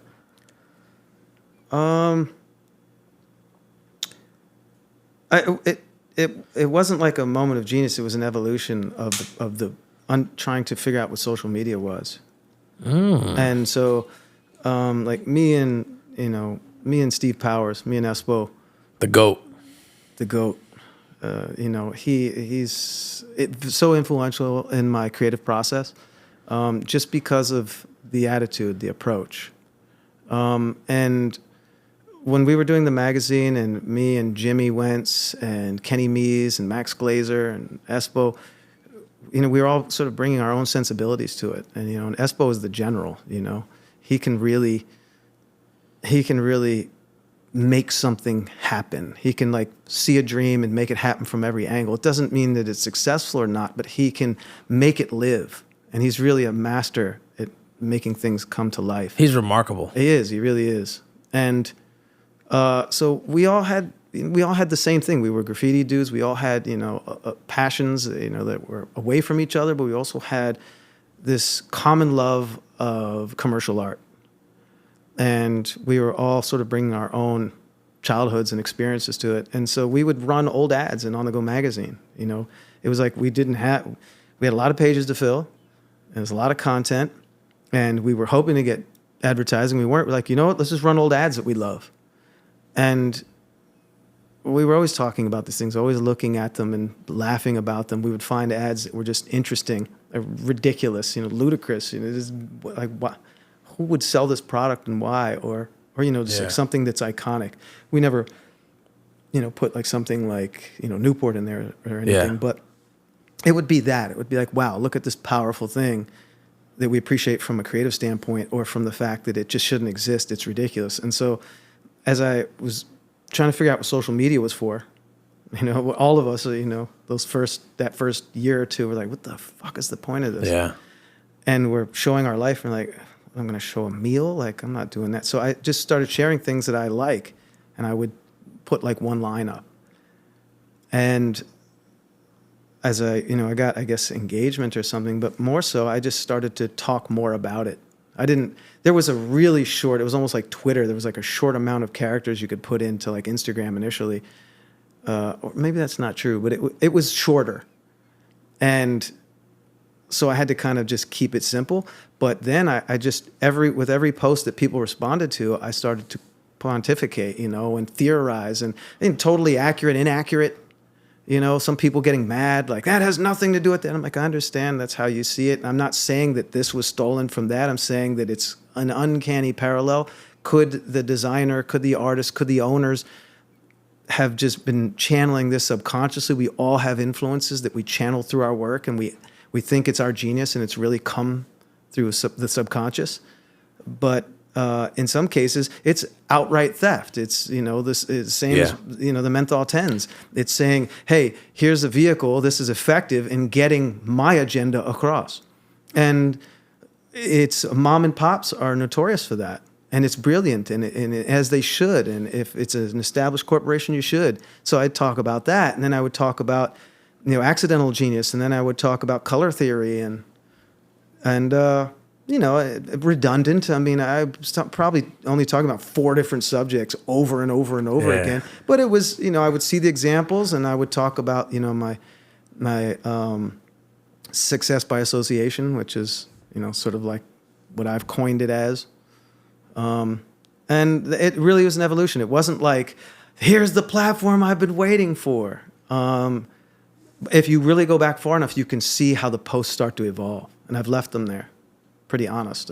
I love them. They're Thank great. you, man. I really enjoyed it's time to get reading. back to it. Yeah. I'm a little bored, but I have some reasons. Good. To jump back in. So let's see. I never was able to figure out. I don't want to sit in the camera and use a pointer and talk about things, and I'm just not invested in social media that much. It just is like, I'm not trying to be an influencer, and I'm not trying to be financially successful at that. Yeah. And I think I could probably, you and I could go and start another podcast and kill it, but I really don't want to spend that energy that way. I don't have, I'm getting in the later years, and so I wouldn't even want to do 20 years ago, I would have done it to a means to an end, or maybe it would segue me into having the ability to do some other things. I have no interest in that, because there's art to be made. And this isn't my art form. This is your art form. This is someone else's art form. This isn't my art form. Well, it's also a toxic environment. But Yes. I do enjoy your Instagram. I think you should get back to it. Thank you, man. I really appreciate that. Yeah, I mean, We've had a lot of conversations. the over tender years loving and care DMs over and stuff. the analytics of the the branding tactics and so Yeah. forth. And Stuff's great. I can't substantiate a lot of that stuff, but some of it is just common sense. It's just obvious. You're looking at basic psychology, and it's just like, It's refreshing. 1 + 1 does equal 2. Yeah. But if you have 2 and you're trying to say it's 1 + 1 that created it, it might have been fractions. Yeah. So it's a little easier in some ways than others. It's reverse engineering is sometimes easier, but it doesn't make it true. Yeah. Totally. Before we exit, I have a question for you.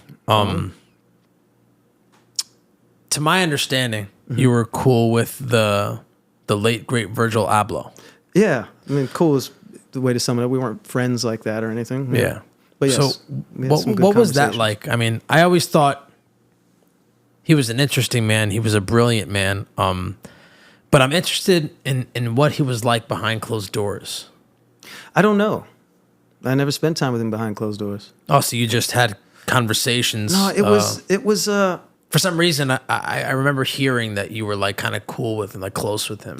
We had phone conversations. We had DM conversations. We had text conversations. Well, phone conversations is greater than a DM, in my opinion. Yeah.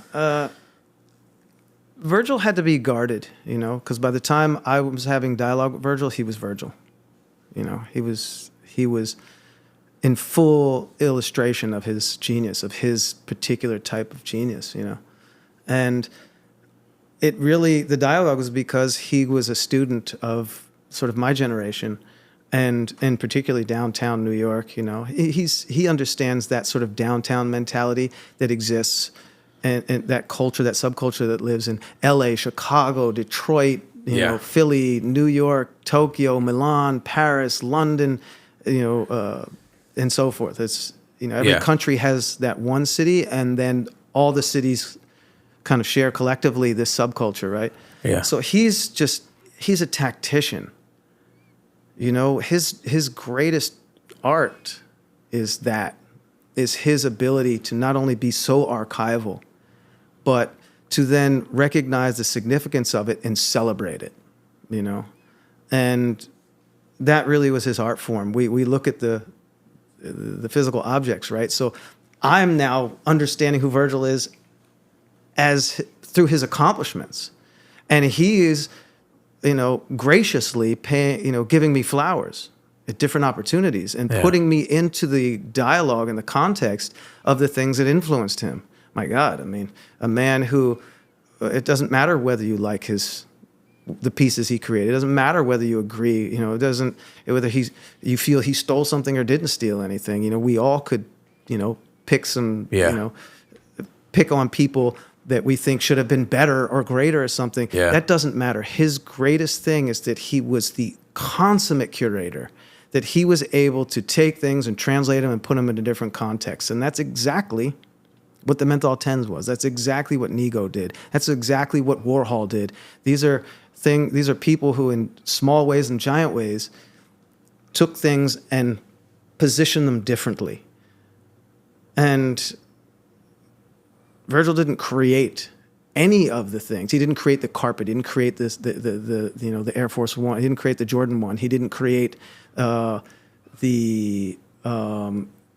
Louis bag. He didn't create these things. He put his signature on them. His spin, and those things were that. And so, because we're both students, we're conscious students of that, and any of the people that we know are like that.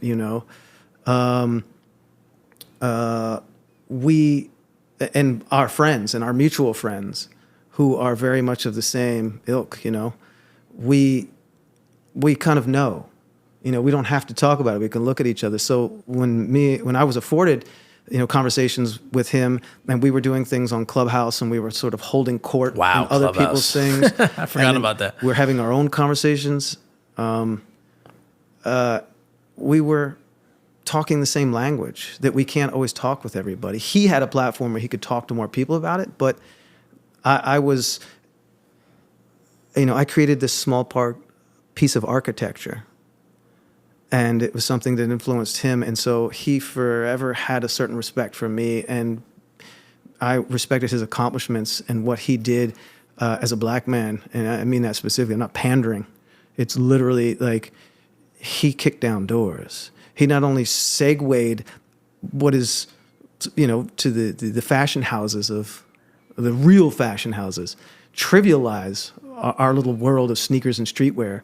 He was a master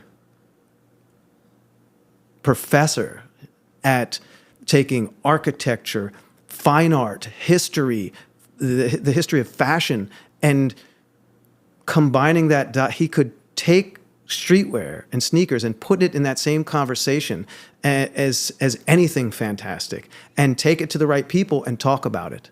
Like somebody could go, "You should appreciate graffiti." And it's like, why? For what? Like, if you're not a graffiti lover like we are, why would they do that? But if you are intelligent enough and educated enough to be able to articulate it and give a good argument as to why this should be celebrated, whether you understand it or like it or agree that it's a crime or an art or anything, there's something intelligent is happening there. And Virgil, it doesn't matter what he created. It matters what he said and what he did, what he was able to do, that he is somebody who shouldn't have been where he was in the eyes of so many. And so me suddenly being able to have a conversation with this guy who understands the things that we've all been thinking, but really did it. Not just created a brand, fuck the brand. That he went in at the highest levels of everything and held his own. And so what was that like? It was like that. It was literally like being able to just talk about nothing with a guy who's so substantive. And, for him to give me a little bit of that platform, Not to say that I think that he's higher than me in any way. I mean, his achievements are unparalleled. Yes. You know, and it's never, there's one Virgil, and that's it. That's it. It's done. It's Totally. There's one Supreme, right? Rest in peace. Whether you Yeah. like it or not. Yeah. It's just, there's certain things that, there's one Sade, right? She's her own category. It's it. And these people are like that. And we don't look at their shortcomings, we look at their accomplishments. And so for me to be able to talk the way I'm talking with you, with him, is just a phenomenal experience with somebody who's at that level, you know, and who's like a student of some of what I've created. That's key. Which is a student. Yeah, he's a student. The most powerful people are still students till the day they die. You better be and a student. he was a fucking student till the day he died. The one thing that I'll try to be brief on this. What an amazing. I don't want to harp on him, but rest in peace, Virgil. And I consider Kanye West. I have many opinions on this man, but Yeah, me too. He for sure is a master curator. Yeah. And he has a very good eye and ear for real talent. And the fact that he saw talent in that man speaks volumes on his taste, right? Yeah. But the moment that I knew that Virgil was legit is a different moment than anybody you've probably ever met would ever say. And I'll elaborate on that really fast. I collect toys. I always have. And I really love certain underground Japanese kaiju toys. And there's a whole underground scene revolving this type of sofubi, which is Japanese vinyl toys. Yeah. There is a toy brand that was created by the man named Shigeru Arai. God rest What year his is this? soul. He just died this year. But when did He's he been making toys since the early 2000s. Oh, wow, but he okay. just recently passed. Was he old? It's unclear how he passed. But he wasn't elderly. I forget his actual age. I think he might have been late 40s, early 50s. Oh, this is my age. Yeah. Oh. But Shigeru-san was one of the most incredible, complicated, confusing human beings that I've ever interacted with. Now, the reason why I say that is not only did I collect his toys, but I collaborated with him on a couple of projects. I came out with a couple of different pins with him, with the likeness of the characters and people he created. Oh, he allowed you to essentially license it. Yeah, we got for a cool. moment. Yeah, Okay. through a mutual friend of mine. Shout out to Federico. That's the second time you shouted him out, wasn't it? No, I never shouted out I Federico. thought you sounded somebody earlier who There's an Italian man that speaks Japanese that was the middleman between me and Shigeru, because Shigeru doesn't speak English well. Okay. It's a complicated story, but this guy's a Japanese toy maker. He was, God rest his soul, and I don't know how to put it, but he was like the punk rock of Japanese vinyl toys. He took chances. Really? He did what he wanted. And when I first saw his toys, they didn't make sense to me. And I actually didn't like them until I fucking held one in my hand. A lot of love affairs start like that. When I held one in my hand, I can't describe. First of all, the Japanese are the most incredible makers of anything. They're absolute craftsmen. They're obsessive. And their attention to detail and quality is unmatched. There's not a race on the fucking planet that matches the quality that they produce. A nation. There we go. Yes. It's true. It's unparalleled, man. Unparalleled. Oh my God. It's unbelievable. So Try to get footwear made in Japan. That's an obsessive process. I know, right? Anything made there is tough. But when you do, Yeah. Are you getting it? and you receive it, Yeah. Oh, you're getting it. you feel like it has an energy to it, and you feel like you're holding something magnificent. So when I got this guy's toy, I got it immediately, and then I got obsessive over it. Fast forward to a couple of years ago, I'm trying to remember. I'm really bad with years. It might have been during the pandemic, maybe slightly prior. Virgil, before he passed away, on his Instagram, somehow somebody got him a blank vinyl pull of his 4-Eye toy and gave it to him. And Obviously he liked it, otherwise he wouldn't have posted his Instagram story. Right. He posted a picture of him holding it. So before he passed, he got gifted one of this guy's blank pulls, no paint job on it. If you know about vinyl toys, there's blanks and, Right. test pulls and stuff. Has to go through the different stages. It's a pull of his newer 4i, which is a slightly larger version. And I was like, wow. The fact that he posted that means he appreciated exactly. He knew. So I automatically fell in love with Virgil, his image, his... You know what I'm trying to say here. I fell in love with... I understood him and he gets it, Well, what Virgil did is Virgil has a level of sophistication that a lot of people just don't. And I use that term a lot, especially in my mentoring process, is that people don't really understand. Sophistication has been sort of mutated down. If you don't look at the literal definition, people think it's like rich or classy or something, or that you have the accoutrement of wealth or something. With sophistication is that worldliness, and it's something that it's the accumulation of information through experience, right? Yeah. And so you're listening, you're experiencing something with somebody as they're telling you, you're going somewhere, you have to accumulate that. And the people who are real students of that, who are really obsessive and can remember things, people like Virgil, he's consuming subcultures, he's consuming architecture, he's consuming fine art and fashion, he's consuming whatever the best of any category is, he's studying it. And that gives him a level of sophistication. So suddenly, here's this unsophisticated property, which is streetwear, right? And it's not to say that if you don't drill down and intellectualize it, you can see certain things. Someone like James Jebbia is sophisticated. I mean, this guy really is obsessive and sophisticated, and he understands that. He can make something so simple as a T-shirt be so powerful. And him and his team, it's not just him, but he is the catalyst of Supreme, right? And you look at Virgil is just so fucking sophisticated that he can go to Sotheby's and hold his own on multiple topics. He can go to any high institution of education, any higher learning institution, and be a professor because he's just studied that much. He's paid attention, self-taught and traditionally taught.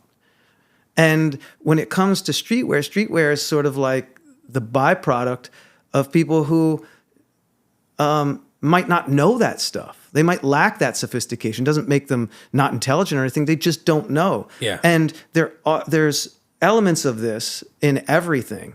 And he was just able to take streetwear and put it in a context it had never been. His sophistication is really unparalleled. That's really what made him. Is that like, who would ever think like, I'm going to bring streetwear to the fashion houses of Europe, And it seems real obvious now. Hindsight is crazy, but it was because there was a changing of the guard. Social media had changed these things. Suddenly, things that were seen as trivial had value. Someone like Cause, who is his process, Cause can paint his ass off. Shout out Brian. The way that he can pull a line is only second to someone who does just pinstriping on a car.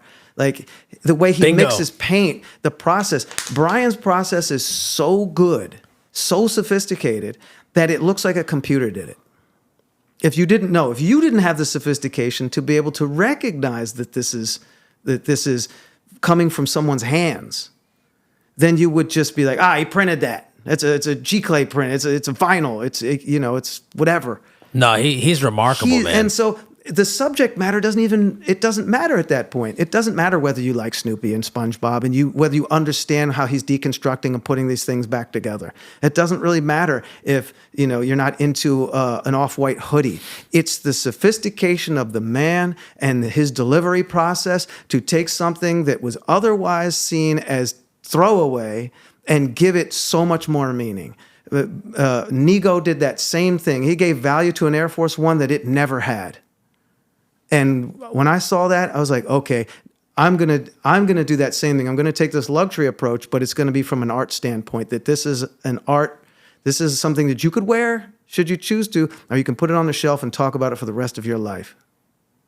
That it's that substantive, and it's not just a cool Amen. thing. That sophistication, you bring that to anything. You bring that to anything. Look at Steve Jobs. You bring that to anything.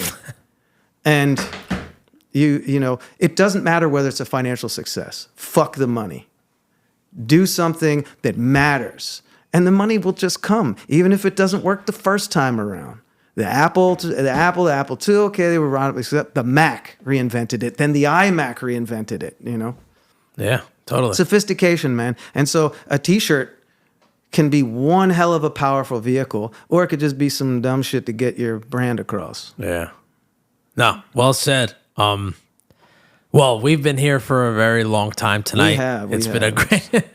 What a journey. Yeah, it's great. I can't wait to share it with everyone. Look, thank you for coming so much. Part 2? I'd love to. I'd do part 7. Okay. You kidding me? Count me in. Come on. It's been a blessing. You could plug your socials. Do you have anything in the works for the future? OTG book, cough. That OTG book, man, it's been a bittersweet. Is there anything I could do to help? No. It's frustrating. It's we're having different sort of different feelings about how and why, and I put a lot of effort into that book. I did a lot. It's got to come out, man, and it will. And I think Espo at this point wants to do just sort of like put them all together and print it out as an on-the-go anthology. You know, kind of like a catalog of what we did. And what I've worked on the book is all showing all the process and like all the needs a hardcover. Oh, of course. I think it's going to be a soft cover, like a foam book, and then there's one that's going to be the more discussion based thing. And then anything I could do, please. Yeah. Please let me know. I'll help in any way. I'll even try to help fund it in any way. It's got to come out. You and I have been talking about it for so long. Yeah, and I've been giving you lip service about it forever, just like bah, bah, bah, I know the process. I get it. It's me slacking. It's also me at odds with my partners, feeling certain ways and stuff, and and that's I'm fine either way. I've done a lot of work, and that work should see the light of day. I think the people need it. That's a whole nother topic. We're coming up on the 20-year anniversary of the Menthol 10s case study, and so there's a book that's 2/3 done at this point. Really? Oh yeah. I need 2 copies. 2. Dos Equis, baby. Dos.